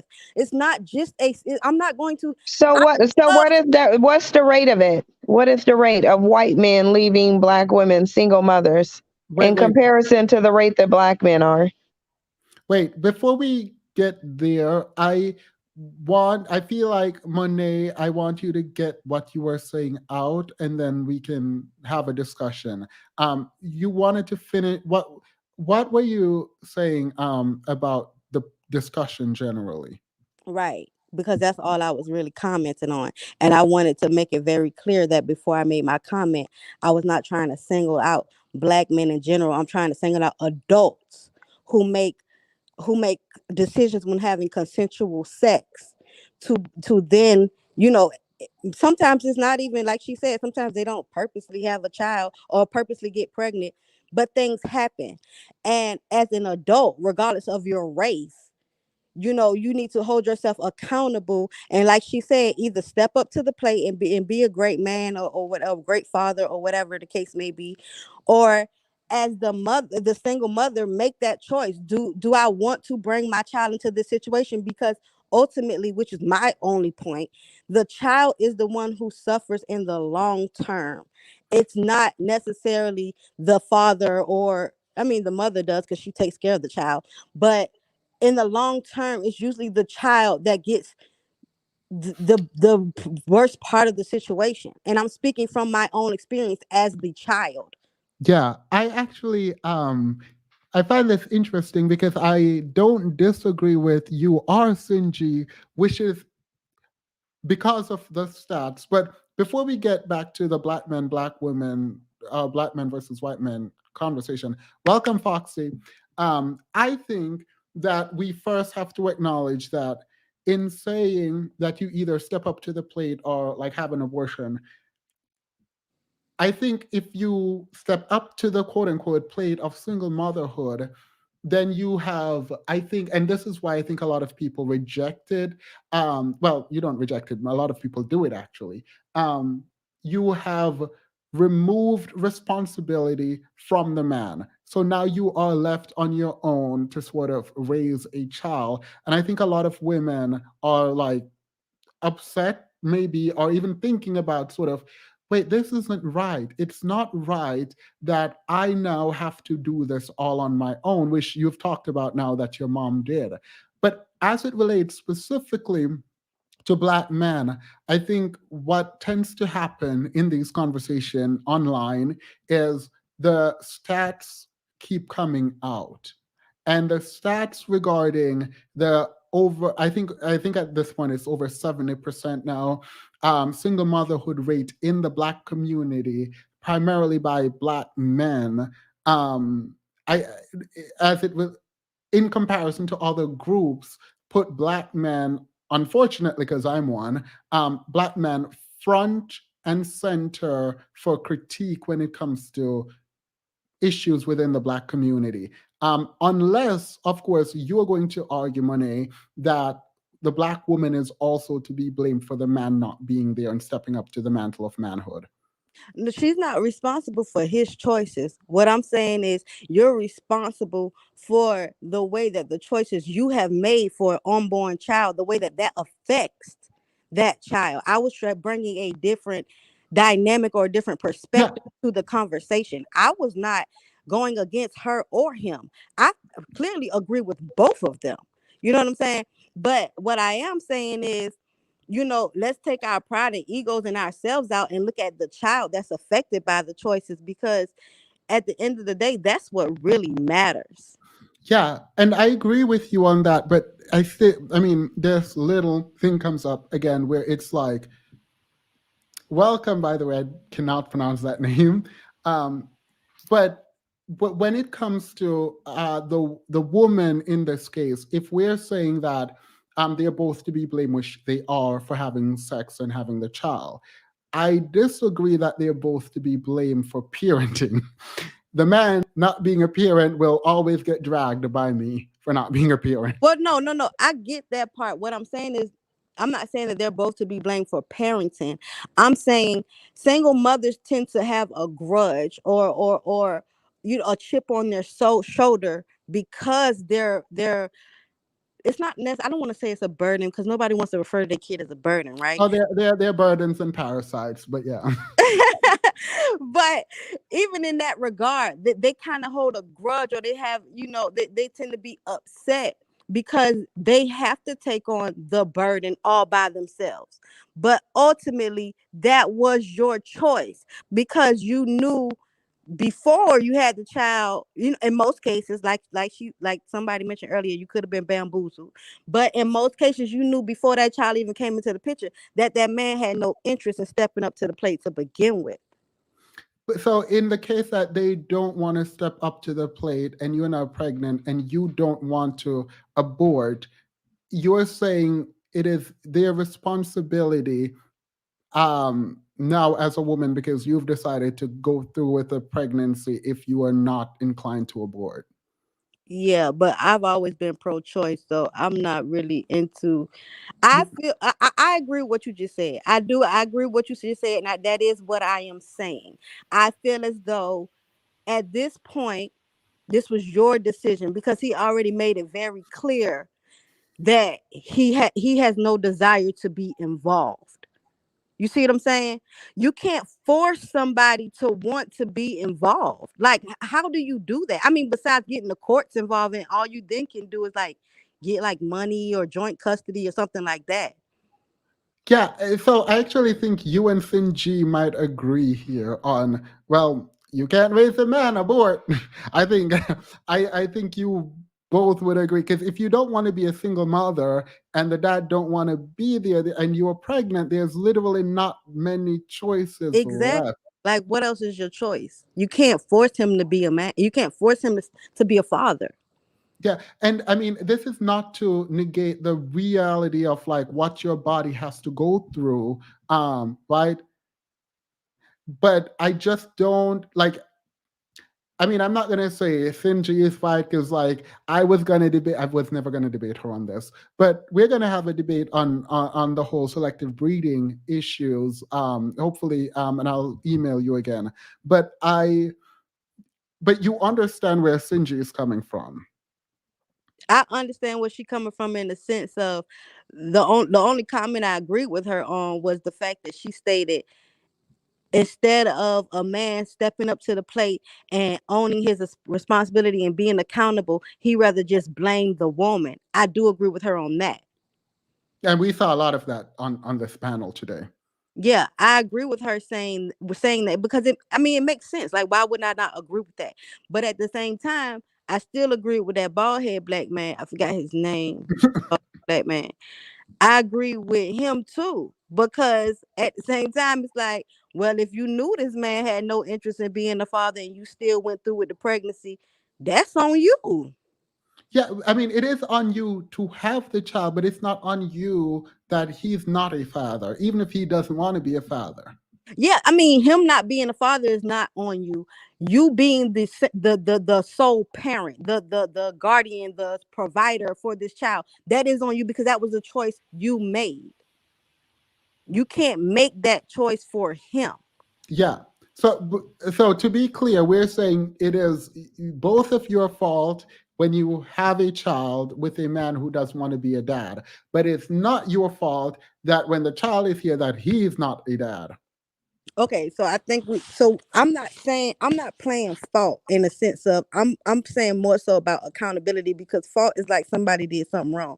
Creating a child, that's not right or wrong. It's life. You know what I We're mean? going to disagree on that. I'm Not kidding. Go ahead. fathering a child is wrong. Well, Not mothering a child is wrong. and I do from my personal experiences, I agree with you, but at the same time, like I say, in the same breath that I agree with you guys, I also feel like just in my personal opinion, if I was in a situation where I was pregnant with a man's child and he made it very clear his disdain and his distaste and his unwillingness to be a father, I would not go through with the pregnancy.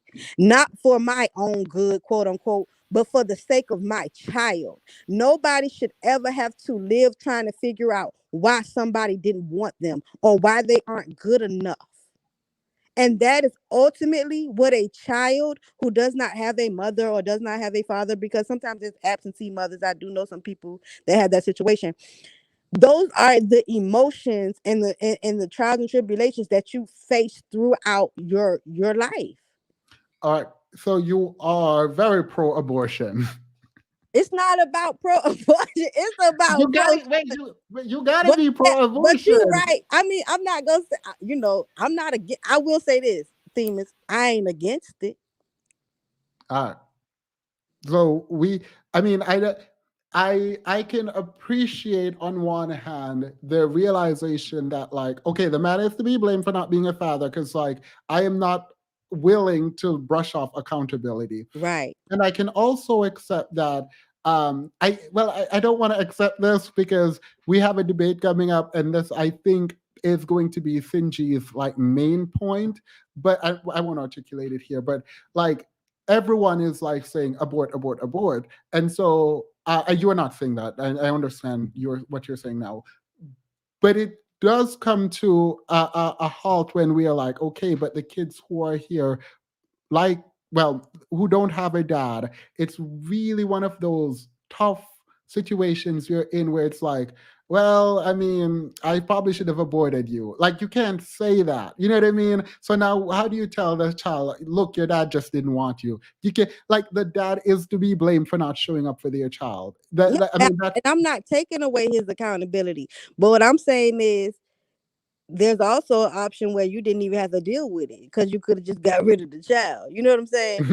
So, I mean, it's about perspective, and I can see it from each person's perspective because I did eventually, it's not like I don't know who my father is, you know what I mean?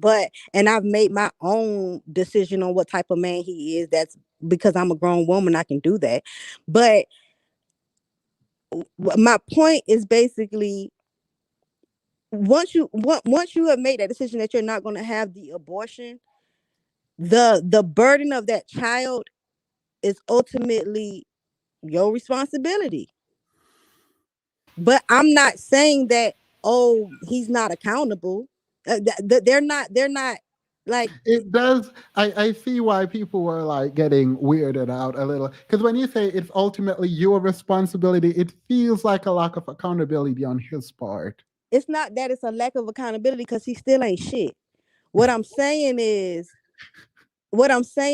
ultimately it's still your responsibility. He doesn't care whether that child got 3 meals a day. He doesn't care whether that child get the shots that the child needs for school. He's clearly proven to you before the child even got here, he does not care. So if he doesn't care and there's still a human being that needs to be cared for, it is your responsibility to care for that human.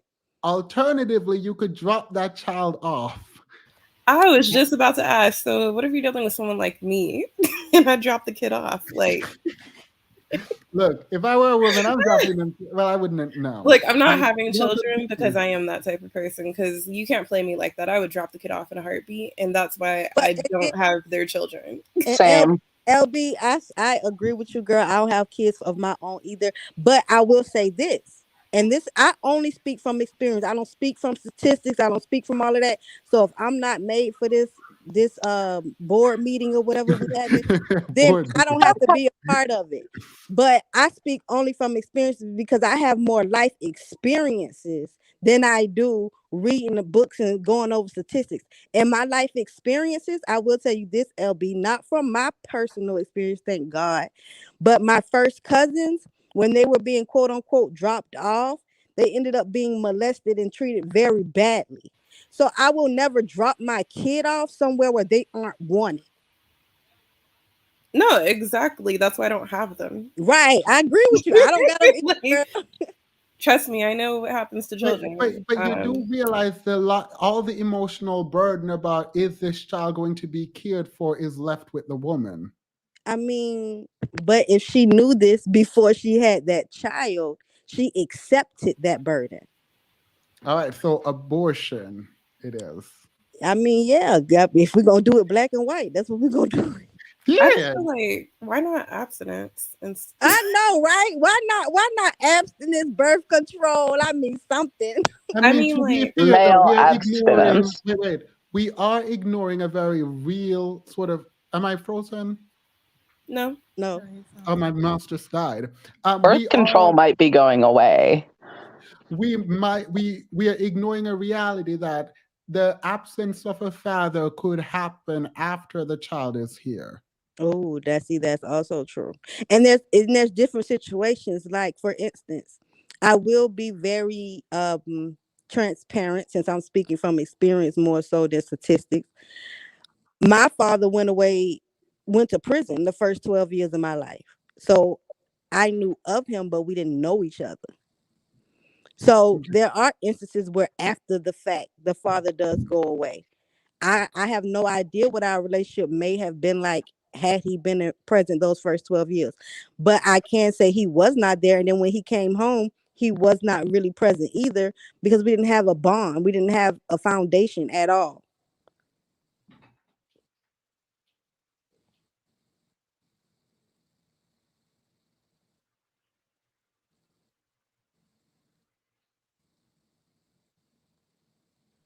I just think it's interesting that when that guy was up here, he couldn't even give one example of how Black men even show that they value Black women. And yet she's up here literally to protect the image of Black men from behaviors that they're actually engaging in. I think that's really, really interesting. This, ladies and gentlemen, is Black male worship in action. That's what you just saw displayed here. Call it what you please, Sinji. I have no desire to debate with you because I have been listening to this thing for hours now. And before, me and Themis are actually personal friends. And I texted him a long time ago, probably like 3 hours ago. And I asked him, I said, does the lady Cynthia, does she just not like Black men in general? I don't know what your relationship or your history is with Black men, but I don't have anything bad to say about Black men specifically. So let me ask you a question. Have I lied on Black men? Oops. Can you guys hear me? I I'm feel sorry. am I'm I sorry. out? Can you hear me, Sinji? Am I out? What I happened? You were can out, now. but we can hear you We now. can hear you now, Themis. hear you. Oh, I don't know. I don't know what I'm just here. happened. I can hear you now. Can you see me now? I can't. Yeah, we can Yeah. We see can you. see you now. Yes. All right, go ahead. I don't know what just happened. Go ahead. Sorry. I don't Can know who was talking. No, I was me and Sinji was talking. Can you hear me Oh now? yeah. My question is, have I lied on No, black men? you didn't lie at all. You didn't. And that's why I said I agree with you, but I also had agreed with him. But I didn't. I didn't say you lie. You definitely didn't lie. So what's the problem then? If I'm There, not lying on there them, what's is the no. problem? There is. There is no problem. I wasn't creating a issue. I was saying that it's not But what you only. displayed to me up here was hostility. And so Who was you took it talking? you took whatever I was saying about black men very personal, it seemed, because you really seemed emotional about it, really, to me. Well, I that's your was actually kind of taken aback, actually. okay. Well, that's your opinion. However, I was not disagreeing with you, but I was not just I was not going to just bash black men like because they're not the only like it's not like they're the only people. So what's bashing them? If I'm telling the truth, why is Cynthia, it Cynthia, you're bashing? not telling the truth. Wait, You're no, Dad, exaggerating the truth. absolutely not. See, so here's the thing. I try when the women are speaking, I try very hard not to get involved in the way that when you and I are speaking, I try to make sure the women aren't in the crossfires because I realize men become really disrespectful on this channel with women. So, and I don't want to have to block anyone, so I take the heat. But can we let the women hash this out? Because they No, can it's do nothing. this. I'm sorry, Themis. It's nothing to hash out. I'm not finna debate with her. I don't know her. I have nothing to prove to her. I said that it's I agree with her. I don't she did not lie at all. But I was not what I was saying is in addition to what she said, there are also other races and other genders that don't hold themselves accountable for the choices they make either. So Right, but it just doesn't make any sense why I you felt the need to bring that. There was no real reason to bring it up in this okay, discussion, is all I'm saying. but I did. But I did. So what you gonna do about it? Wait, no. Like I'm just saying, like what's the That's what I'm saying. She has a personal problem, and I don't have if a a problem. The thing is you are girl, to like be you are honest, you are you have a personal and I problem. am being very honest. You have a personal vendetta against black men. That's what it is. That's now we gonna Do I talk about my personal dealings with black men, or do I but talk wait, about community issues? but you can't hide behind statistics. If you have an issue with black men, you have an issue, and it's okay. I'm not saying that you're Do I seem like the type who would tiptoe around whether I had an issue with black men just because they're black men? no, you don't have an issue with them just because they're black men. You have an issue. No, I'm asking you. I'm asking you. I'm telling you, Do I seem like the type that would tiptoe around and I'm admitting telling that I have an issue you, with black men? and I'm telling you, no, what you have an issue with Exactly. is So their if I lack had an of. issue with black men, I would clearly state it, right? You can take me off the thing, because but I'm not finna. She not finna talk over me. I'm not gonna. That's what I'm not gonna. Yeah. All right. So we can end this discussion here. When I wanted to intervene to just say one thing.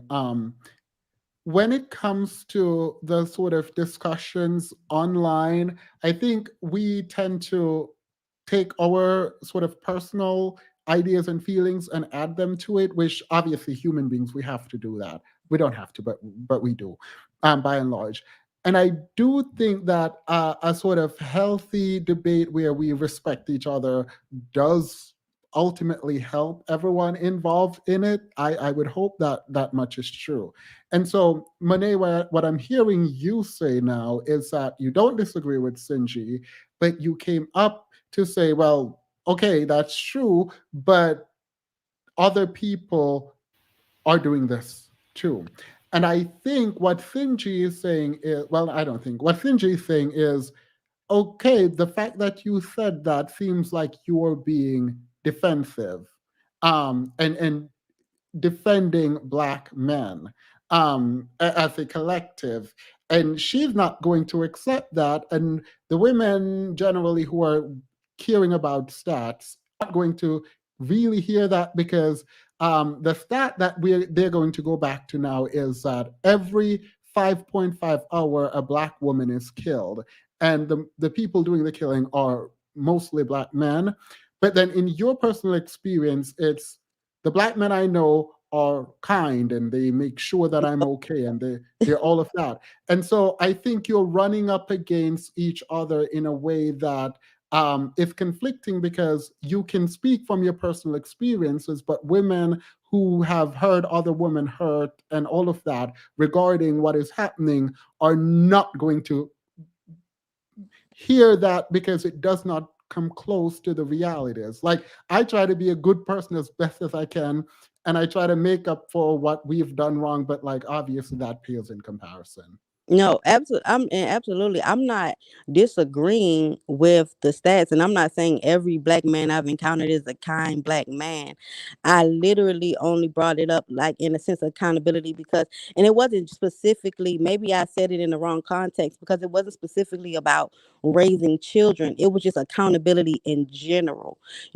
I understand the stats about black women being killed by black men, and I also watch the news when black women are being killed by white police officers. You know what I'm saying? Like, I understand that. I'm not disagreeing at all.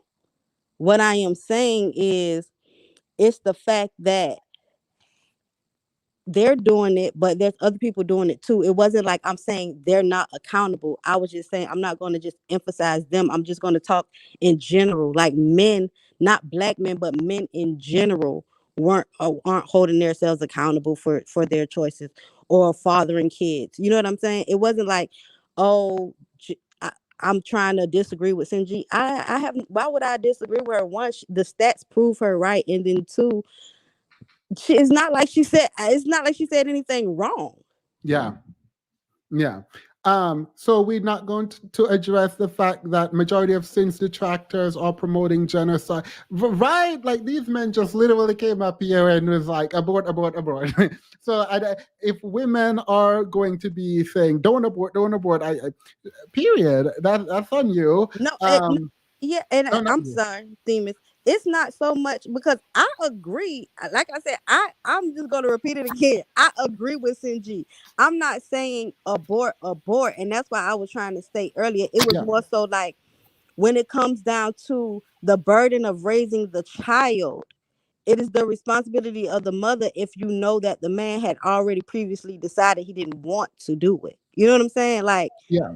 that's like if me and you brought a house together, but before I signed the closing documents, you had already told me you had no interest in paying on the mortgage.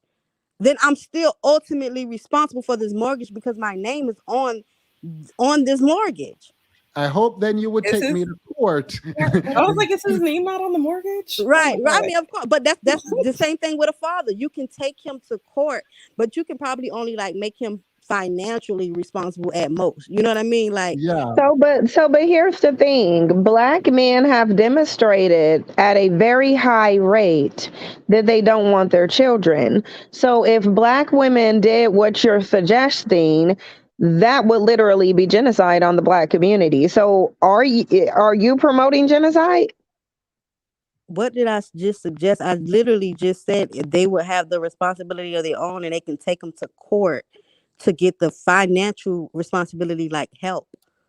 Yeah. But I that think doesn't work though. And we already know that doesn't work. There's data for that. Most black women who have children with black men are not getting child support. They're not.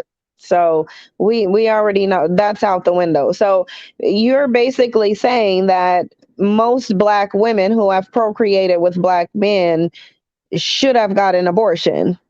I'm saying most black women who have procreated with black men who previously decided before the child was born that they didn't want to be in that child's life are wholly responsible for the well-being of that child. That's what I Right, but you're essentially saying in order for that to not be the case, then they should have aborted.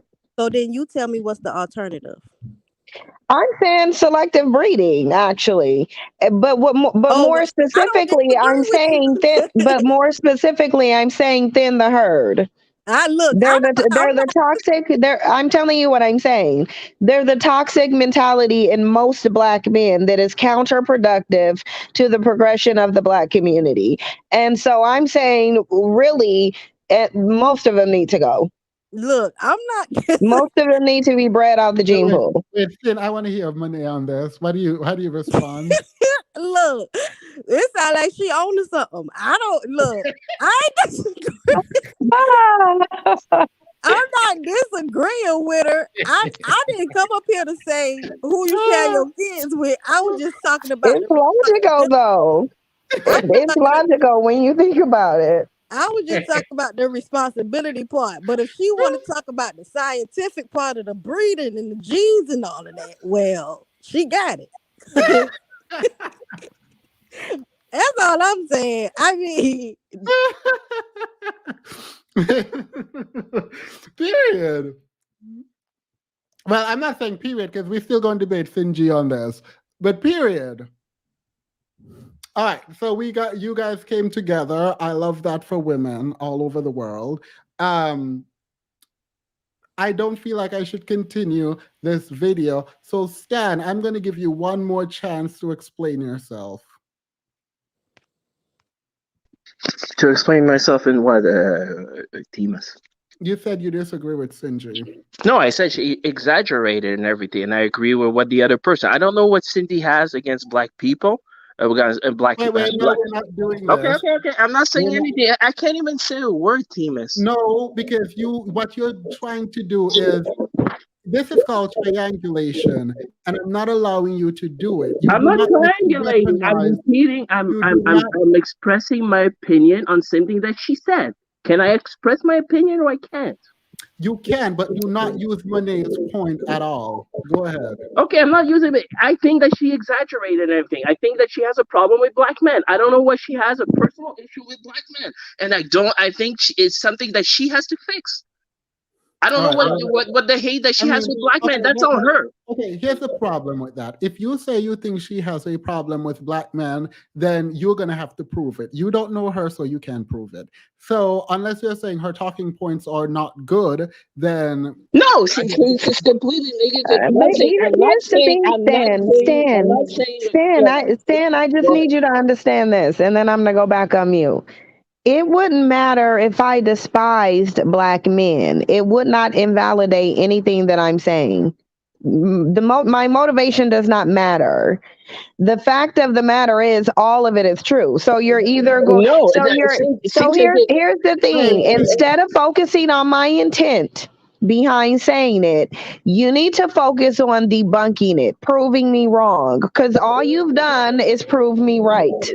No, I have not proven you right, Cynthia. It's your stat. Everything that you said, 70% of Black women are coming out of wedlock, are not having fathers. Yes, I remember that stat.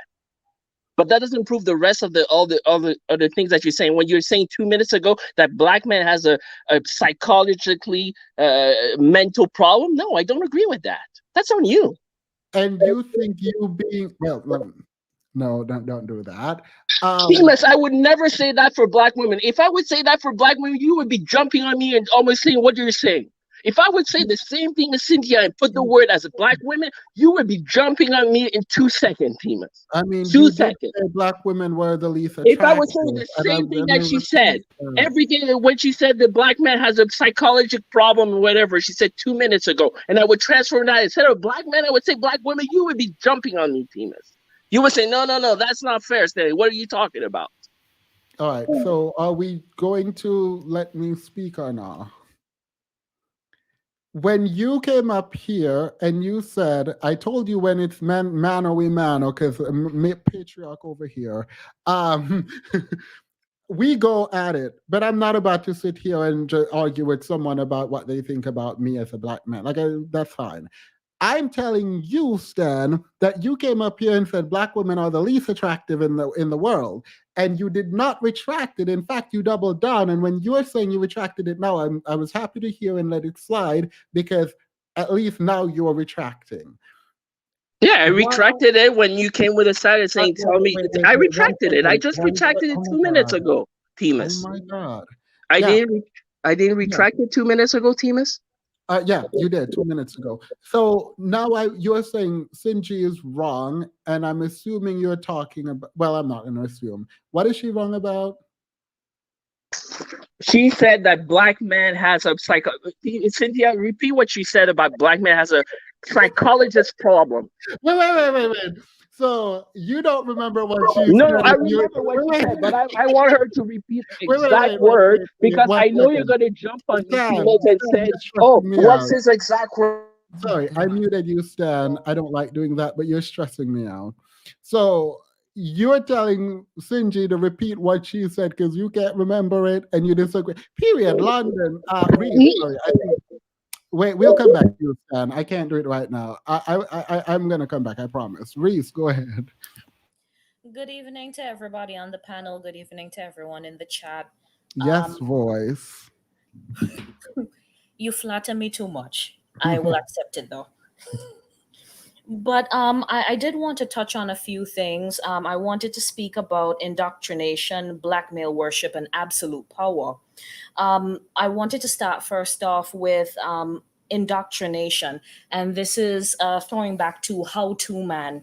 He brought up indoctrination a lot, and what I took away from how he was using indoctrination is it came across to me that the indoctrination is a sense of accomplishment that Black women would feel when she gets her degree, and how that is interpreted then by Black men as her feeling that she is now better than Black men. That's the indoctrination. Mm-hmm. Moving on now into blackmail worship and absolute power. I feel like when Black men ask the question, "What do you bring to the table?" what they're looking for as an answer is blackmail worship. And they're looking for that answer in order to ensure that Black men will maintain absolute power and control over you as a Black woman. For instance, if you were to be educated, it doesn't matter if you're educated. What matters more and what you would bring to the table that is more important is if he can ensure that you will mule for him regardless. He gets to use your degree to benefit and better himself. And this goes into what How To Man, yes, How To Man, I wrote it down. This is what How To Man said. He said it when he was speaking. He said, if she's educated, that is fine, as long as she can help me make more money, as long as she can help me elevate. That's him using her degree to better himself, is it not? Yeah. You also see it show up again where your job and income allegedly doesn't matter. But again, it only matters if it will help him in attaining a lifestyle that he did not provide on his own. The guy in the video, whose name I don't remember, but the one with the hat and the lady next to him that doesn't I never speak. said their name. I did not say their names. Perfect. Then I won't even try. But the guy in the video, he mentioned it because he said it. He said that what were his words? I wrote it down. She leads you to the bag. Kamala's husband gets all the government contracts. These contracts that he does not get on his own, she, by virtue of her position, her job, which allegedly doesn't matter, provides that to him. Now, Mr. Nice made it very clear to us when you were speaking to him, and I applaud you for that line of questioning because that's exactly what I would have done to him too. He made it clear how Black women being educated is important for the Black community. But what absolutely cannot happen is Black women being quote unquote indoctrinated. Again, How To Man, I'm going to shout you out for that. Indoctrinated through higher education into thinking that she is too good for Black men. Or even worse, she cannot be allowed to be indoctrinated into thinking that she will not allow herself to be used by anyone. And that's all that I had to say. It all comes across to me as a ploy just to maintain the status quo and to make sure that you are in your blackmail worship so that they can just maintain absolute power over you. And your education, don't get it. It doesn't matter. Whatever I have to tell you, I need to tell you. just so that you do not get this quote unquote indoctrination, which will make you feel that you can break out of that black male worship and feel like you are no better than me and you are worthy of more than what I can give you. That's all that I had to say. It's such an interesting thing, and I'm glad you brought that up. Watching men online talk about devaluing in the way that they do women's education. I promise you, anecdotally, I have never seen this in life. I've never seen this in real life. Like every man that I know, and most of them have graduated med school or law school, are dating or have married a woman that is their at least academic equal. And in fact, a lot of the conversations that are had at these galas or like even a random brunch is them men promoting to us and the rest of the table how successful their woman is and how they love their woman. And it's a fascinating thing because prior to coming online and then obviously feeling like I'm a fish out of water and then going into a ton of research, I would not believe this. And today when I went on a live stream where men were up there talking about how women are supposed to be blamed for the single motherhood rate. Men don't have any accountability for women unless they're married. And this is a matriarchy. Black women have been leading the country. And then someone said Black women were the cause of slavery. I realize that, like, I am not speaking to people who are willing to actually engage in reality. Like, I just realized that. But so much of what you're saying is so true, and I'm glad you underscore so much of the points, because at this point I don't think it's a matter of like teaching anyone anything. I'm not trying that anymore. I'm trying to learn, but I do think we're in the revelation stage where everything is, because of the internet, being brought forward. Like things that I've never been exposed to, I'm now learning. Like I could not believe men, like even in the way people talk. I don't know how some of y'all talk to some people. Like I can't do it. I promise I can't. I've tried on numerous occasions, but this is ridiculous. Like this is ridiculous now. Like I can't even talk to people over the internet. Also, what the how-to man said, which I found really interesting because he kept harping on this indoctrination, and I didn't ask because I don't want to directly engage with people like that are disingenuous, is that why does it seem like he was only sort of attaching this educational indoctrination to Black women? What about when Black men go to college? Did they get indoctrinated? And he was also he was very defensive over white women. I don't know if you noticed that. Didn't even pick that up. Well, when there was any type of comparison made, and he said, "Oh no, the white women know that they know their place. They're still feminine." Yep. But he also said that he had only ever been with Black women. So where is he getting this information, and why is he so convinced that white women, that they go to the same colleges and take the same classes? And I actually want to know, what class is this where they teach this indoctrination? What exactly does it say? Does it say Black women go home and be hard-headed? Or, like what? I mean, there was no real, concrete explanation for this indoctrination because every course doesn't contain the same classes. So what exactly would that be? And why is it that everybody else that goes to college does not get the same indoctrination and behave the same way? Yeah. As someone who comes from a very educated woman, I will never understand nor will I agree with the fact that women's place is somehow at home and you should not go to school. Please, they won't outright say that apparently, but I don't give advice generally, but if I do, this is the one advice I'm going to give. Do not stop going to school or bettering yourself or upping the amount of money you get or can earn, because some men decide that you are not good enough unless you are broke and uneducated. Don't do it. Please don't do it. You do not want to be left out there not being able to take care of yourself. Absolutely.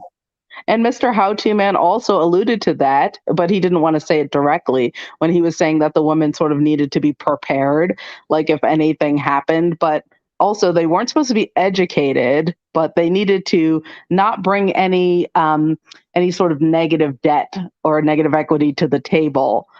But they weren't to be educated, but they needed to be prepared to get a job at a dollar store. So wouldn't it be then beneficial if the women were educated, and then if something happened, she could support herself or the family, like he was saying? It was the direct inverse of his argument. He was saying, Oh well, yeah, she needs like to be prepared to your work at a job dollar doesn't matter. store. Your education and your job doesn't matter. I'm like, okay, but you want her to be able to take care of herself you want her to be able to, even if she doesn't. Yeah, Exactly. but she can work at the dollar store. What? And so that doesn't make any sense. It's like, again, I feel like there is just a inferiority complex mixed with a lot of ignorance. And Wait, 1 second. Loving Black men isn't worshiping them, but unfortunately, that's what a lot of modern Black women believe these days. All right. I'm going to say, if you love the collective of a group, that is very strange. And it's strange only because you are pointing it out. Because if I say I love Black women, you are not going to, hopefully you don't say it's worship, but you probably would say that, wouldn't you?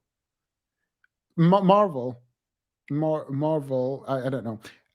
Right? So like if a woman is like, oh, I just love Black men, that seems weird. Like, don't say it, prove it. The wealthiest men chose smart women. Zuckerberg's wife. Yeah. I mean, I think I feel like it's a hip hop culture thing. I actually do. Like, I feel like, I don't know, like it's a weird flex culture where your woman is just like there. An IG model or something. I just had Go ahead. Can you hear me? Go ahead. I'm sorry. I just recently had a conversation with somebody in the industry, and he was explaining to me that he does not want his woman to work. And it came down ultimately. I'm not going to recap the whole conversation, but it came down ultimately to the whole thing about control. And it was more so, if I go out here and I mess up and I sleep with somebody on tour or something like that, I could just buy her a bag and she ain't gonna go nowhere. You know what I'm saying? So it's more so, I mean, same thing Sinji was saying, they don't want to be held accountable for real. You know what I mean? But it's more so like, as long as I have control over this woman, I don't have to be accountable for my actions, because where is she going to go? Yeah. No, I'm glad you pointed that out, because I think financial coercion in this way is how men generally have sort of control women. But now I think other communities with like access to education and actually going through and building things are able to, quote, I hate this phrase, but if you're juxtaposing them, other communities are able to compete with the women in these communities. Men in other communities are doing better than the women in their communities. In the Black community, unfortunately, the women are on par now to outpace the men. That is, in a patriarchy, that is weird. Like, let's not pretend that's not strange. And so I think a lot of Black men, don't know how to deal with that reality. I say, get up and compete, not with your women, but with other men, and do better. But instead, we're talking about submission and financial coercion. Right. It's like, I'd rather her submit to me than me actually have to do something about where my position in life. You know what I'm saying? I'd rather her submit to me than me having to be accountable and me have to do the work to be a better person or a better provider. Yeah. You should definitely watch Sinji's channel. Mahogany Pink is also really good. So I think there is more to be learned. But before we continue, I don't remember if it was London, Rose, or Jamie. So let's do Rose. Hi, Penis. How you doing? Hi, chat. Doing well. How are you? I am doing well. I saw the poses while you were away. You looked like you had a good time. Sorry that you come back to all the animosity, but here we go. But anyway, the conversation continues to be a sobering one where it continues to come back to, as women of color, as Black women, we are the ones who, the scale of consequence constantly tips toward us having to be the ones that operate differently. I don't see the point in if certain groups of men, no matter who they are saying that, hey, because of the lack of social insulation that Black women have, whether it's financial or educational or what have you, that we're like the low grade supply that's supposed to be the town bike for everybody to ride on. I don't agree with that. At a certain point, it's like, look, if I have to lock it up, body lock up, shut down, part done. You're not coming and use my cervix, any part of my body for your entertainment. I am not here to entertain anyone. No one is here to entertain anybody. We are adults, and your entertainment has real life consequences that I must deal with whenever you opt out. Therefore, it's not for me to use my body to have fun. It's for me to use my body to, one, live in the best that I can. And then anyone else who chooses to be a quality partner because that's who he is, then that would be someone that, if the conversation of procreation comes up, then I can say, well, this is someone that we've already had this discussion with. So should it get to that level, there is no question at 0 hour. I don't have time for that. Yeah. So all the tests of character must come before you get to the prize. Again, I see a lot of other women that have other means of again, insulation. I see women who are Hindi or Middle Eastern. They have either their father, their brother, their community. Caucasian women, all the same. Some other man in the community will come and check you if you're a brother and you're coming at them crazy. The wildest Karen has someone saying, no, boy, you're not touch this one here. Yeah. I'm sorry. I think you reminded me of something. I think it is a gaslighting tactic when men say you should vet. I think it's a gaslighting tactic, and you're not going to convince me otherwise, because when you ask them how to vet, and I appreciate LB quite line of questioning outside of this, but at that point, that's when I was like, this is not good faith. But I recognize that no one can tell you how to vet, and they will tell you you better know how to vet. It is not 100% proof, but if you fail, it is your fault that you fail. Absolutely not. I mean, it is a ridiculous space to be in. So I'm just going to leave that there. And then let's go to London. Jamie, London and then Jamie. Sorry, I don't know what order it was in. Hey there. So I was going to say that I once worked with a woman who revealed to me that she was addicted to heroin.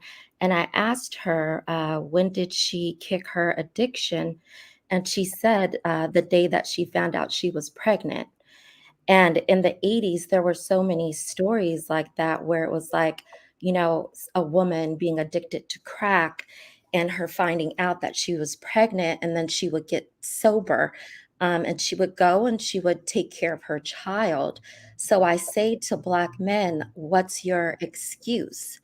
And if you are a man and you know how to locate weed, and the weed man, and you know how to pay your cell phone bill, then it's like, how are you not trying to be responsible over the very fluid that you shot out, right? And whenever we talk and have these conversations, we act as if it was like a one night stand, or, things just don't happen, which is so disingenuous. Like, I feel like in all these conversations, it's like that better, and acting like she just met some man off the street and gave up her body. And and just like Monette said, she said that, oh, if a man communicates to a woman that he doesn't want a child, and I'm thinking, how often? Now, come on, now, let's be really honest and genuine about it. That's very seldom and far between. Like, men are not saying, oh, hold up, before there's, about to stick and move, that, that they don't want a child, right? And the woman's like, well, shoot, he's about to, one off of me and I'm going to make this child. That's not happening that way. They're not communicating that. Again, if, they're not responsible, right? To even communicate effectively, right? So, I think that that's a moot point. That doesn't really happen that way. A lot of times it's women who have been married, people who are in long-term relationships, and I'm talking about 3+ years. I personally know a couple of people who've been in relationships for 10 years, and the man's threatening, like, oh, if you leave me, I'm gonna make you a single mama, and the children are there. So they've abandoned their children well after There's the child. also reproductive coercion. There Right. is also there was a pamphlet, I'm gonna call it, that came out in some ways where it was saying, do not move in with your partners, because when you move in, the risk of becoming pregnant and being a single mother increases. And that was predicated on the fact that it's long-term relationships that women are in that results in them being single mothers as a general thing. It's not like a one-night hookup. So underscoring some of what you were saying. Yes, he's there too, right? So it's not like he just bumped his head, and didn't know what was going on. Especially if you're in a long-term relationship, what the outcome could potentially be. So, w- and on that lines, it's like women create one egg per month, men create several sperm, and so it's like, shouldn't men take control over their sperm, right? As opposed to putting women at risk and having abortions and having to take contraceptive, which is very unnatural and very unhealthy. And men just are seeing women's bodies as pleasure, right? As roller coasters and carousels that they could just do whatever with. And then they're the ones who are not taking responsibility over, their bodily fluid. And it's just kind of like, oh well, oh well. So um I think there is a biological imperative argument here, but I'm not going to make it for anyone, because when they do, I want to talk to them about it.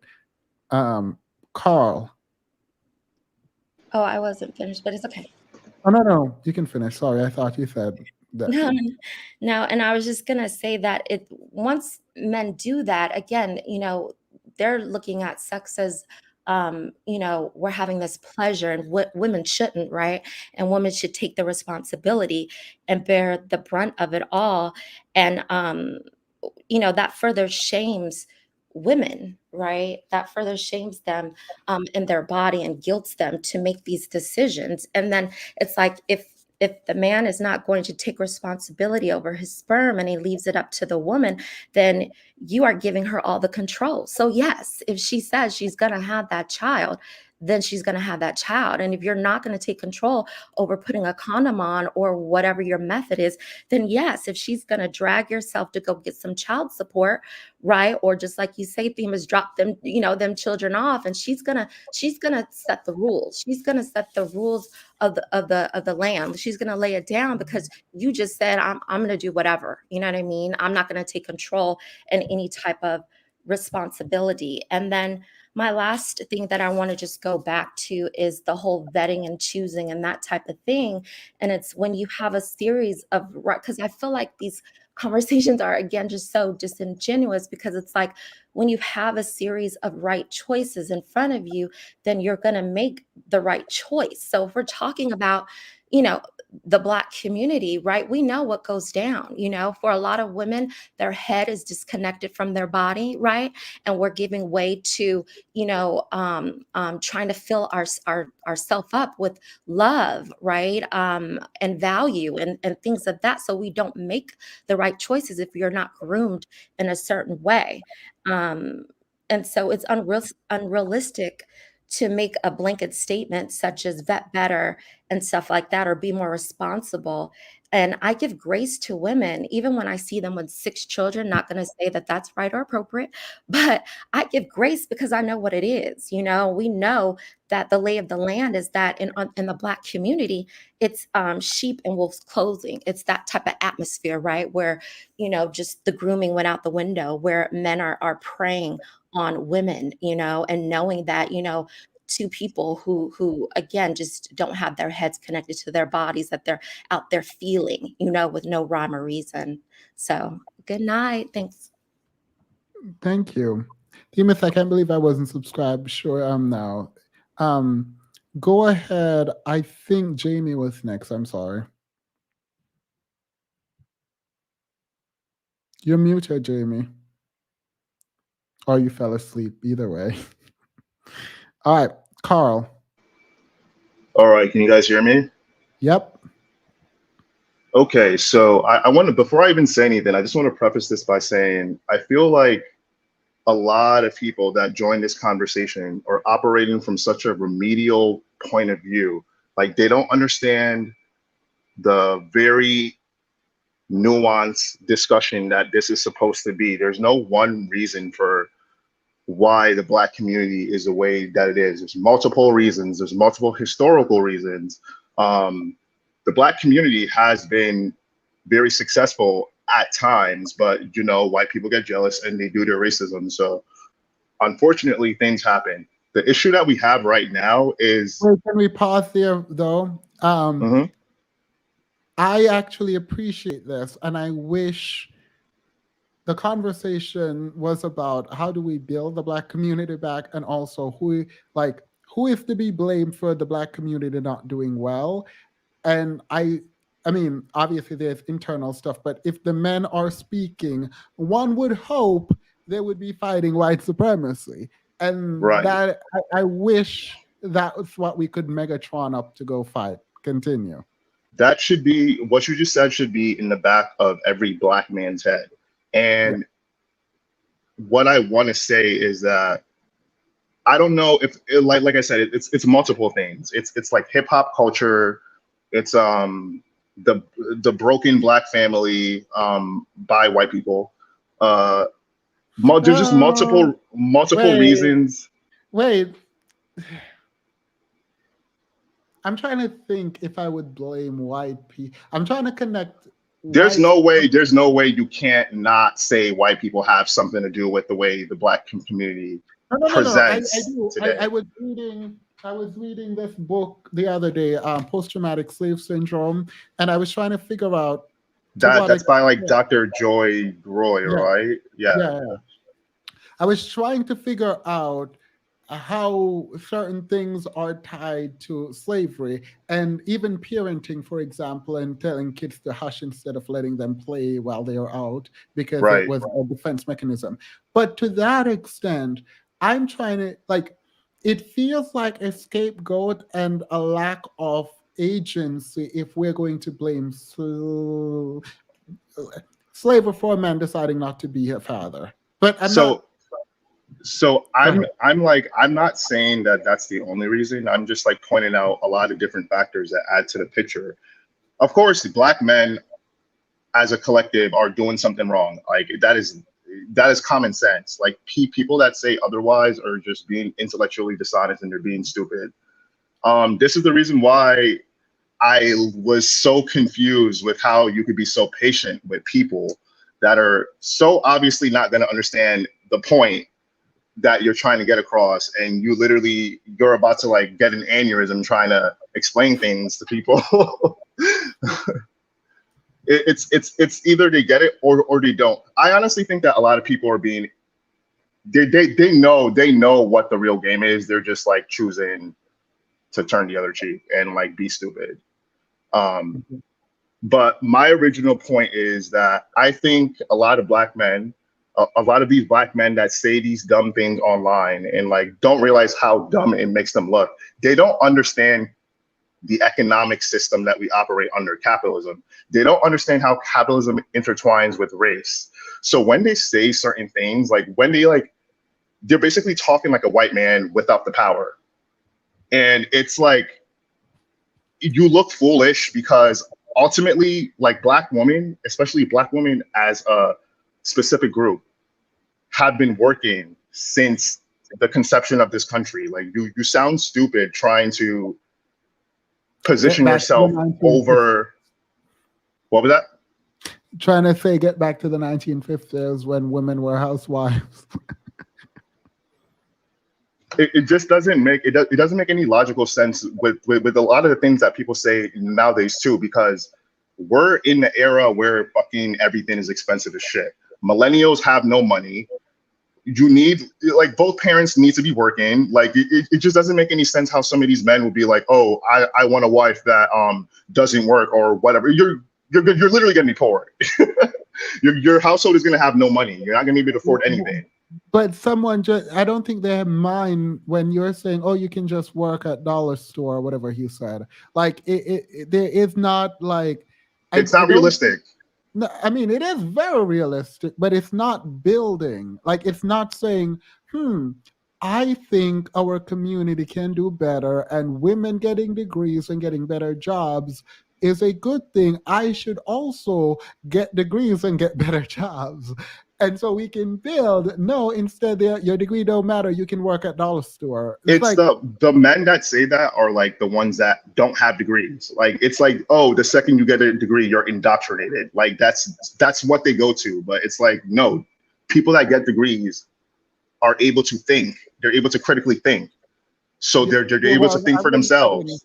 I wouldn't go that far, but generally, yes. Not only that, I'm going to end this here on this note. When it's really hard to hear some of the conversation, because not only is there a general lack of accountability, which is a huge problem, there is also this part where, like, I am like sitting down and shocked by the fact that people are okay not doing well so long as there's someone not doing worse. And when and FeMaLES, the reason why that's a thing is because we're operating under capitalism. It literally turns everyone against each other.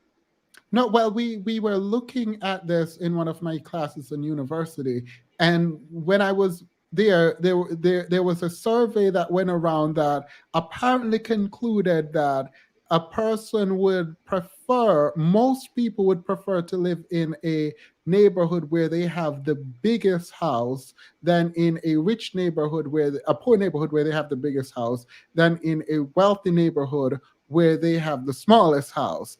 And the amount of money that comes with it. And it baffled my mind that actually was the result of the survey.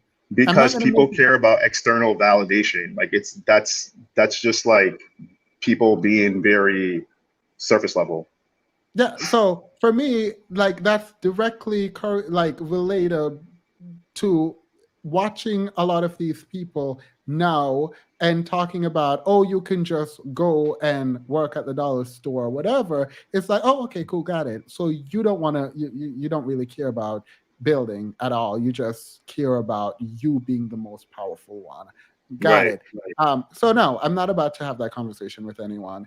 Oh, I didn't read that super chat. I'm so sorry. I think that was love, confidence with love.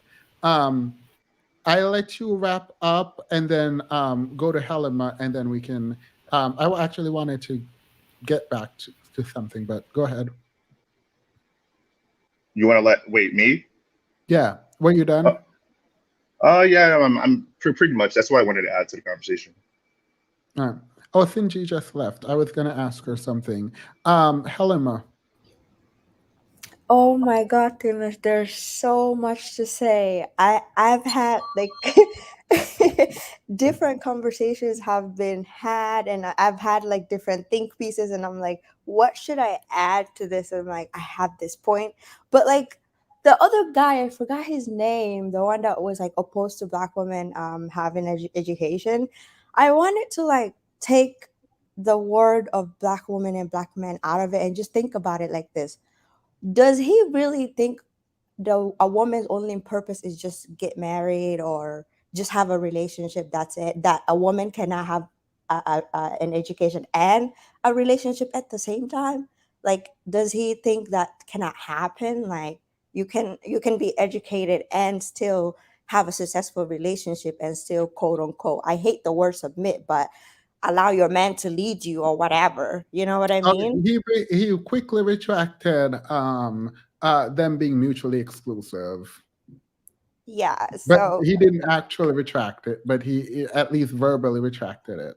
that was another one. And then another thing is, as a software engineer, and I'm not like trying to toot my own horn or anything. I just want to like point something out. See, that's the foolishness that I don't like. If you worked for your degree, you toot your heart, toot away. Okay, but I'm like currently focused on like the audit niche, like and IT audit, but that's besides the point.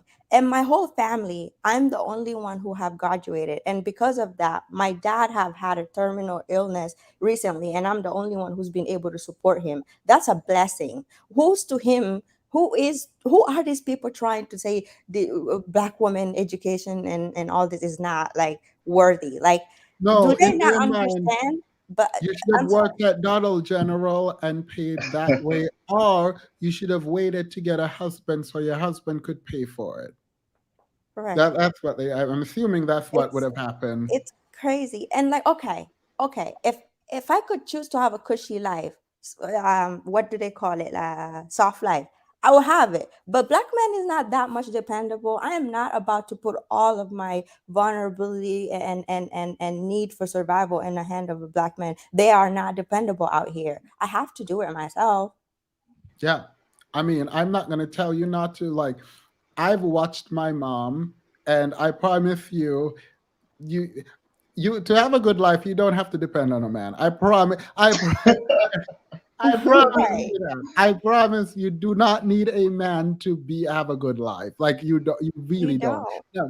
You can have Let a me man let me if you tell you. want, but you do not have to be dependent on a man I, to I, have a good I life. want a man. I just don't need a man. It's okay to say you don't need somebody. It's true. We don't. A lot of black women nowadays are becoming independent. And it's a beautiful thing, like to not be submitted under a man and like him abusing you and all that. Right. So And men are afraid because men have fragile egos. Like that's literally the point of capitalism is to protect the Wait, ego let, of let men. me let me read this. A black man is in a lose-lose situation. We wrong no matter what we say. We're only right if we agree with the echo chamber. Well, Marvel, you can definitely come up. I've seen you in the comments. I don't think you were disrespectful, but I could be wrong because I didn't see every comment. You can like let me this is only for Marvel, by the way. There, you can come up. Please, you're not in a lose-lose situation. I want to hear what you have to say. So please bring forth what you have to say. Helena, were you done? oh yeah, you can continue. Thank you. Yeah. Um I think Monday, well, let me LB, what do you have to say? So I had a few things to say, and honestly, like sitting up here listening, it reminded me why I first came here. It was the indoctrination thing, and it was on education. And for me, any institution is going to indoctrinate you into something. And your job when you go into whatever institution you go into, whether it's a work institution or educational institution, is to pay attention and to see what people are getting out of you being there and what you can get out of being there. And like if you go in an institution and you get brainwashed, that's on you for not being alert, unless you just didn't have the tools to start with. Hopefully you figure those out along the way. But to me, it's like, yes, like I do agree that when you go to a state school or something, because I went to a state school for my undergrad, definitely being indoctrinated one way.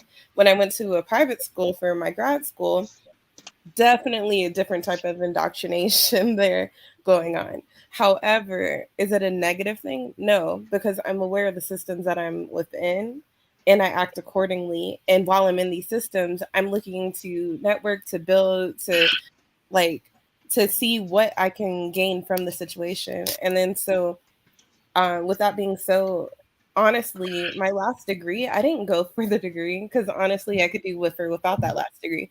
I went to that institution to make connections, to meet people, to be in certain spaces that I wasn't able to get to with my first school. And that might sound crazy, but me having a degree from my second school allows me to be in certain rooms that I wouldn't have been able to be in necessarily going to the first school, or that I would have had to work harder to get into. And the way I look at education is like a passport. It allows you to go certain places easier. It's Like, a tool. you can still, you can Yeah, still. wait, 1 second. Marvel, I don't know if you can hear me, but your device is not connecting. It is struggling to connect. So Not struggling to connect. I'm gonna kick you out and then you come back. There, Marvel, there is the link again. The link is only for Marvel. Yeah. LB, finish up. Sorry. Oh no, it's okay. But pretty much the way I see education is like a passport. Depending on like, and it's kind of like how in the world different passports hold different weights. Like some passports from certain countries could get you in more countries than a passport from other countries. Which isn't like fair or anything, but that's just how it's set up. And so like one degree from one school can get you indoors that a degree from another school may not be able to get you into or whatever. And so I feel like when you're dealing with somebody with an education, you're not only benefiting just from their earning capability or just from their knowledge set, but you're also benefiting from their network. And so that's something that like is being kind of like shot on. That's why I went to school with a lot of girls that they were either pre-med, pre-law, they were in an engineering program or in a business program. They got their BAs and then they got married while their partner went to grad school. They met their partner in their program.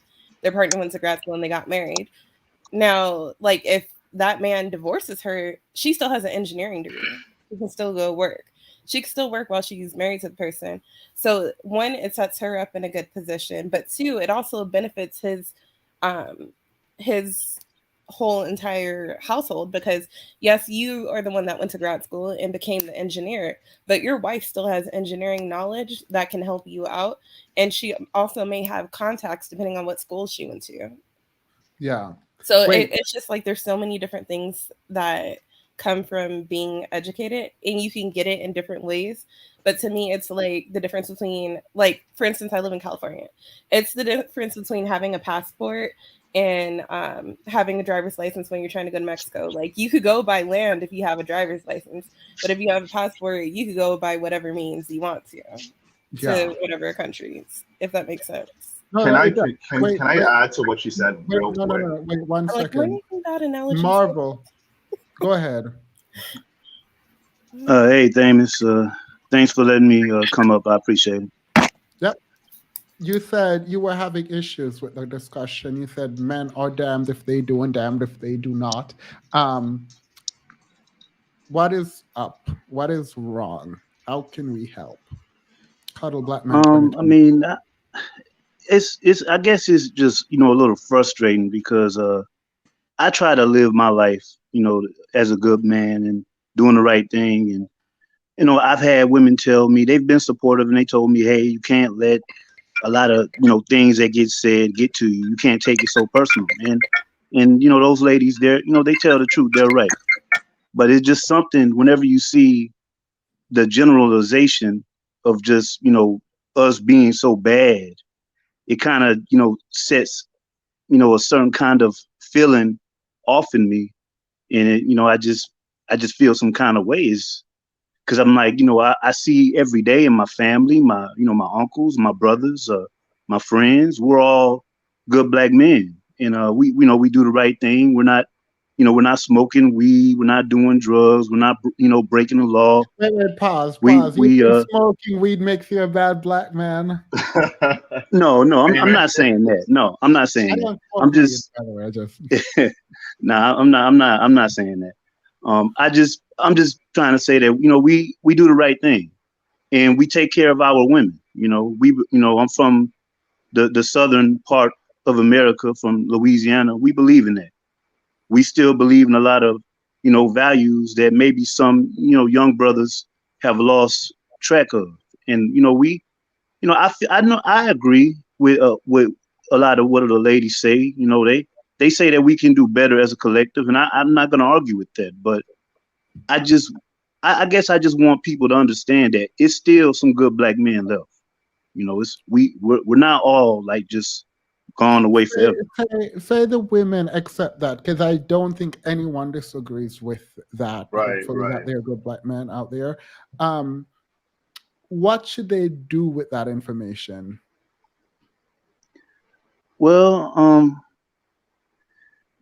I guess they can just whenever a woman that's doing well for herself sees a woman that might be a little bit down on her luck, just pull her to the side and just let her know that it's gonna be all right, and it's still some nice guys out there, some good black men that's out there, and that this guy that you may have met in this particular time, he may be a bad apple, but it's I mean, you'll eventually find a nice guy. I mean, you're assuming that that woman who met a bad guy still have her life. Could you please repeat that, Amos? You're assuming the woman, after the interaction with the bad guy, still has her life. Oh well, No, there's no excuse. There's no excuse for that. no. That's unfair. I'm sorry. That it's not unfair generally, but it's unfair for this conversation. Let me rephrase. When I ask what they should do with that, are you saying that they should like try to find the good black guys and answer that question. Should they try to find the good black man? They don't necessarily have to try to find one. Just be, and I know some ladies are not gonna like this, but just try to be a little bit more patient with us. I know times have been hard. I know things haven't been easy over the years, but wait, no, do not interrupt. Go ahead. I know, and there's no doubt that black women have had it the hardest. I've been across all these different, platforms trying basically to win the collective black women back with the black men. And you have a chance now. I will give you the chance now, because I don't think no. I like this. Because I don't think everyone who comes up here, including yourself, have been very defensive, and you're still defensive, but you just articulated something that I think has never been articulated on this panel, where from a black man, where someone says, I am trying to win the collective of black women back, at least the ones online listening. I will I am. Make your case. I would just tell the ladies, hey, just y'all been hanging in there with us for all this time. Don't leave us now. I know it sounds tired. I know it sounds tired. No.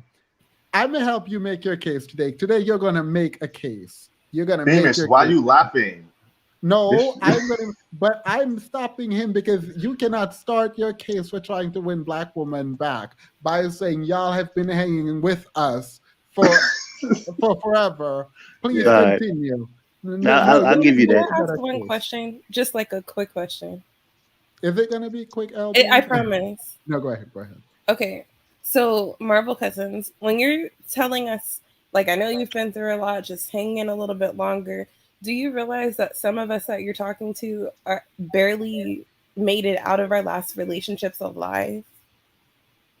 I understand. That was my question.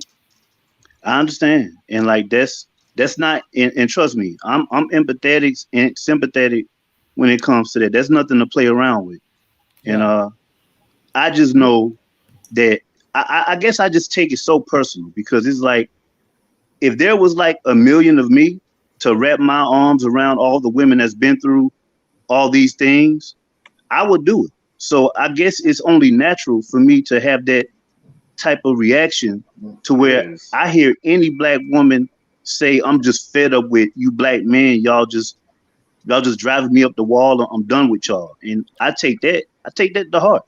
And I understand, LB, that's traumatic. I mean, that's Can everyone else go on mute? Because I I'm not being facetious right now. I actually really like this, but I fear it's not going to go the way I I know you want it to laughing at me, go. Thames. It's all right. Can I? No, I I'm not. know Wait, no, no, no, exactly no. what he's Please, trying to get Carl, wait, across. wait. No, because I want to hear the case for why black women should stick beside black men. I want him to be able to make that case. All right. Well, I'll just use a personal example of my situation. I was in the Air Force for 10 years, and I planned on doing 20 and retiring, but I ended up going into kidney failure. Now, I had my fiance at the time. I thought she was going to leave me when she found out I had kidney failure, and I thought I was going to die. And she, stuck in there with me and nursed me all the way back to health. And now I have a transplant, and I'm doing well, and I owe all that to her. And that's a black woman that did that for me. And I can't think of any woman that would have did that for me. So ever since I was able to, basically get a new life, I told myself that if it ever got to a point to where I seen women just kind of like black women in particular, just really going through it, I would do whatever I could to try to change their mind about the black men as a collective. Even if I got dogged out, cursed out, talked about, whatever the case may be, I was gonna do it all. And I know some women are gonna understand, or some women are gonna be like, just go away. But I told myself no matter what, I would do that because I felt like I owed black women that much to at least try to fight for them. And I know, you have the divestors and everybody like that, they're pretty much telling me no matter what you do, you can forget it. And that's fine.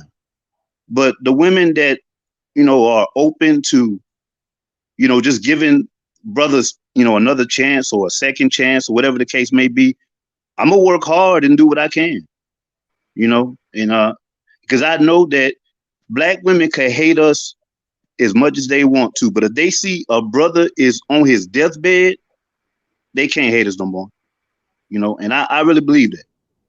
All No right. matter how much they hate us. Wait, no, no, no, no, no, no, no, no. What I just heard was black women stay beside us because we need your help. Oh my God, FeMaLeS, that's not what he's saying. That's what I heard. I know you're gonna clown me, famous. It's all right, what he's brother. trying to get across? Wait, no. Can we stop for a second?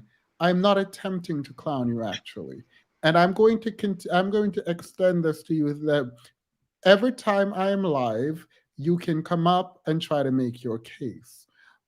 But Yes, when sir. you say black women, please stay beside black men, and you are making that case, and you then say the story that I'm going to tell is one in which my black woman, your wife.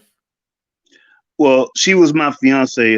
We ended up breaking up because of some different personal reasons. But I still care about her. I still love her, and I'm always be there for her. All right. I'm not even gonna go there. But when you say she came and she nursed you back to health, you're showing her value to you. You have not articulated what is, unfortunately, I don't use like this word, but in it for them. I see what you mean. I mean, I guess just I believe that black men, we're gonna give our all, even if we don't have much to give, whatever it is, we'll give it. And I can't speak for every single black man in the world, but I can say like anybody associated with that I know, I mean, they'll die for their woman. They won't hurt their woman. They won't try to take the Wait, life of their no, women. wait, stop. The DV stat says differently. Yeah. So again, like I actually wasn't being facetious, by the way, when I say make your case. I Oh, no, I think understand. yeah, but I am not hearing anything, and I am with you but like I said, I would never tell Black women that they need to stick by the community or whatever, because unfortunately, the community seems to love disparaging Black women. Like it's like a pastime. And so, in my mind, if you appreciate so much what your woman did for you, then your next step is not to go to Black women, because you literally just said, even if Black women say they hate you, when you're on your deathbed or whatever, they don't hate you no longer. They're going to come help you. So it doesn't seem like Black women should be the one you're talking to about sticking by the community. Do you get that? I can't argue with you. I see what you mean. I mean, brothers can do better. I mean, I'm never gonna just say, hey, we perfect. We're doing everything the right way. We can always improve. I could never doubt. I'm not gonna doubt that. And and I feel like you do a pretty good job of letting us know, hey, you can do better. But I guess my thing is, I just want people to understand that it's still some decent guys left, and that's Black, and we care about Black. And I know Yeah, people yeah. say, okay, I'm asking you what they would do with that information. Should they try to find those Black guys? And if yes, how do we know them? well, I mean, I believe the brothers have to do a better job of making themselves aware. I mean, letting people know where they are, and letting the women know, reaching out, and just make let the it can't just be me. Pretty much is what I'm trying to say. It has to be other guys, and maybe I can do a better job of talking to different guys and letting them know, hey, you know, these are, whether they want to believe it or not, these are our women, and we need to do what we have to do, and Well, whatever it takes. I would implore you to go to those channels, but I will tell you that um, respect is not always given. But if you believe that the Black community should stay together, I think that is a question for Black men on whether or not we want to stay in the community. And I think you should go to frequent these channels and like talk to men about why it is important to stick by Black women. Please don't block me. I won't. But I don't buy this man's sweet tone and demeanor. He is now committing the ultimate insult to Black women to convince you to stay in perpetual suffering for their service. Divest. I don't. Oh Um, my God, a divester. Oh, really? Yeah, I mean, wait, it's okay. I mean, wait, wait, I understand. wait. Who just said that? I did. Who? Who is I? Carl. Who? Carl. Carl. Let's stick a pin there and we'll come back to that. Translating my experience. There's no Singers, celebrating English. Huh? I have a comment if I can. I Wait, know, let like, me finish this. I feel like men, regardless of race, need to be individually accountable to each other. Well, Chris, let me say, if white men step in to try to be accountable for Black men, that probably won't, and that won't. White men aren't even accountable for white men. Right, say that.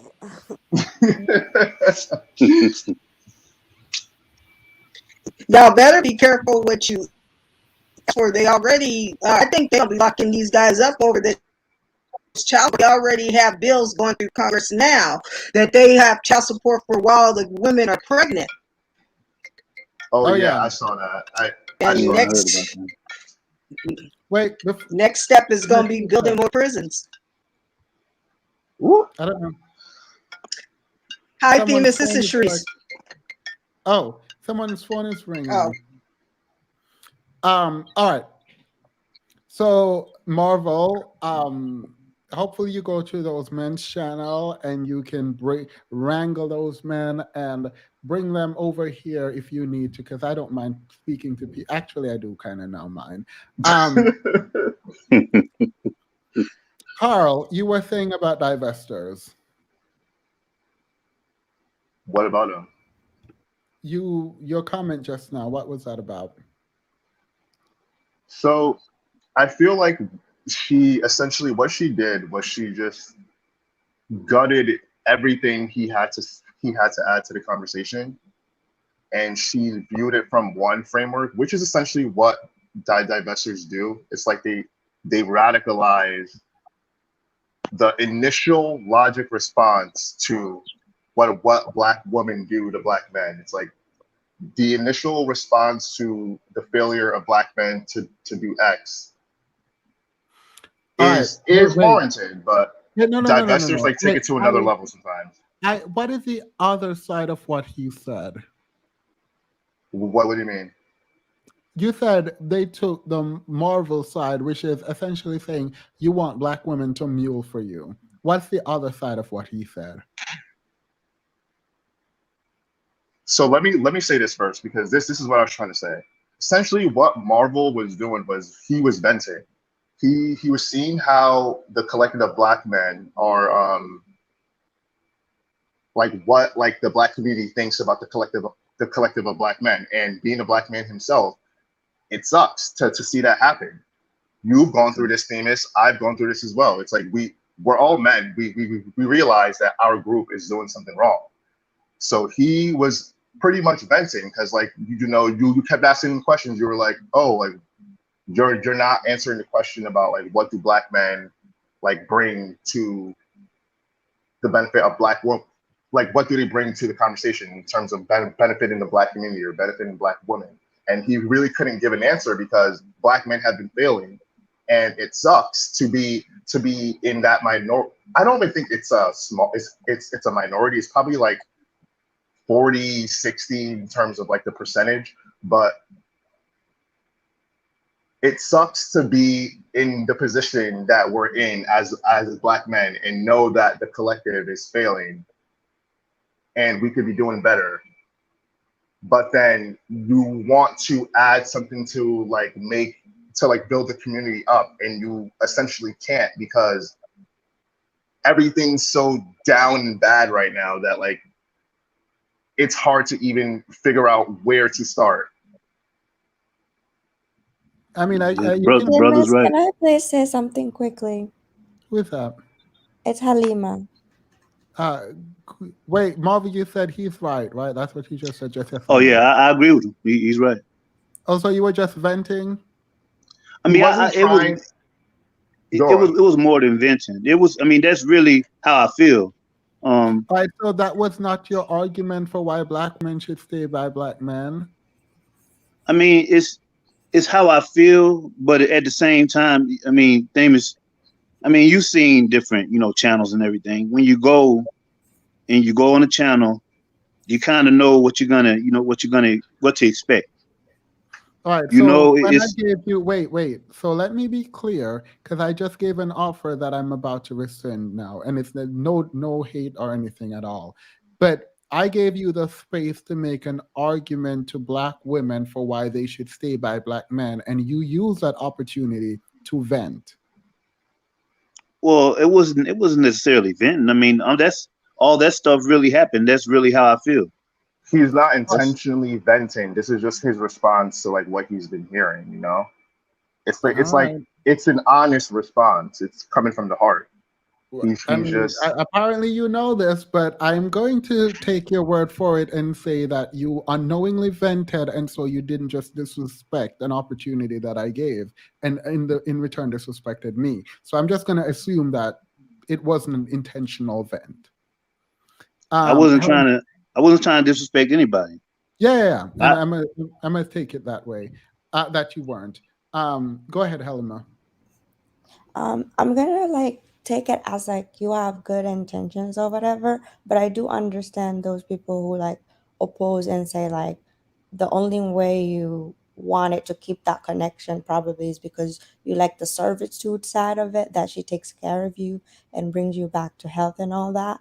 But me, a better solution could be the small minority of black men who quote unquote care. Focus your energy on addressing your brothers who are not in line. I think that's a better option. Tell them where they're out of line, what they're doing, educate them about how to treat women, like and focus on like bring awareness to the statistic about like what is it, what is the term, woman of black femicide. Exactly. Like bring these topics and address it and talk about it. Like I understand like you're trying to like you know pour your heart out and say that you care and like hang on black women, but that really doesn't, it's not sustainable, you know what I mean? Like life, time doesn't stop for black men to make it, get it right. And so I just think that it's better to focus on education and on learning and all that, because a lot of black men don't even have proper guidance. That's all I have to say. Thank you. Thank you. Marvel, do you think it is fear to ask black women what you're asking them? Like, you mean, am I scared to ask them that? Is it fear? I mean, I get fear of losing, like fear of getting to the point to where No. Is it something that you should? Is this a righteous ask? I think it's more personal. I think it's more personal. Would selfish be a good synonym for personal? I guess you in a certain way is selfish in a way. In a way, I mean I grew up. My mom and dad, they're still married to each other, and my How many times brothers. did your dad cheat? My dad never cheated. They've been married for 40 years. Period. Yeah. So I see that, and that's what I want. And and I know that. Why didn't you marry the lady who's nursed you back to health? I actually wanted to marry her, but she had a lot of stuff going on with her, and we were engaged to be married. And she moved out of my house. I've been trying to get her to come back, and I mean, sometimes she'll say that she wants to come back, and then sometimes she'll have a bad day, and she'll say, "I'm good where I'm at."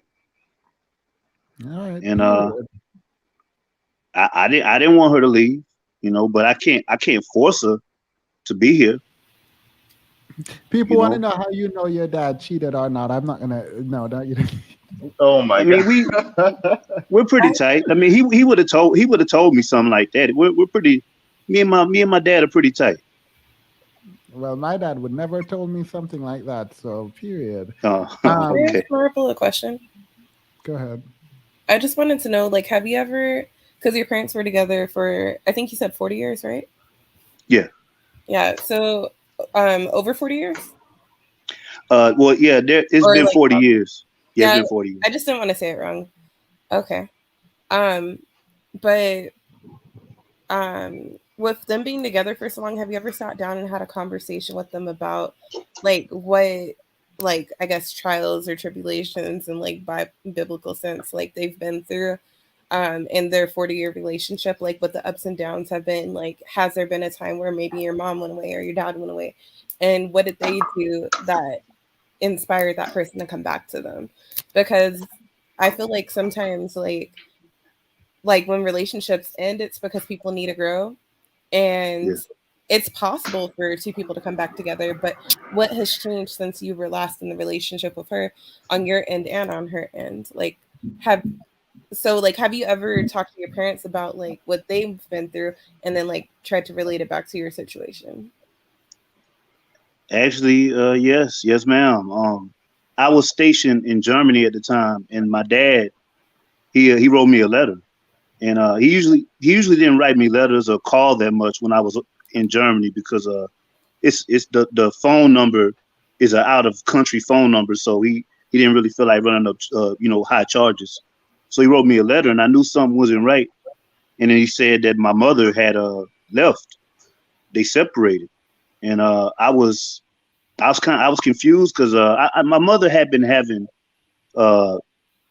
she was like a little depressed, and she had been having times where she just wanted to be alone, but none of us thought anything of it. And when she when she left, my brothers, they called me and it's like, hey, Dad, he's losing a lot of weight. He's, he's hurt. He's sad. He don't go to sleep. I think it hurt my father more than it hurt my mother. I think my mother just wanted to just be by herself for a little while, because 8 months later she came back and it was like nothing ever happened.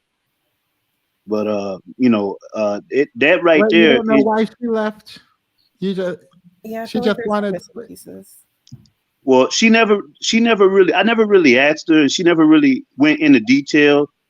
But she did say that she just wanted to see how it felt to just do things on her own, and that's really all she said about it. All right, so she left your dad and came back, and now your woman left you and is coming back. Well, Hopefully. I hope she comes back. She sometimes, I mean, she's always bringing it up, but I try my best not to force it on her because I don't want to be overbearing. But I And you want her to come never, back. and you never. So you sat down and you asked your dad if he cheated. I didn't exactly ask him, but I mean, I just felt like he would have told me if he did something like that. All right, so you don't know, but you did talk to your dad. You'd never talked to your mom about why she left. Now I didn't really talk to her. I just know that my brothers, we talked and they said, hey, I think she just wanted to be by herself. I mean, please, women in the chat, don't use this as an ammunition. Yeah, I was like, you Please, guys, I please, wasn't trying to set please. him up. I was. But I'm going to ask another question. Do you see how that's the problem? Well, what's the problem? Your mom left your dad and you never spoke to her about why. I can understand that. I just, I mean, I guess I was, when that happened, it was years ago. And to be honest, I was just happy that they were back together. And But you were a grown man, right? You were in Germany. yeah, I was grown, man. So it feels like you didn't care about your mom. Like, I'm not saying you didn't, but like a person, if my mom left my dad and moved out, I'm definitely going to talk to my dad, but I'm also going to talk to my mom because I would want to know what happened and why. I mean, you also have to account like his family Carl, absolutely dynamics. not. Carl, no. I'm talking to Marvel. We can talk in a minute, but I want Marvel to understand why this is a bit hard to digest. Because on one hand, we're talking about Black women and us needing Black women back in the community and blah, blah, blah. I don't know why I just said us, but period. But when you're telling your story about the woman, you talk about what she gave to you and how she helped you. And randomly, LB is talking to you about your mother, and she left your dad, and you never spoke to her about why. I guess I was, worried that, it would bring more stress to her because she's probably still a little bit stressed when she came back. So I didn't want her So to, are you just. saying, wait.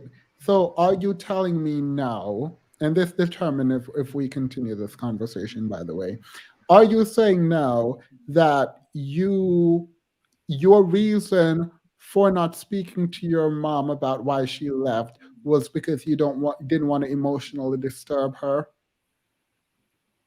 I mean, that had a lot to do with it. I mean, because I didn't really feel like it was completely my business. But like I said before, my thing was I just wanted to see them back together because I knew that it was hard on both of them. Yeah, it was but probably. you don't know because you talked to your dad, but you didn't talk to your mom. So you don't know what was happening with your mom regarding the move. Well, I don't know the exact details, but I can only imagine that it was hard for her just like it was hard for him. Yeah, but you can imagine for her, but you don't have to imagine for him because you can speak to him and you spoke to him. Yeah. But these are his family dynamics. This is what I'm trying to say. We can't like approach his situation the way you guys are trying to approach it. This is like a therapy session right now. Like, what are we doing? No, this is not a therapy session. If you care about someone and they might be going through something harsh, the thing that one would expect another to do is to check in on that person. If you're saying there is a family dynamic where your mother moves out of your home and you guys are on speaking terms, you are their child, that there is a dynamic whereby you don't talk to her, you would have How you would are have brought, you would have brought You're that right. up You're right, first. Damus. You're right. You're right. I could have did that better. I mean, I can admit that. Thank you. Now, Carl, what are you saying? I was so I'm currently in psychiatry. I'm in residency for psychiatry. So my approach to this conversation is completely different. I feel like you guys are kind of like attacking him with the questions that you're asking him. I Uh, No. and I know that you guys don't mean it that way, but like when I say family dynamics, I mean how emotions are discussed in his family. We don't know these details. We like before we ask these types of questions, we should probably figure out if he's even ever been emotional with his mother. Like if he's ever actually gone there. Like it's more intricate than like just like asking these very logical, like forthright questions. Okay. Wait, Can I so ask? no. No. What Carl is not going to do is have me sit here and go through someone's life to get to a point that I need to get to. Regardless of if he's ever been emotional with his mother is irrelevant to me. What is relevant to me in this conversation is what he is trying to do here. And for a man who wants to have women come back to the community, you need to show a track record of being there for these women, or you need to prove that you will be there for these women in the future. Now, your family dynamic can be this or it can be that, that's fine. But when your mother moves out and you're in Germany and you talk to your dad about it, I'm going to have a very quick follow-up question, and that is going to be, did you speak to your mom? He said he didn't. He also said he should have, and he also is very introspective. So when you say I should have facilitated an environment where he felt comfortable, it seems he's very comfortable now. Right, And because no he's a one, pretty open, understanding person, and that's a great yeah, thing. and that's fine. So if you are unwilling to answer certain questions, you can choose not to answer them. If you're willing to engage, you know that you're going to get engaged with. I am not about to sit here and have someone come on here and just completely disregard them. I can go into straight attack mode and say, why do you want to have black women? You didn't do this, you didn't do this, you didn't do that. I did not do that. You don't have to do that, thing. This is all right. Yeah, I allowed No, him we to know speak. you didn't do that. Yes, I allowed him to speak and then we went into it. So if you don't like how I'm doing it respectfully, you can create your platform and facilitate those kinds of conversation, because I do think a lot of black men need healing. And if you're in psychology and you want to extend that grace to men who need it, that is not my field of expertise, but you can sure enough do it and help them. Yep, that's what I plan to do. Well, Damus, good on you was you. right. You was right, Damus. I can. I'm a man. I can admit that. I should have been more understanding to my mother and what she was dealing with. Looking back on it, I definitely can understand it. Thank you. Thank you so much. I'm very surprised that Marvel and I are more in agreement than Carl, but the more you know. QI. Hey, Themis, can I clarify why I asked the question real quick? You don't have to. I promise you don't have to. Like, I'm not about to sit Because here. it wasn't even like on the same track of Yeah, what. no, it's fine. Okay. QI, go ahead. Hi, Themis. I've been listening, and one of the things that always like sort of gets under my skin a little bit is that I consistently hear these men online, and it's even spewing offline where men are expecting women to give up everything, like like everything and not want to have any happiness, not want to have a life. Every duty should be given over to, you know, a male, whether it's their son, the son, or them. And you know, that is just not right. And you know, like what I wanted to say to my sisters, the Black women out here, is that, you know, we get taught that, you know, our validation comes through Black men. And when you hear this, it's all about, everything about life is about Black men, not survival, not finding your way, not finding happiness, not creating the kind of life that you want. It's about finding a Black man. And then they'll even say, they even value, or, you know, place you know, blame, worth, whatever we want to call it, on Black women dealing with children. If they have no children, it's bad. If you know, like and if they raise their children, if Black women raise their children on their own and the children don't come out perfect, it's bad. You know, and they never think to ask, where's the father? It's always Black women this, Black women that, but it's never, where's the father? And you know what it seems to me that I've heard Marvel say is, without saying it, is that, you know, most of the women that he's been taught, and most of the women, he's been taught that it's about him and it's about the men, and you know, like stick there, you know, stay there, be patient. How much patience can we have in the world today, especially when we're looking around right now and we're already like what, 10 decades behind? There's no more patience. And back in the day, he said he has old-fashioned values. I believe him. I'm from the South. But there's the religious type of old-fashioned values, and then there's the, you know, the traditional or the standard type of old-fashioned values. And see, back in the day, back in the South, in my area, most of the men, they knew that they had to work and prove things to Black women. I mean, you know, they were you know, from buying sodas, you know, buying them sodas, you know, fixing things around the house. They knew that they had to earn the attention of Black women. And that doesn't happen anymore. And it seems like a lot of these Black men today are reversing that. It's like these Black men today, is pretty much what it is that they're little boys that haven't grown up.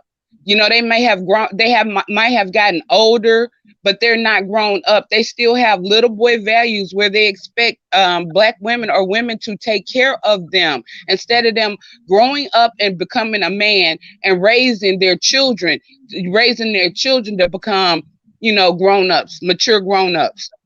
And see, that's our problem. We don't have, you know, they're always saying, well, you know, there was no Black man in the home, and they're using it as an excuse for why a lot of children come out dysfunctional. It's not true. In all cases, there's not a missing Black male or not a missing father. A lot of times it's just the father is not mature enough, not responsible enough to give guidance to the children. And so, you know, like they're just like, for instance, if you look at a lot of situations in gang situations and stuff like that, a lot of times their fathers was in gangs, their fathers went to jail, and likewise the son comes up because that's his image of manhood through his father or through his older uncle or through another older man that did this in his family. So the problem to me is that, you know, a lot of these Black men don't want to grow up. They don't want to become men. They want to, you know, they want mommy. They want mommy to bring them food, mommy to wash their clothes, mommy to do this, mommy to come to their aid with everything, instead of them growing up to become mature, responsible adults. And, you know, that's pretty much all. And women, you deserve to be happy. Stop allowing these men to make life seems like it's all about just the males. We've been raised that way, and that's wrong. You have a right to discover your happiness, whatever that may be. You know, stop validating ourselves, or stop, you know, like going along with what society or other people tell you have to be or how you have to live. Live your life to make yourself happy. And, you know, and you should teach your children the same thing. Wait, Carl Kelly here, he and many men need the better integrated there and many other complexes that continually feed into a dynamic that allows them to elevate their need over those who are harmed by their mindless pursuits. Thank you. I think I saw Carl saying he agreed. All right, before we continue, I want to ask the men together about this. How do we as men improve? How do we be better so that we don't have to make the case for women to stay in the community, even as a fruitcake, but for women to want to be around us instead of like telling them we stay? How do we do that? I believe we have to make them feel comfortable. I mean, brothers have to, brothers do have to get on their job a little bit better, and you know, a little bit. Well, yeah, you're right. I mean, like try to go buy a house, go get some land, go, do what if you know you have a woman and you know you have children, just put them before yourself. Can I ask you a question, Marvel? Wait, before you go, I want to hear a call before you go. I want them to finish up before you go. Okay, I just want to know what was that lady's favorite color. Her favorite color was purple now. Well, still is purple. Okay. See, here's why that's not a good question. There is no way to validate that. I know what you're saying. I just wanted to see like how quickly he would respond or whatever. I was making a point without making a point. But go ahead. I'm sorry, Themis. But I didn't really come on to stay. I just wanted to throw a few things out there and jump off and continue to listen. But thank you for allowing me on, Themis. Yeah, thank you for coming on. But go ahead, Carl. How do we be better? So we should improve financially. I'm here for that. We should buy homes. Right. So before any of that happens, I think personally there needs to be a psychological shift in the way Black men think. On a collective scale, I feel like a lot of us there's a lot of different like subgroups within the community. Like you have like the incels, like the whole like manosphere bullshit thing. There's just a lot of like subdivisions. So like we're not all thinking on the same page. Right, so what are Black men thinking now, and what should it change to? I mean, well, you have a variety of ways that we think. Some of us coon and no. Wait, you said collectively we are not thinking right, and we should change our thinking. So collectively, how are we thinking? Well, collectively, it doesn't make sense to denigrate your counterpart. And I think black men, or at least the loud minority, at least, they're not doing us any favors by shitting on Black women, the same woman that literally is the only other person that literally stands up for Black men. That's just an example. Like it's just we're not thinking correctly. We're thinking like the way we think is self-destructive. All right, so we need to change the thinking of Black men. How do we do that? Child, if I knew, I would be God. I don't fucking know. This shit is crazy. Wait. No. What should Black women do in the process? What should Black women do? I don't think Black women can do anything. This is an issue that Black men need to solve themselves. Yeah, but what should they do about coupling in the process? I mean, I'm always for like go where you're celebrated. I'm not like one of those Black men that think every single Black person should date another Black person. Wait. It's not a lack of celebration if you're mentally ill to some extent.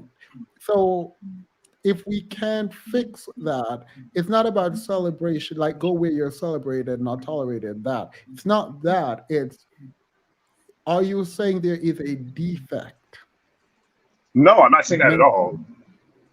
I mean, if we honestly wanted to say that, we could find. I could make that point. Don't say we. No. Don't say we. Say you. I wasn't personally saying. Okay, I wasn't personally saying that. I'm just saying the way Black men think isn't conducive to like the betterment of the community. So it's maladaptive thinking.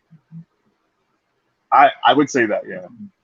So if that is true, isn't that something that does need to be fixed? If it needs to be Right. fixed, it feels like it's broken. But like, what do you mean by broken? Are you trying to say that like all black men that think this way are mentally ill, like as in they have a mental disorder? I'm asking you. You said the See, like I collective. wasn't. Don't try and put words in my mouth, Davis. I wasn't saying that. I'm just said the saying that. Right, the collective. Right. You said the collective of black men need to change their thinking. So if their thinking needs to be changed, the collective has an issue. You know what, Right. thing is, we just have to be a little bit more unselfish. You know. Look at it. Wait, hold on. Look at it this way. Let me make it another like. So this is a parallel. The collective of humans need to get it together and. Girl, not you gonna all life matter this now. No. Like, and treat the earth better. Like, this is just like climate change and like global warming. If we look at the collective of humans, we're not collectively, like, we're self-destructive with the earth. Like, the earth is where we live, and we're destroying the planet. So how was your response then in relation to black men and black women? So it's the same. It's kind of like the same thing with like black men. It's self-destructive, and like we need if to. everyone is self-destructive, like I don't understand why you then said the collective of black men need to a sort of mental shift in terms of thinking, and now you're saying, "Oh, it's all life matter." What are you talking about? That's not what I'm saying. Okay, let me just say what I actually mean. It's what I said the first time. Black men we need to change the way we think on a collective scale. When I say collective, I mean the majority of black men need to be thinking this way because it's for the betterment of the community. And it seems like the majority of black men to today, even though they are men that think the way they're supposed to be thinking, the majority aren't. It's like we're either not thinking at all about the betterment of the community, like we don't care at all, or we're actively working against it. All right. So if you're actively working against that which is beneficial for you, what would you call that? Which is beneficial for you if you're actively working against your own community? Psychological terms. Well, if you're acting in a way that is inconsistent with. I mean, you said it yourself. You said maladaptive before, right? All right. So maladaption is something we should correct. Correct? Yes. Are you saying the collective of black men are maladaptive?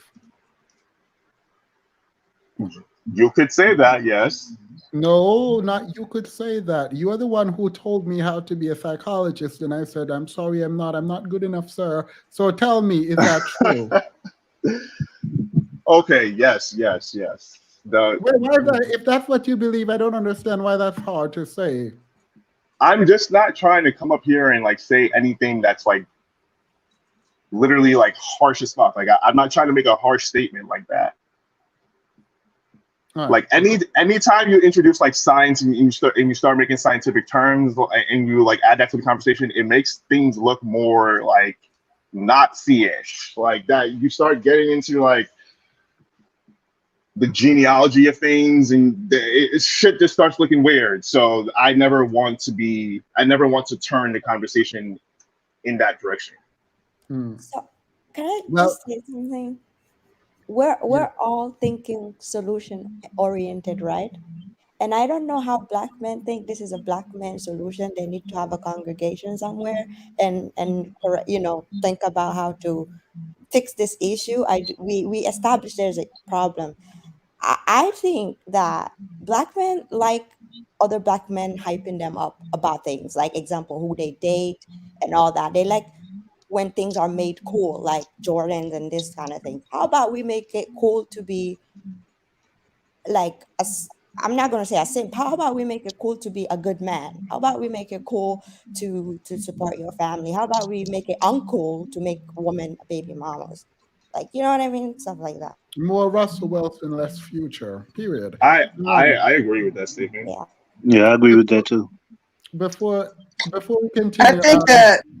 Wait, Valerie and then Reese. Hi. It was I wanted to address something like earlier from the last conversation. Um, I didn't like how that gentleman before he said, he said black women can entertain men who make like, I guess, less money, $30,000, $40,000.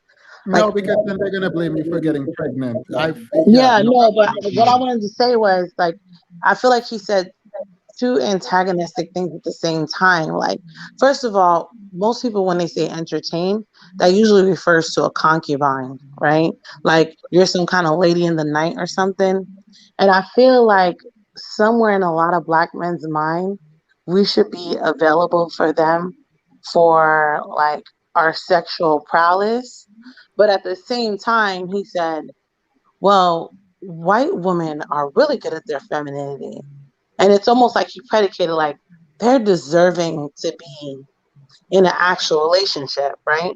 But Yeah. we're supposed to be entertainers, which was really awkward, but not really, because No, I mean, wait, I'm gonna stop you there. Let me just say, what he was running from is the fact that black women should be hypergamous. All roads lead to him agreeing that black women should be hypergamous, but he couldn't do it. Because if you're saying it is your fault and you need to pay, ultimately he's saying pick the best man for the job. But he's not going to come right out and say that because the best man for the job is not him. yeah. And then I think another thing like that I really find to be disingenuous is he said, well, women, if you laid down with someone and you should have known. And then he said, well, if you're entertaining, you don't have to get pregnant. I'm like, isn't it? I thought it was well understood that as long as you have sex with someone, that person is a possible father to your children or a possible Nope. mother. You should Like, entertain them. In his mind, you should entertain them and not get pregnant. Because if you do entertain them and get pregnant, why did you get pregnant by a dusty man? That is your fault. But if you okay, don't entertain them, you think you're too good. Okay, so then I think a lot of more black men need to have an educational class on like female reproductive systems and contraceptives because none of them are 100%. People get pregnant on IUDs. People get pregnant on condoms. Like it literally says on the box, it's not 100%. Like whoever said that these things are 100%, they're not.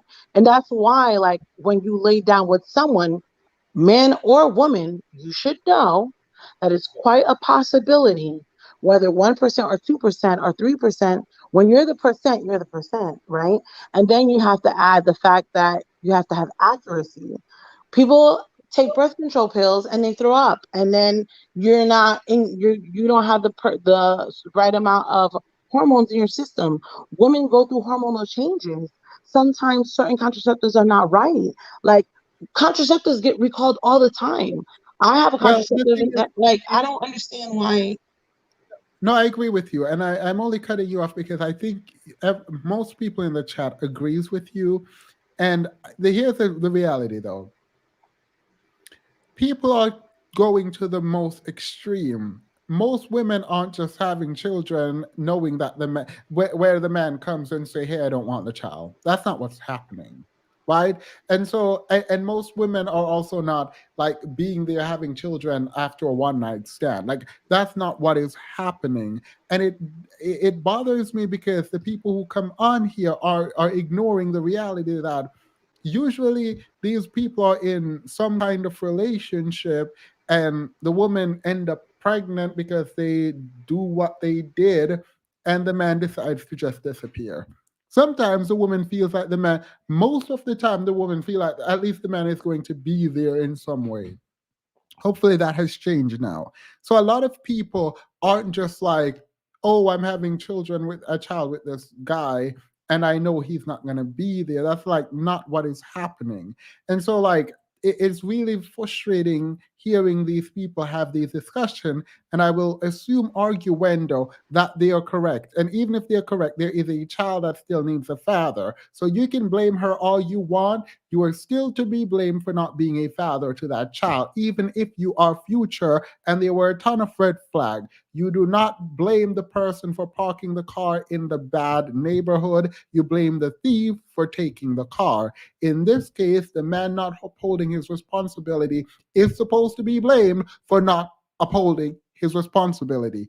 100%. There is no 50. No, you are 100% to be blamed if you do not take responsibility for your responsibilities. Now, if the court prevents you from doing something, like you did something wrong, right? And we can get into the minutia of that. But no, we're not going to sit here and do that. No, absolutely not. Not this channel. I also want to add, like, I find like a lot of men tend to say, well, you should have vetted better. It should have been a year and all this stuff. The fact that you say in the same breath that you have to vet so well actually indicates that you know that most men are not honest. It's like if you have to Yep. do all these, if you have to do all these, find all these clues and be a Pink Panther, Blue's that's because Clues. they're not honest. Like why? I mean, my father was a vagabond, and I know men in my family. I'll tell you, men ain't shit. They'll Yeah. say like men lie, they'll do anything. Like, and I don't like the fact that I mean a lot of men do. A good amount of men. So the fact that you say that you have to do all this vetting, you have to like wait a year, you have to find out what its social security number is, do an Inspector Gadget type stuff. That is because you know in your heart that out of a lot of the men that you talk to that say, let me show you how to get game. Let me show you how to get this girl.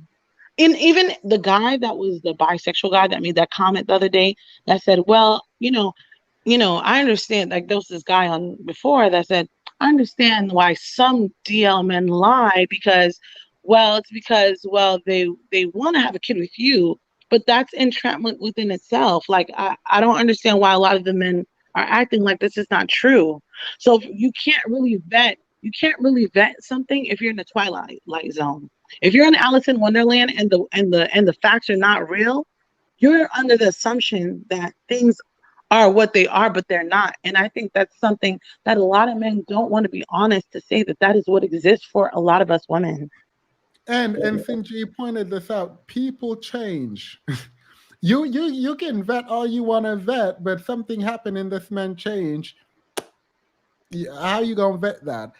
I agree that you need standard boundaries and expectation, but this idea that you can vet someone when they're gonna lie, like you just said, Valerie, when people change, when circumstances change, absolutely not. All that is left is responsibility, and you need to have and hold yourself responsible for your responsibility. There's no way around that. And the men can moan and cry and all they want online about how the woman is responsible for sex and they're responsible for marriage.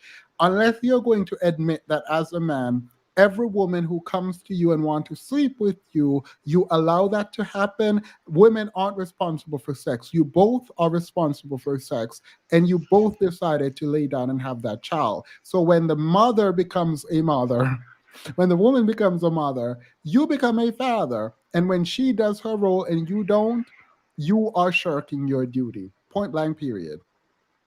And the thing is, like, men understand this deep down inside. They're just being intellectually dishonest. Like this is what I mean. Like men, a lot of these men, they know that this woman isn't creating a child by herself. And like you need to be part of that child's life as well. And by you not choosing to be in that child's life, that's your fault, not hers. And they have the audacity to come talk about, oh, if I say I don't want a child when you're pregnant, you should get an abortion. How dare you tell someone that they need to go through something that could literally make them cause psychological and physical harm for the rest of their life? They can do that and make the decision themselves because their body has to go through that. You as a man, after you have ejaculated, I'm sorry, you don't get to tell them that they need to remove something. No, you don't. You don't. You should have watched where you were going. That is that on that. Money. Oh, yeah. In most cases, in most cases, the man don't say get an abortion, but they will make it very clear. Like after you tell them you're pregnant, they'll be like, "Well, it's not." That's so. Let me tell you how it go. It'd be like um little subliminal messages. They'll say little stuff like, "Oh well, I'm not really ready for a child," or "Oh, we didn't discuss this before. We maybe we should wait. So what do you want to do?" It's usually like that. Like they're kind of like trying to push you in that direction, but they don't. I know a lot of people who have been in this situation, and I've never witnessed an experience where the man was just flat out like, "Can you go get an abortion?"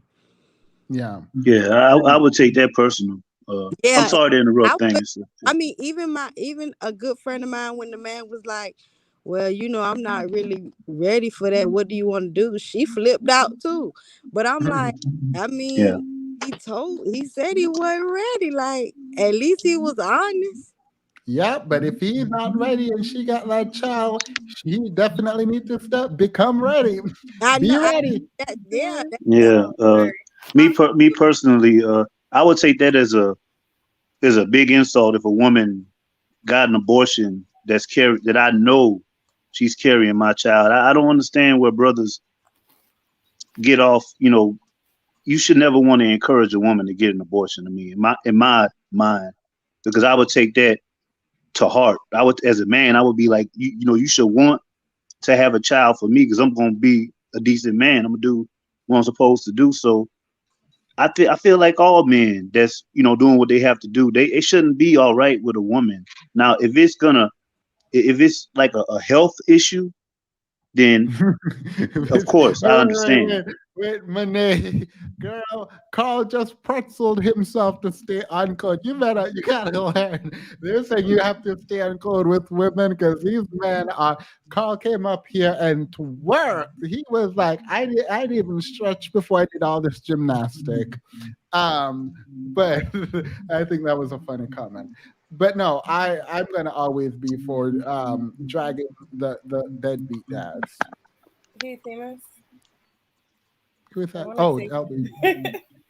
So, I was just thinking while we're talking about like pretty much them saying that they weren't ready for the men that aren't ready. One, you can use a condom. Two, if you choose not to use a condom, there are other things that you could have done, like talk to the Snip, girl snip. about, huh? Snip, snip. I'm kidding. Don't do it. No, I said no, Oh, no. They can snip, snip. well, I mean, like, yeah. So vasectomy is first option. If you just know you're gonna be out there and not everybody you sleep with is a potential wife or baby mama or whatever you want to do, then like, yeah, you can get a vasectomy. They're reversible. Two, like, if the girl's not comfortable taking birth control, there's also these like little strip things called VCF. She put that in. It's a spermicide that helps out. There's different types of spermicides out there.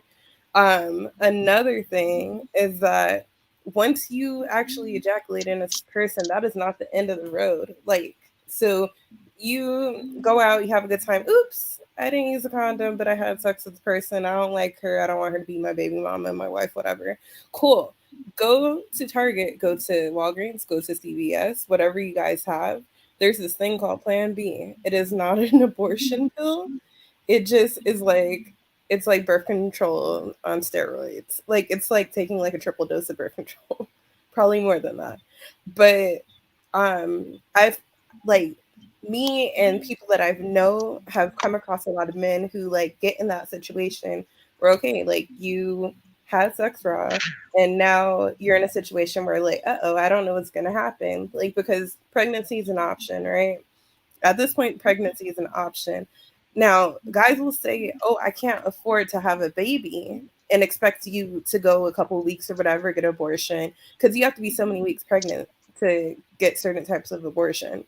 So, like, you make us go through this process where, like, not us because I've never had an abortion, but you make women go through this process where they have to build up to it and then they have to make a decision. If they go through with it, it can have long term psychological issues all to prevent you from paying for this future child when you really could have just paid for the plan B. And I've came across like so many situations with either myself or friends where like a situation like that happens and the guy doesn't even want to pay for plan B, or he's like, oh, I'll go half these on plan B. Like this is before plan B was $50. Like come on, like if you can't afford a $50 plan B pill, then maybe work on you before you Can I just say, people. can I just say, if you can't afford that, maybe you shouldn't be having sex. You should be getting a better job or a better opportunity. If you can't afford to even do the $50, pill, plan B, or a condom or any of that, your focus maybe shouldn't be on getting a girlfriend and having sex. It should be getting a better job or a second job or getting education. On that note, let's go into the after show, which is going to be really quick. Thank you all.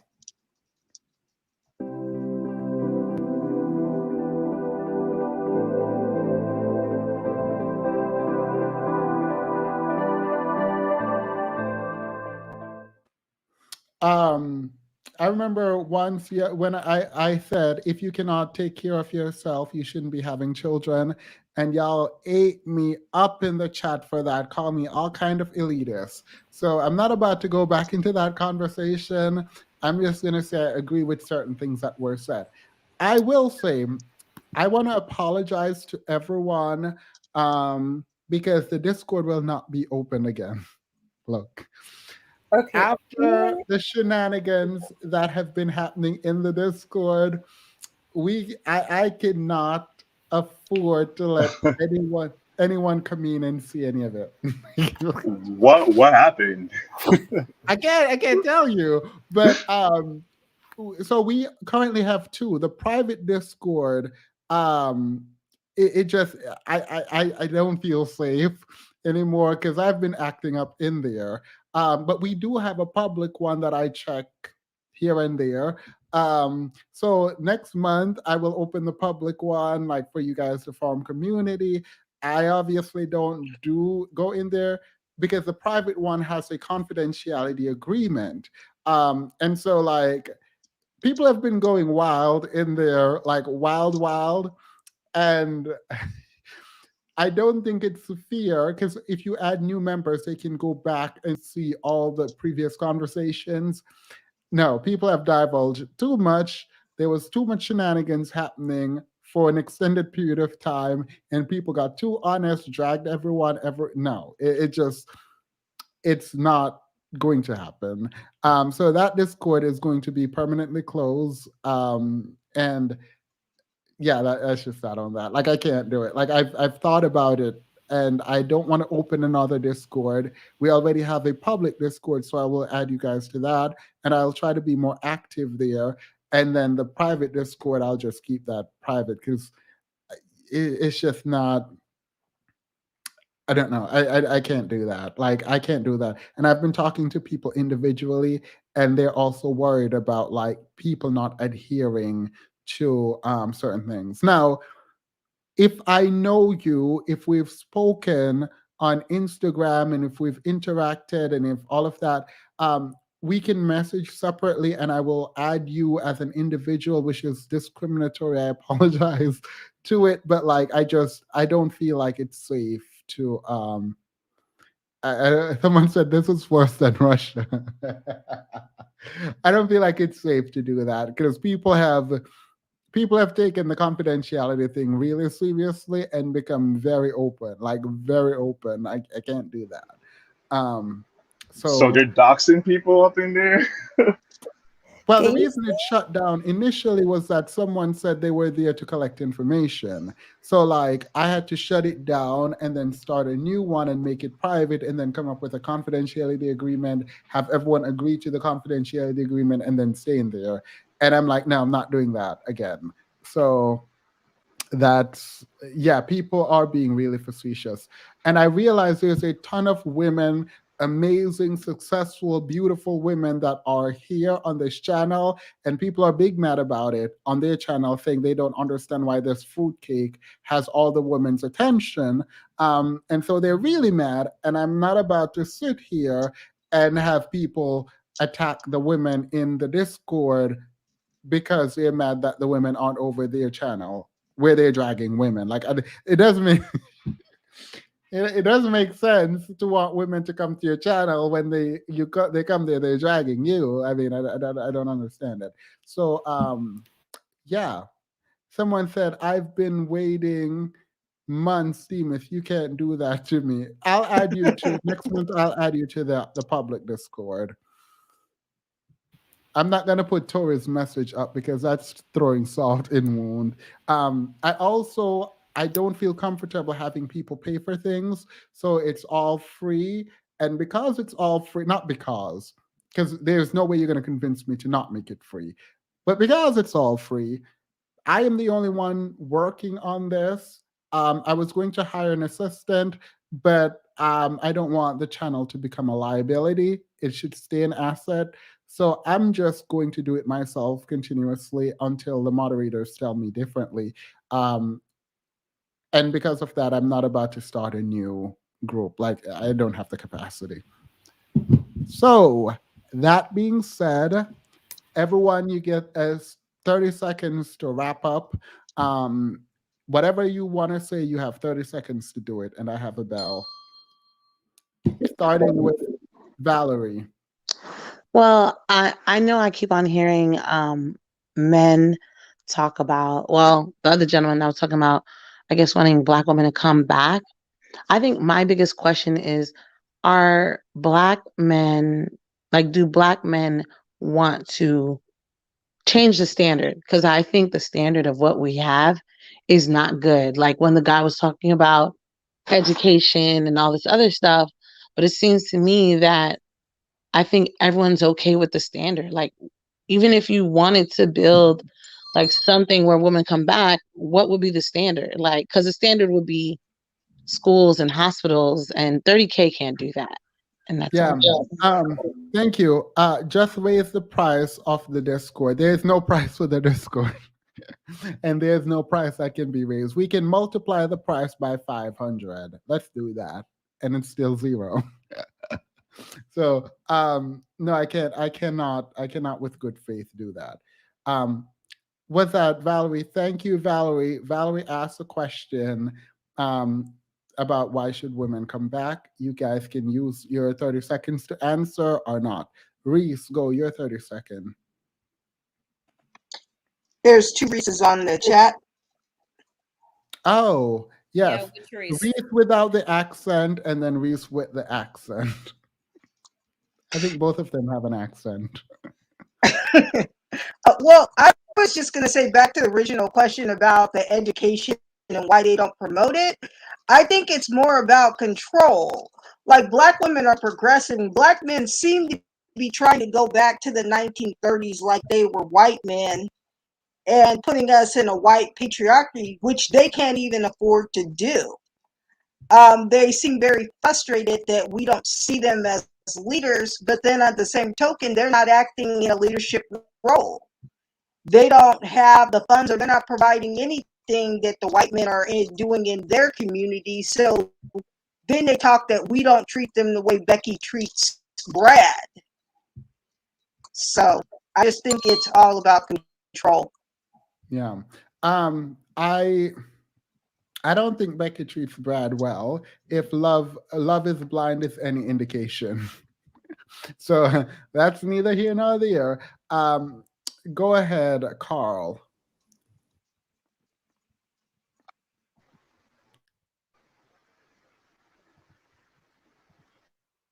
Carl? I don't really have anything else to add, so I'm just chilling. All right. Well, thank you so much. Leah, you get a minute because you did not get to come up. Oh, there you go. Nope, Leah. All right, Leah going once, Leah going twice, sold. Helena.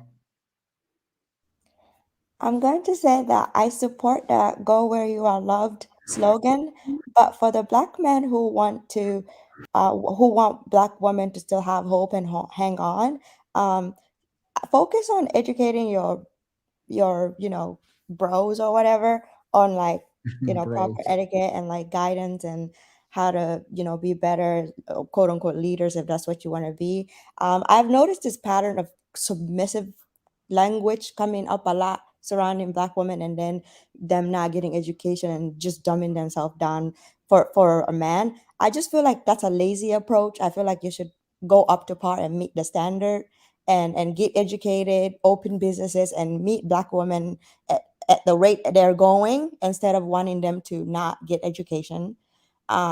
So yeah, I would just, and then also I believe being a leader is a great responsibility and a sacrifice, because you are leading for a reason. You're leading you guys as a team. You're supposed to have best intention for both of you guys and your mind. And I think Black women do not have enough trust for Black men to allow them to lead them freely, because they're not currently dependable on a macro scale.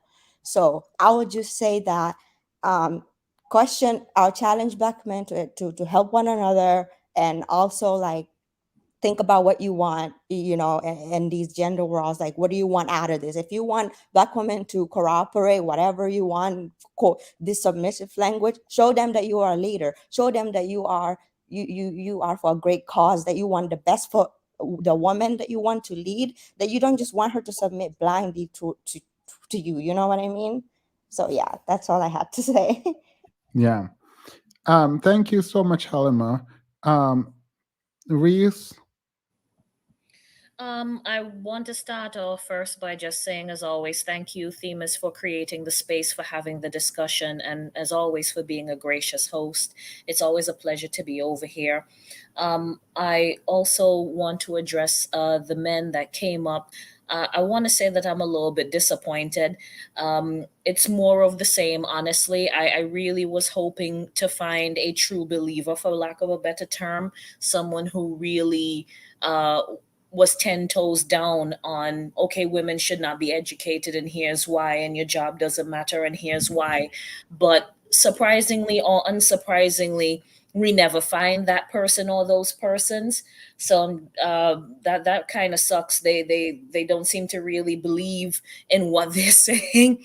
So if you don't actually believe in what you're saying, my challenge is then actually say what it is that you mean and say what it is that you believe. If you don't believe in these talking points that other men are throwing at you, don't nod your head and say yes, say no, and be vocal about it. I was told that all of you were alphas. I was told that all of you were leaders. I was told that the Black man is this and that and the third. Okay, great, do it. I want to see it, and I will be watching. Thank you so much. Good night.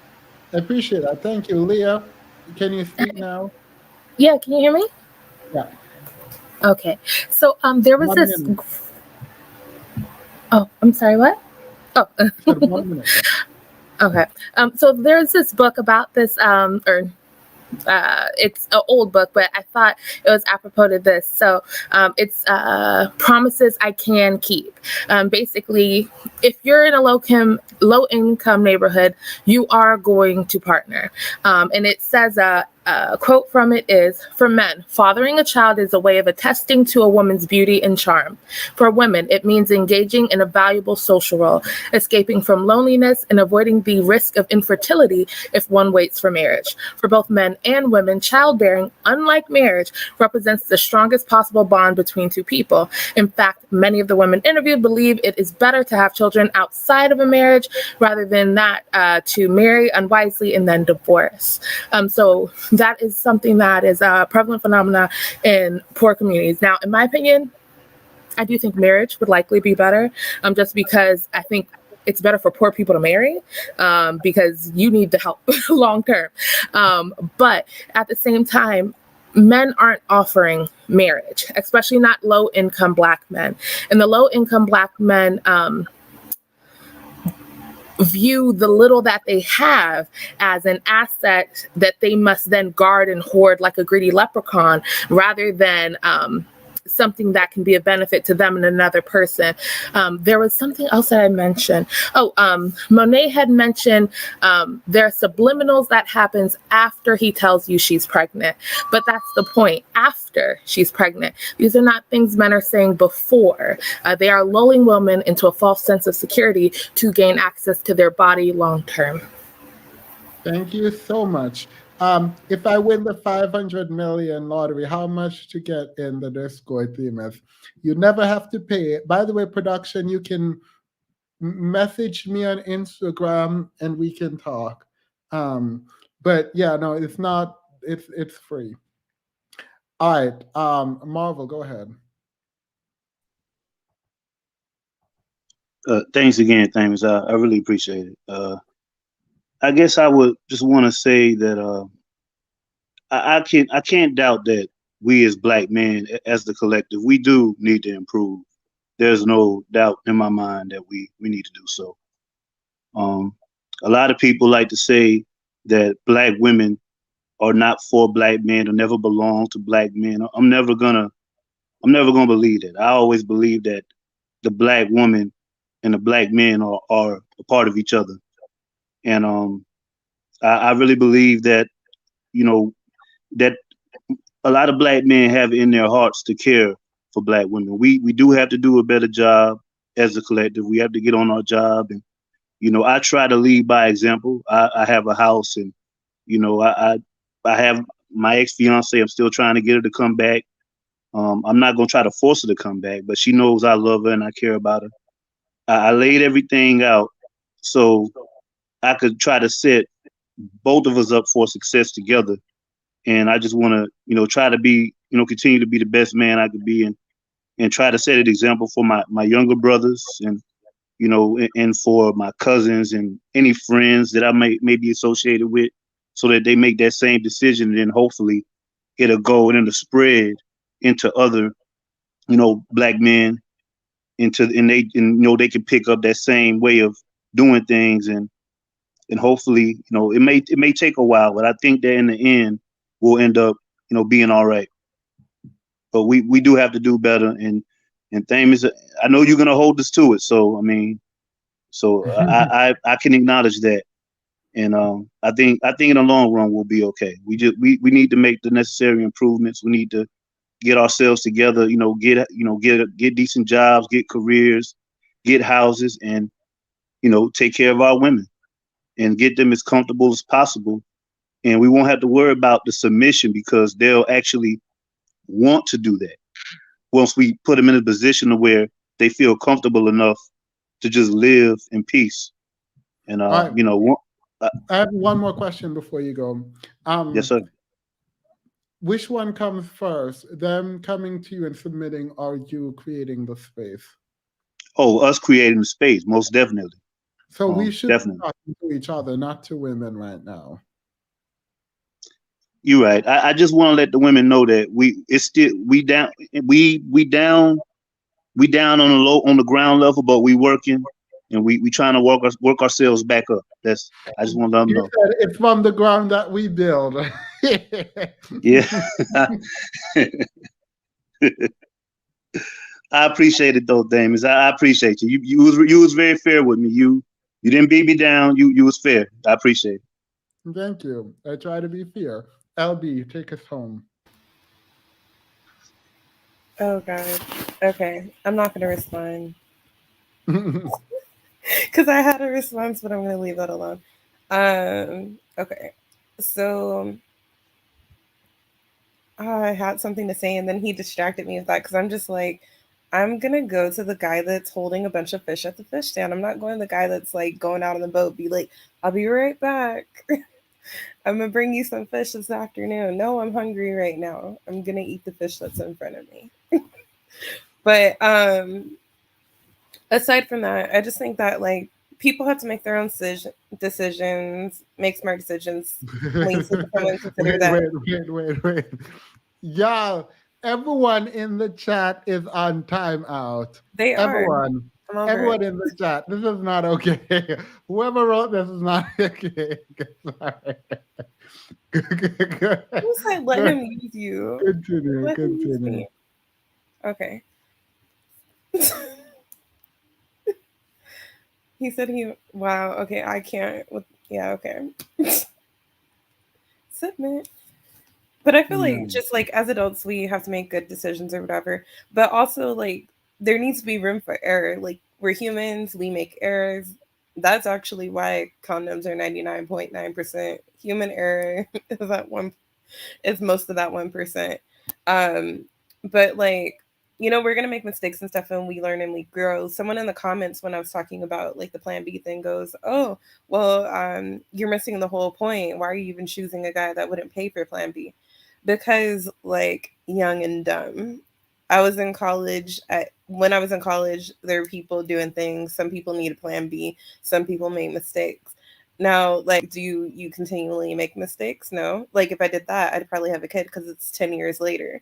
But like, I just thought that was interesting. It always falls back on the like choose better. Like, it's not even about that. It's about the options. You're telling me to choose better, and then you're trying to narrow the selection pool. Like, I'm supposed to only select from Black men because I'm a Black woman, and I'm supposed to pass up like people that are outside of that bubble that can do better for me because you want to do better for me, but you're not in a position yet, or you don't know how to take accountability.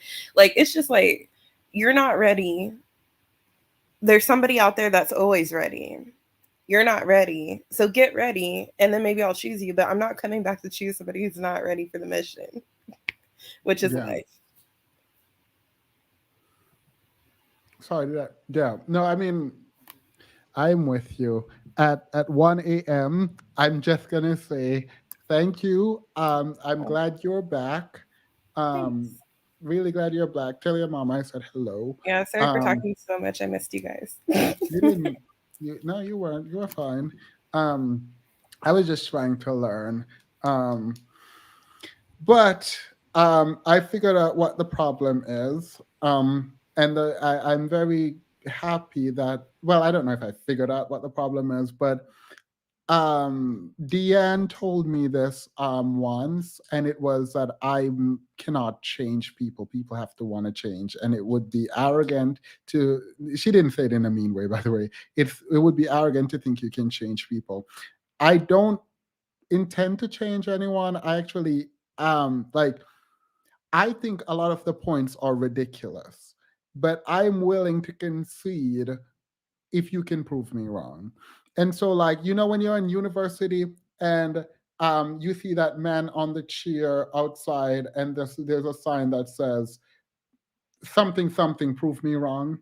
I feel like that's what I'm trying to do right now. Like, just come sit with me and prove me wrong. But I'm not about to let you filibuster. So I wasn't drained tonight. I'm completely fine. I am detached in some ways. And I am willing to have a conversation with a couple people that came on again, if they're willing to. But no, this was the first and last time that you get to yell over me. And that's just that on that. In any case, thank you so much. Have a wonderful night. I so appreciate you guys. For everyone super chatting, when I say don't super chat, it's not because I'm uncomfortable with it anymore. Like, I'm still uncomfortable, but that's not why. I do genuinely feel bad when you guys put money behind the words that you're trying to say and I don't read them. When I'm deep in a conversation, it is very difficult to do that. So just know that I see you. I am so sorry. I will, to the extent you do it, I will try my best to read them, but know that you don't have to. If you're on the Discord, I will attempt to check the Discord so you can write it there. I won't. I don't know how, but like, you don't have to do all caps if you really need your message to be seen. But I just don't want you to like feel terrible when I don't read your super chat, because I do know that a lot of people do that so that I can read it. So I apologize. Anywho, that is that on that. Have a wonderful, wonderful night. Petty, should I announce this, Prince Petty, if you're still here? Because I do want to keep it intimate. Prince Petty, let me check the Discord if he responded. Should I announce what we're doing on Sunday or no? Look, I've been absent. What's happening on Sunday? No, I'm just kidding. I'll ask you later. Yeah. But like, I need Prince Petty is not even here. See, this is why this is such an annoying thing. All right, well, Prince Petty is not here. Themis and I are. Oh wow! All right, so I'm assuming this means no.